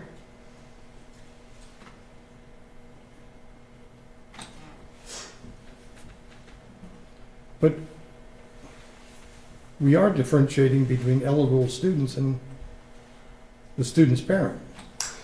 No, so before that, so the language that I'm proposing right now is notwithstanding the provisions 2 and 3 of the section, Shenandoah County Public Schools personnel shall refer to a student by a name other than the one in the student's official record or by pronouns other than those appropriate to the sex recorded in the student's official record only if the student has been officially designated a gender different from his or her sex pursuant to section 3C2 and the eligible student or the student's parents instructs the school division in writing that such other name or pronoun be used. Okay, so that's more than just the word and or. So there's a whole new phrase in there. Is there a new phrase? So, Ms. Carlinio, you were reading from Mr. Rickard's policy? Okay. Yeah, instead And of you said Governor that, okay. Youngkin's policy. All So, yeah, and there's in Mr. Rickard's policy, it also, there's an statement in there that says, that it's not in the Youngkin policy, that says student has been officially designated a gender different from his or her sex pursuant to section 3C3 and. So, So then yes. okay, so then that's the language I'm proposing is the one that I read from the regular. So if you guys have the regular version, it would be D4. D4. But we can't use that because maintenance C2 and 3 are talking about a case-by-case basis where they can change the legal name. Am I correct in that? I mean, it's referring back to that.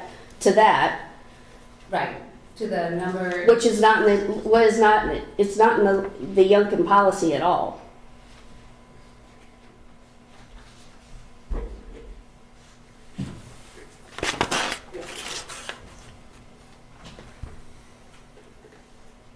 Okay, so I guess we're gonna need to move, then we're gonna have to make a motion to then change C2 first, and then do that one.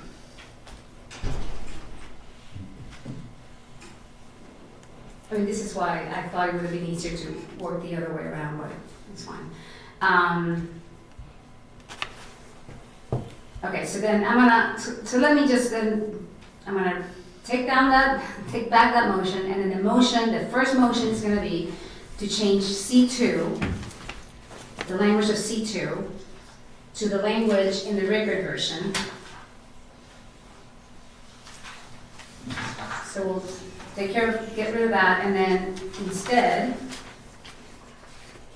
do Shenandoah County Public Schools with the approval of the school board on a case-by-case basis shall change the legal name or sex designation of a student or former student's official record only if a parent or eligible student certifies that status by submitting for approval a legal document such as a birth certificate, state or federal issued identification, passport, or court order substantiating the student or former student's change of legal name or sex designation, and in the care of changing a student's sex designation, b, an official medical diagnosis of gender dysphoria, which is the official name of this diagnosis, by a licensed health care provider, and c, substantiated evidence that the student's gender identity has been both persistent and consistent over time. And just to make an explanation on that, gender dysphoria is the actual diagnosis for somebody who's going through this transition, or anybody who's a transgender. Transgender is somebody who's already transitioned. So that's why that terminology should not even be in this policy at all. The idea of substantiated evidence that the student's gender identity has been both persistent and consistent over time actually comes from the Grimm decision that we have here in Virginia that actually defines what a student had to do in order to be considered a different gender. So that's actually complying with the law as we have it right now.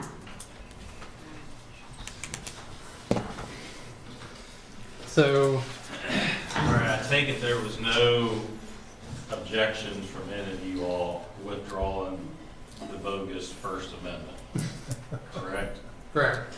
Okay, then minutes can show it's been withdrawn, so we'll go for pitch number 2. Yes, now we're in C2. Okay.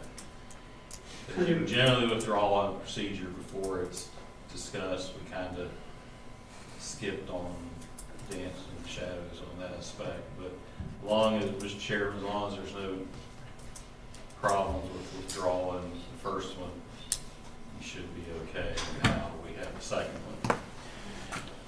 Please make the minutes show that the First Amendment was scrapped.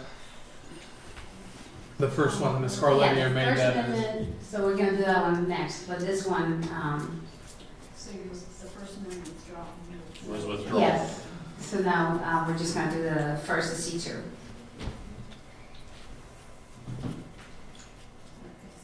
So your amendment is, I move to amend the Virginia Department of Education policy to amend C number 2 to the language in the Rickard version.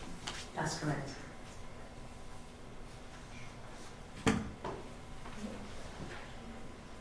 And then do we have a second? I think Mr. Rickard. I'll second. Okay. So the amendment on the floor is to modify the Virginia Department of Education Youngkin policy, section C2, by moving the Rickard C2 writing and formatting to the Virginia Department of Education Youngkin policy. So C2 from Rickard to C2 in Virginia Department of Education Youngkin. Does that sound right, Ms. Carlini? That is correct. Okay. Okay, so we will Do I need to explain it? Discussion. have any discussion. Okay. Yeah. So do I explain it first? So she can get first word since she made the motion, or the amendment. Okay, so, like I said, this is one of the areas that, we're not saying that a kid cannot be transitioned. I mean, that's beyond the discussion here. If a kid is gonna be going through any kind of transitioning because they have the gender dysphoria, this is something that is gonna obviously affect everybody else, not just the teachers, but the other students that are gonna be in the class, or are gonna be sharing the bathrooms, or are gonna be competing against them in the team.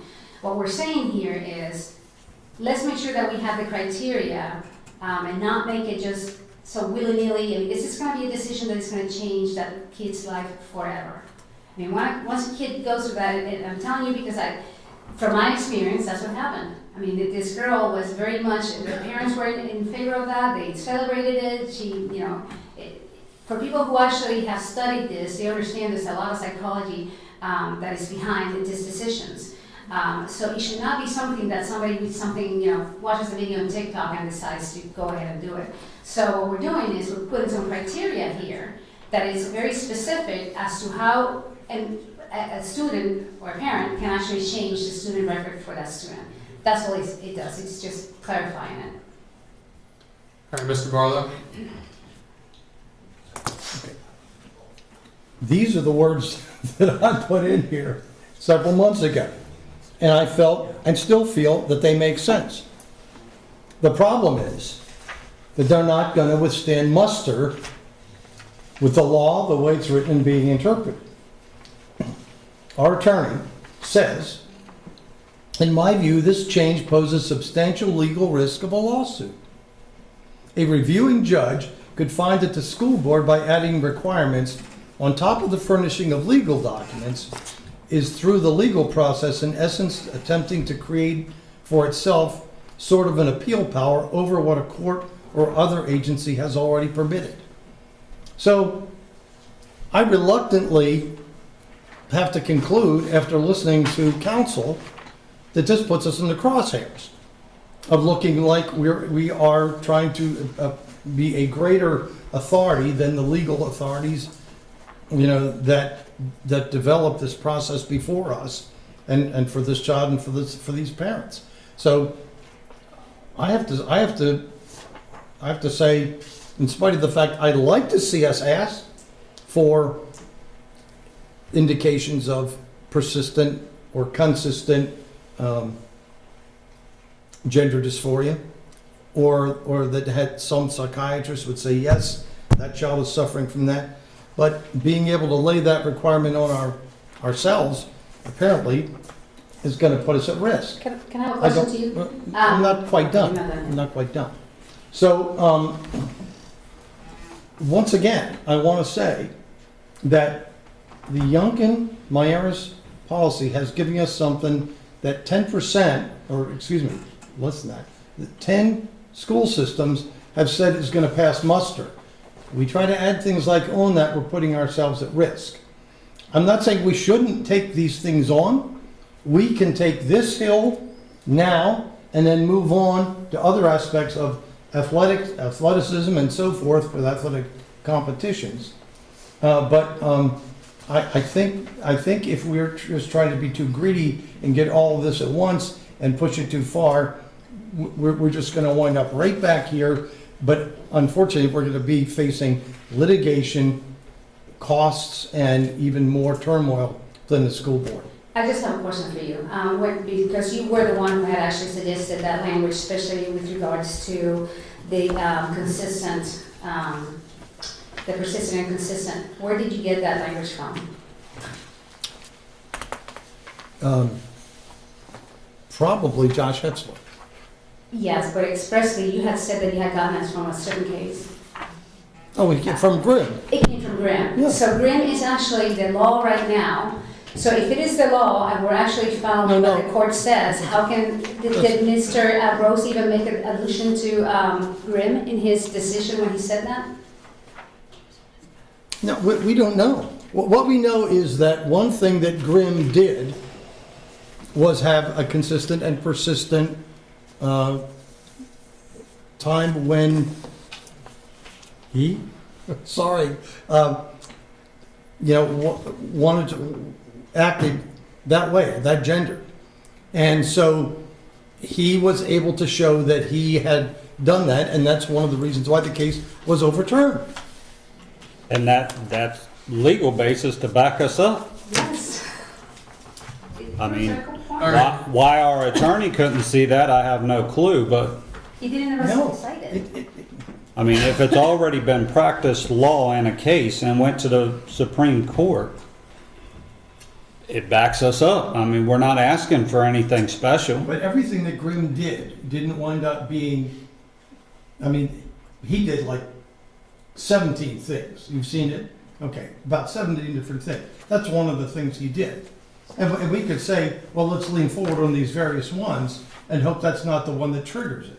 But according to our lawyer, it does. I mean, you go out and play in traffic, you could get hit by a car, but I mean, to me, we take our chances. We come up with what we think is common sense and what we think is best, and we take our chances. Well, and I think the thing is, if I'm not mistaken, because it's been a while since I read that Grimm decision, but I thought that was expressly what the judge said when he made his decision. He said one of the major criteria that he was actually basing it on was the fact that there had been persistent, whatever the terminology was that they used, throughout years. And that's why they had actually ruled it that way. No. Now, I just have to say, I mean, we have, like I said before, everybody can believe whoever they want, and obviously we're going to be voting on this, but to decide that an attorney who's never dealt with this before and who did not even make any citations about any of this actual case law in the memo over what the Attorney General and what, in this case, an actual court here in Virginia decided, it's beyond any comprehension to me. I mean, I guess I'm too legal about it. How can you keep saying that Myers supports us when he didn't? Well, he supports the other areas, but what I'm saying, even the areas that Myers does support, Mr. Rose said that wasn't allowed. And I think he went against actual Myers. And I think loading up on a lawyer, I mean, transgender law is being formed. It's not settled law that's 30 years old. It's emerging now. Exactly. And we take cases like Grimm and other cases, and we parse them together, and we see how how it fleshes out. Exactly. But leaning forward on it and taking a point on these things and putting our policy at jeopardy, not a smart idea. Well, no, my point is, if we're actually following a court, but then what you're saying is this attorney who didn't even, I don't even know if he read Grimm, completely ignore what the judge and the courts actually said. You don't know that he completely ignored it. Well, he did not mention it Why do you make there? these assumptions about what Because our he did lawyer not did? mention it in there. I'm going by what he put, by the work product that he He actually put he there. gave us the sites in the previous. You don't do a site before you do a paper. You do a paper with It citations was not a in them. legal brief. We asked him questions and he answered our questions. Okay, but when you do something like that and you're actually providing opinions, I mean, even our high schoolers have to do that. If you're Yeah, going to I provide an think- argument, you have to provide the supported evidence of why I you're think you're making an complaining argument. because he disagrees with you. No, actually. All right, I'm gonna jump in here. I think there's been an ample amount of discussion here. I have one thing I'd like to add. Okay. Can I- Ms. Rutz, and then we gotta get going here. Code 22.2-23.3 directs each school board to adopt policies that are consistent with these model policies, and accordingly, to comply with this law, school boards may not adopt or maintain policies that is in conflict with duly developed model policies. How is it in conflict? Model policies right now says a parent can sign off on anything. Comprehensive doesn't, in my view, say, hey, the school board gets to do it. And we don't even have a policy for procedure on what that looks like if we want to turn somebody down. So that's case law. I understand I'm not an attorney or been educated in law, but that's what that says. All right. So if you want to put it to a vote. So we are going to vote on the amendment by Ms. Carlinio of moving section C2 from Mr. Rickard's policy to the Virginia Department of Education Youngkin policy. Roll call vote, please. Mr. Street? Yes. Ms. Carlinio? Yes. Ms. Roots? No.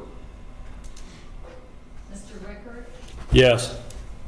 Mr. Barlow? No. Mr. Betschall? No. The amendment fails 3-3. Any other amendments that the board wants to make? Yes. All right, Ms. Carlinio. All right, so I guess the other one is not gonna be,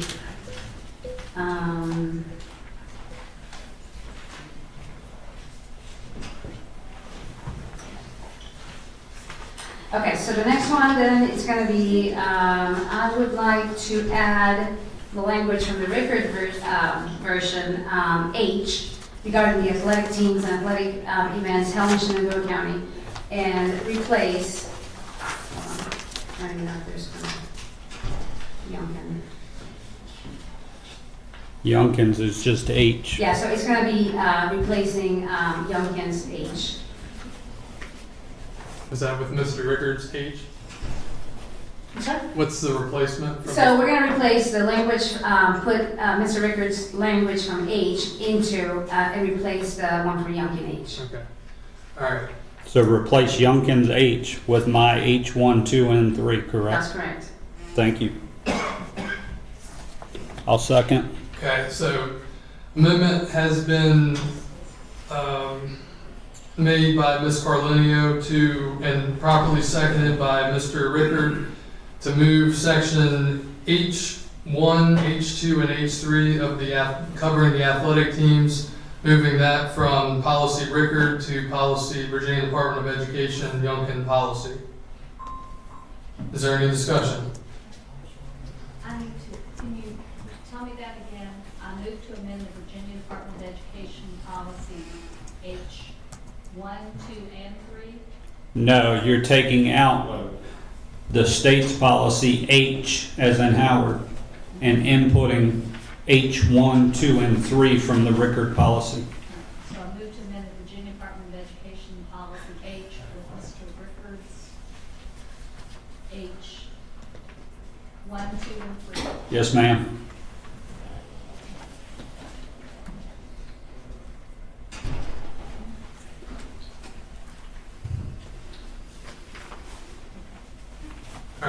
any discussion on that amendment? I do. Well, since I presented it, I should probably just explain it. Yeah, that's fine. So this actually just goes over the information that we've been talking about with regards to athletic terms and actually teams, athletic events, and being more specific, using what Jason Yaris did talk about. And again, what we've seen also with the NAIA and also with the other states in terms of legislation. We know that this is not in any way contradictory with the Equal Protection Clause of the Constitution. So this actually passes the constitutional muster. And also, it's not in violation of Title IX, which Mr. Rickard has already read several times, so I don't think we need to read that again. Any other comments? Yes. Ms. Rutz? This is another area that the attorney kind of warned us about.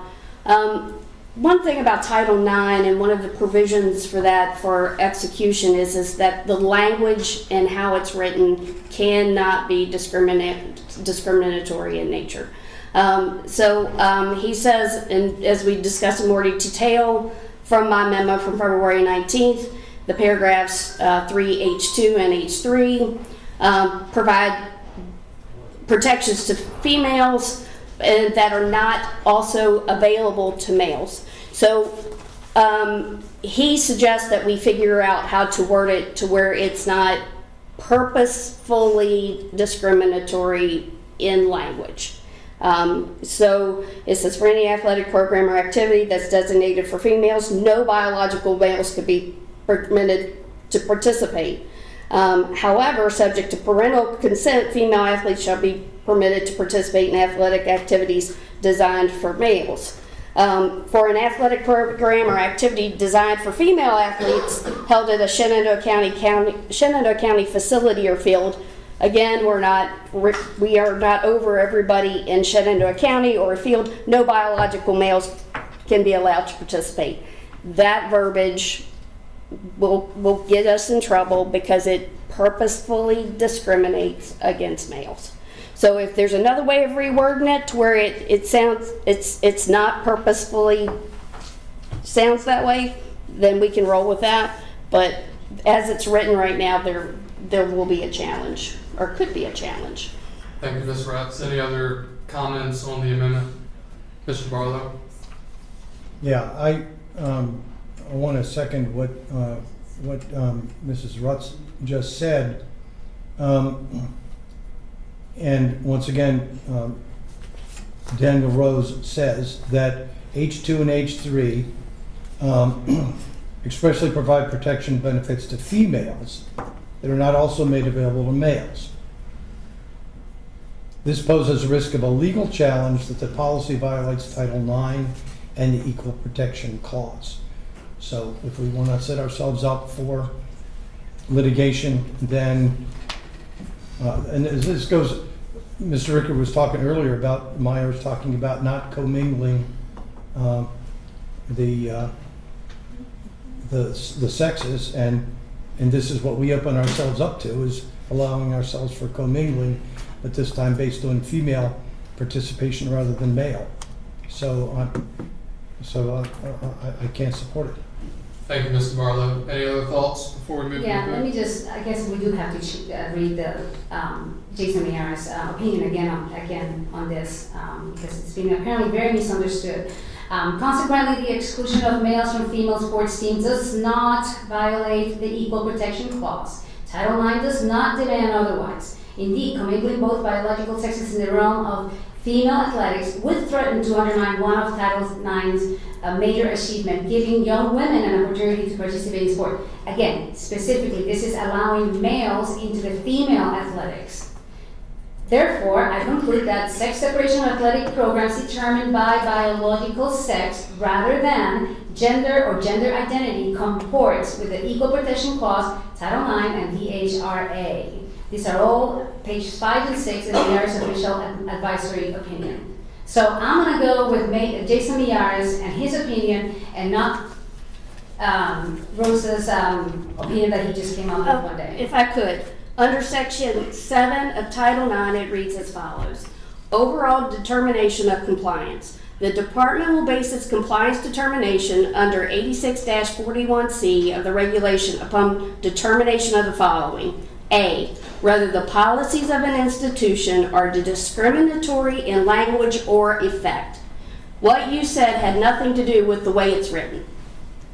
It's discriminatory in the way it's written here, and that is what Rose is saying. Not that it's discriminatory against, boys and girls. It's discriminatory in the way it is the language, and rather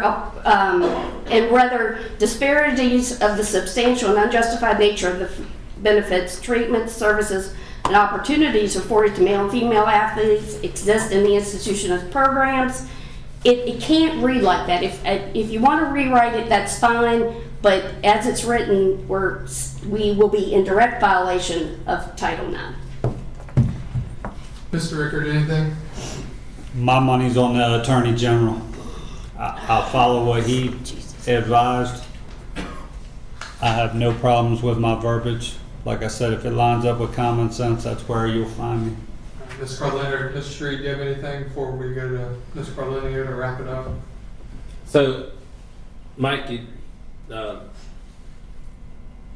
guess what I'm hearing here is, once again, I think we're trying to be lawyers instead of hearing it from lawyers. That's just my opinion. We're not lawyers. I'm more of a bullet point, this, and this, without all this, us trying to be lawyers.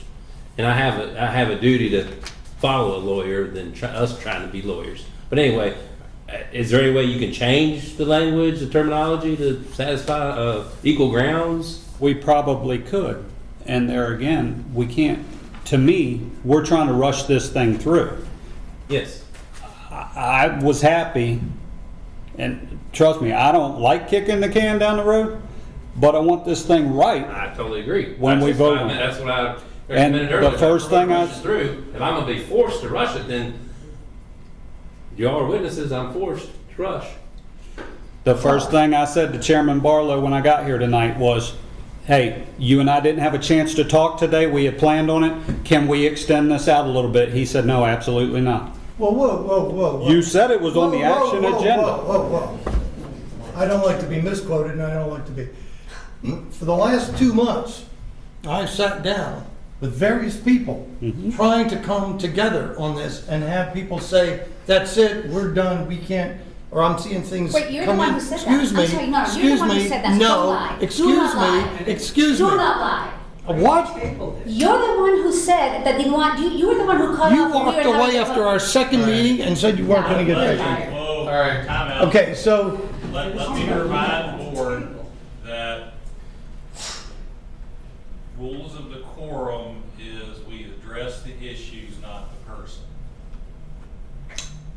okay, I will state for the record that for 2 months I've been working with anybody who will work with me on this, up through including this afternoon and yesterday. And this particular issue is one that was raised. I'm flabbergasted that we keep quoting Maiaris, whose endorsed version is in front of us to be passed. And we're saying, well, we think he would probably like ours. When he says, no commingling of sexes. Hello? No commingling of the sexes. And, and we have 2 things here that have carve-outs for female participation. Why? We're just asking for trouble. My question is, the model policy says for any athletic program or activity that's separated by sex, the appropriate participation of students shall be determined by sex rather than gender or gender identity, and the school division shall provide reasonable modifications for this policy only to the extent required by law. I mean, it covers the exact same thing without being in violation of Title IX's policy of enforcement. So I'm not sure why it is that we have to go, well, it's all about girls, but you can't write it that way. So, again, I don't know what H does that, or what your H does that this H doesn't do. I have no issue with a girl that wants to play football, wants to wrestle. They know they're at a physical disadvantage going into it. The parents know that. That's why I've coached girls in football. I've coached some phenomenal girls in football that are playing at the JV level now at Strasburg High School. I have no issue with that. To me, they know they're at a physical disadvantage.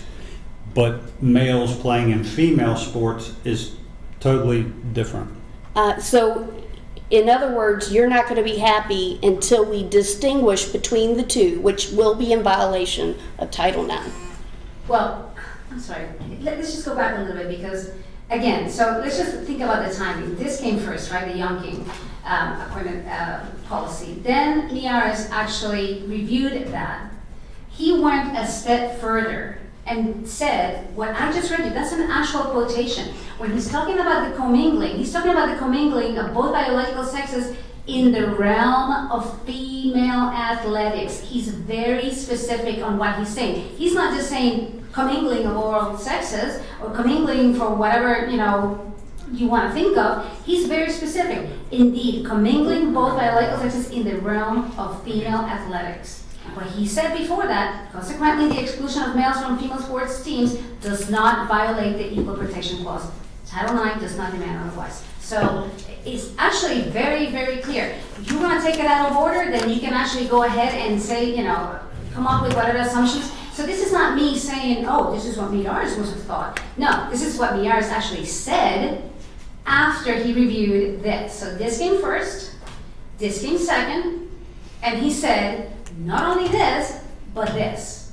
And this, what he said here, is what we put in the language in my policy, and then what Rickard also included, except that he also added the idea of having the coaches, right? The coaches of the female athletes being able to decide whether they want to be participating against biological males. Correct. All right. It does not violate any laws. I'd like to call the vote now. If all of our discussion is through on this map, on this. I have another comment. Okay, go ahead. Yeah, so Mike, here's my problem with the carve out for females. It's not the case that it's just if a girl's particularly good at playing football. What if, a 13-year-old, and you guys old enough to remember Nadia Comaneci? I mean, she was a great gymnast, and she was like 13 years old. No male could have competed against her. Okay, and she had the advantage. Okay, now there are places in sports. I mean, if you're a middle school wrestler, and the girl's going to be more developed at that point than you are, there are just I think that Title IX requires equality and division for both, not for one and t'other. We allow females right now to wrestle in male. We do, and we have made certain carve-outs for those with those delineations in mind. But we haven't made blanket statements that cover it the way this does. And that's why I say we would have to develop, which is what Hanover has done, is to bifurcate the policies into, and then they're working on athletics separately, which is a whole separate subset, but one I don't think we can tackle. This is why I would like to work on this as a board and get the two policies commingled on a work session or something like that, and then we come before the public and vote on it. To me, I mean, we're trying to rush this tonight and it's going on midnight. I've been taking heat-seeking rounds to the chest for 2 months because I'm the one blamed for dragging my feet the last 2 months because I wanted to get all this done. And so this comes as kind of ironic to me. Well, and considering we tabled it, and then the very next meeting, you all put it back on here. So, I guess that's because you all thought you had a slam dunk. So, Well, let me just make a point of clarification here, because I'm the one who drafted the original policy. This board did nothing last year with regards to this Youngkin policy. I first circulated the draft policy that I circulated back in November, mid-November, I've been since this. November, December, January, not any comment whatsoever from anybody here, except for maybe Mr. Rickard did a couple of times. February, you actually decided that you wanted to work together. We met together for like 5 hours, and then out of the blue, you sent me an email saying that you did not want to do anymore, that we were done with our negotiations. You can look that up. Since then, we had the tabling, and now we have this. Mr. Rickard, did you get a lot of questions from this board with regards to your policy and trying to clarify this or trying to work this out from anybody? Because I know I didn't when I did it. So I think whatever few suggestions were made during the work session is what Mr. Rickard actually included in there. A lot of this other stuff is just coming out for the first time. Then how did my stuff get in there? Because like I said, when we were there for 5 hours, we added that in Was it there there. before that? No, it wasn't in there. We added it when you said that you wanted to add the Grimm language. You literally wanted to add the Grimm language, so we did. All right, so we are going to vote on this amendment now. Again, the amendment was proposed by Ms. Carlinio and seconded by Mr. Rickard to move sections H1, H2, and H3 from the Rickard policy to the Virginia Department of Education Youngkin policy. So we will have a roll call vote. Ms. Jepp, thank you. Mr. Street? Well, under the lawyer's advice, no. Ms. Carlinia? Yes. Ms. Roots? No. Mr. Rickard? Yes. Mr. Barlow? No. Mr. Gutschall? No. All right, this amendment fails 4-2, or 2-4. Do we have any other amendments? No, I'm just gonna wait until the next board.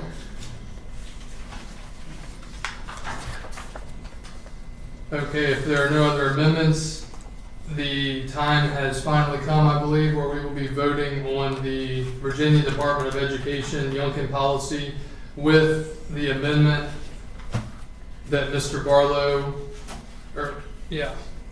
Mr. Barlow proposed earlier. And that was to move section D, number 6 from the proposed policy and add section I, number 1 and 2 after section H at the end of the proposed policy. So that was the amendment we approved, what feels like a couple hours ago now. Happy Friday morning, by the way. So we will now vote on, again, the amended Virginia Department of Education Youngkin policy. Roll call vote, please, Ms. Jack. Mr. Street? Yes. Ms. Carlinia? No. Ms. Roots? Yes. Mr. Rickard? No. Mr. Barlow? Yes. Mr. Gutschall? Yes. The item carries 4-2. And with that being said, I will now relinquish the chairmanship back to Mr. Barlow. Do you have to? It'd be my honor. Thank you. All right, we are at 5.5 for action items, adoption of school board norms. We read and reviewed the school board norms last meeting, or at our work session, I believe.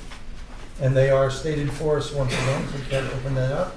Is there anybody who would like to make a motion to adopt the Shenandoah County School Board norms as presented? If I could find it out, I would be glad to make it. I move to adopt the Shenandoah County School Board norms as presented. I second. The motion has been made by Mr. Rickard and seconded by Mrs. Rutz that we accept the Shenandoah County School Board norms draft as presented to us. Any discussion? Those in favor? Yeah, no, I do want to have some discussion. Go for it. I wanted to include in the board norms, I wanted to add the requirement that we be notified by email. So right now, I haven't been notified every time we're going to be having items on the agenda. And I know that's part of the board norms, so I would just like to make an amendment and say that the chairman will be notifying us by email of the need to do that. We agree that that will be done, and you have also received your last version of that. So Oh, I don't have it with me. Oh, so that is included in there? you got it from Mrs. Jett. Yeah. Okay. Well, then if that's already there, then I'll retire my motion, but. Well, we can put it in. Isn't it? And I do remind the board that there are two ways to get things on the agenda. One is to let me know, and I will carry everything as I did back in January, even at the first organization meeting.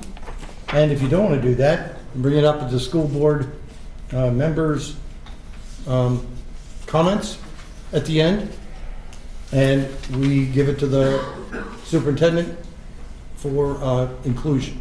So both of those things are in place. So I just have a question. So I'm talking about the sentence that says the chair will contact members of the school board prior to the meeting to determine if there are any requests to include an item report on the agenda. Correct. So you're saying that would be included by email? Yes. Okay, so I have the old one in here. Okay. Then I will remove But that. but If it's by the already way, there. it is my responsibility to constantly poll you. So when I ask you to call me or whatever, that would help. So there we go. Okay.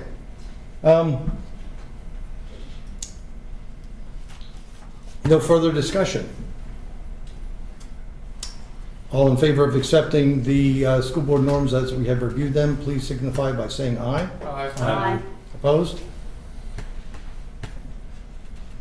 Passes 6-0. The superintendent's monthly report. Thank you.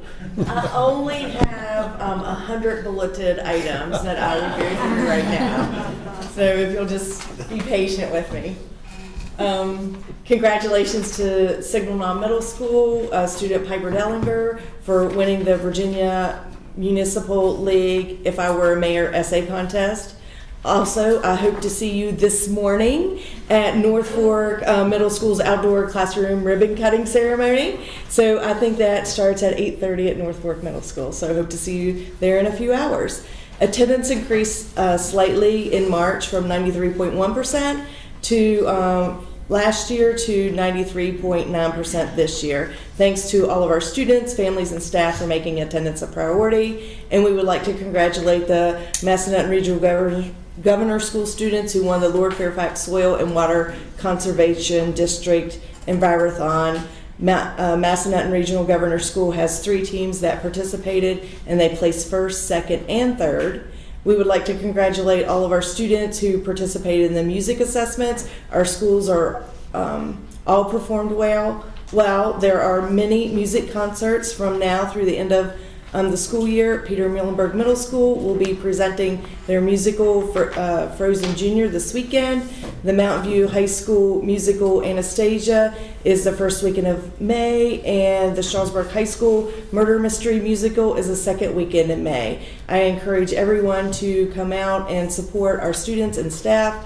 They work hard at these productions, and they always do an incredible job. We have a band concert, the Paige Shenandoah concert, which will be on Saturday tomorrow at 3 o'clock at Luray High School. So I hope you guys will attend that.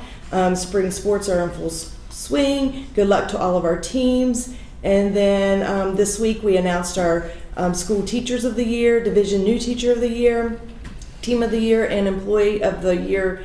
And we will be announcing the Division Teacher of the Year at next week's Staff Recognition Banquet. I hope that all school board members will attend that Staff Recognition Banquet.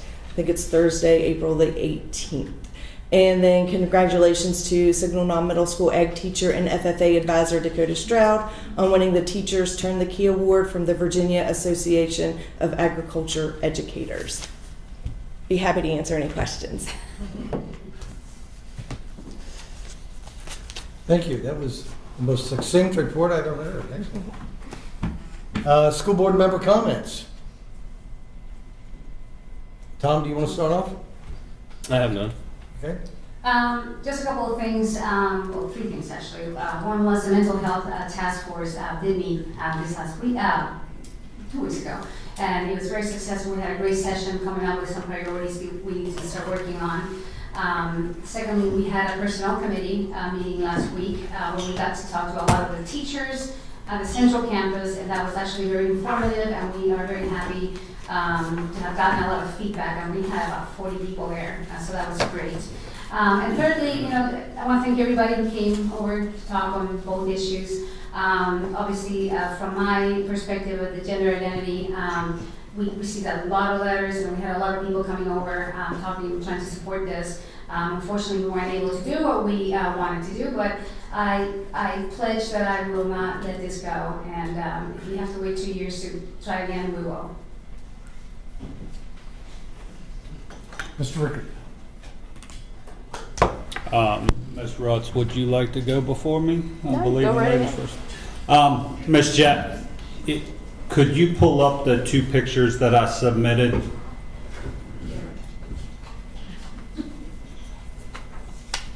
I would like to, do you have those? There we go. I would like to give a huge thank you to Mike Scheibe. He went out there on a weekend. Those are the pictures of the playground equipment that had the caution tape all over it. He made some temporary repairs, cleaned it up. As you can see, the kids can go back to using it for now. I believe he's studying ways of making a permanent fix when the kids are not in school. But a huge thank you to you for going out there and taking care of that for us. That was under his expense and his time. So I thank you for donating that. Second of all, I want to give a huge shout out to the teachers on the Central Campus and the staff that came out to our personnel committee meeting. I believe Dr. Shepard estimated the number to be about 50. I was really, really pleased. I didn't think we'd get much of a showing at all, and they showed up, and I just want each one of them to know their voices were heard.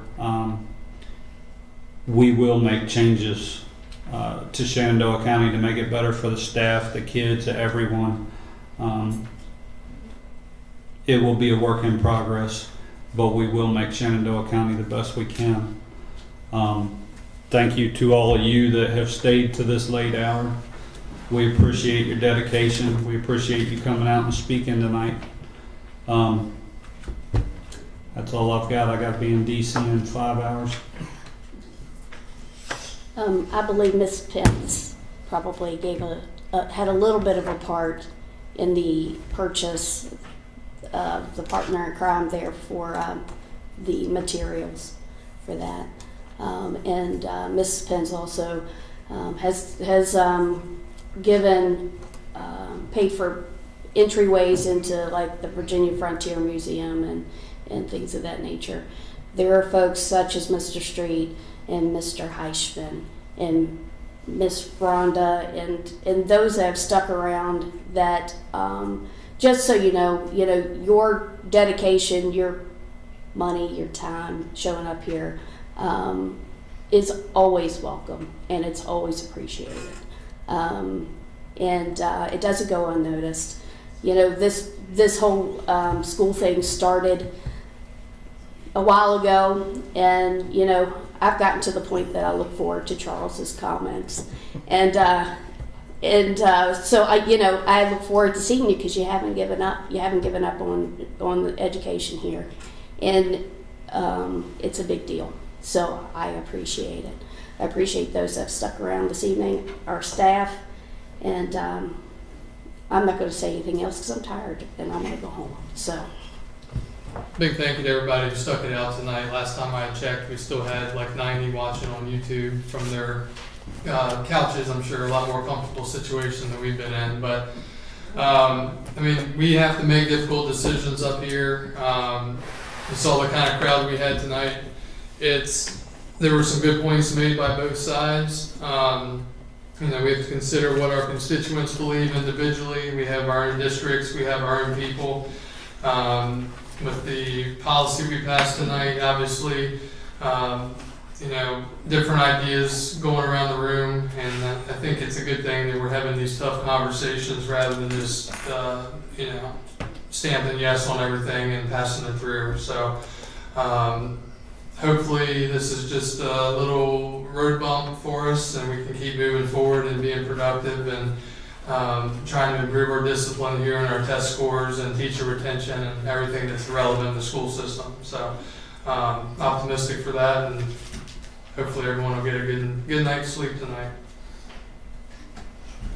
Yeah, well said. I think if we look back a little bit at this, it is a little bit like making sausage, but we took what I think was a really good Youngkin premise and we made it even better without putting ourselves at risk. And I think that's commendable, even if uncomfortable. And I do want to thank Mike. It's you're keeping the tradition of the Southern Campus alive by having all the self-help from the families go over there and keep things up. So I've always liked the fact that the Southern Campus has a lot of energy that parents and community members put into it, and I think it shows, and I think it pays dividends as well. So thank you for the staff for staying from 11 April to 12 April. And so I think we'll just ring this one up. Am I supposed to ask for a motion to adjourn? At this point, it doesn't matter. Okay, we're going to ring it to close at 12:15. Yeah.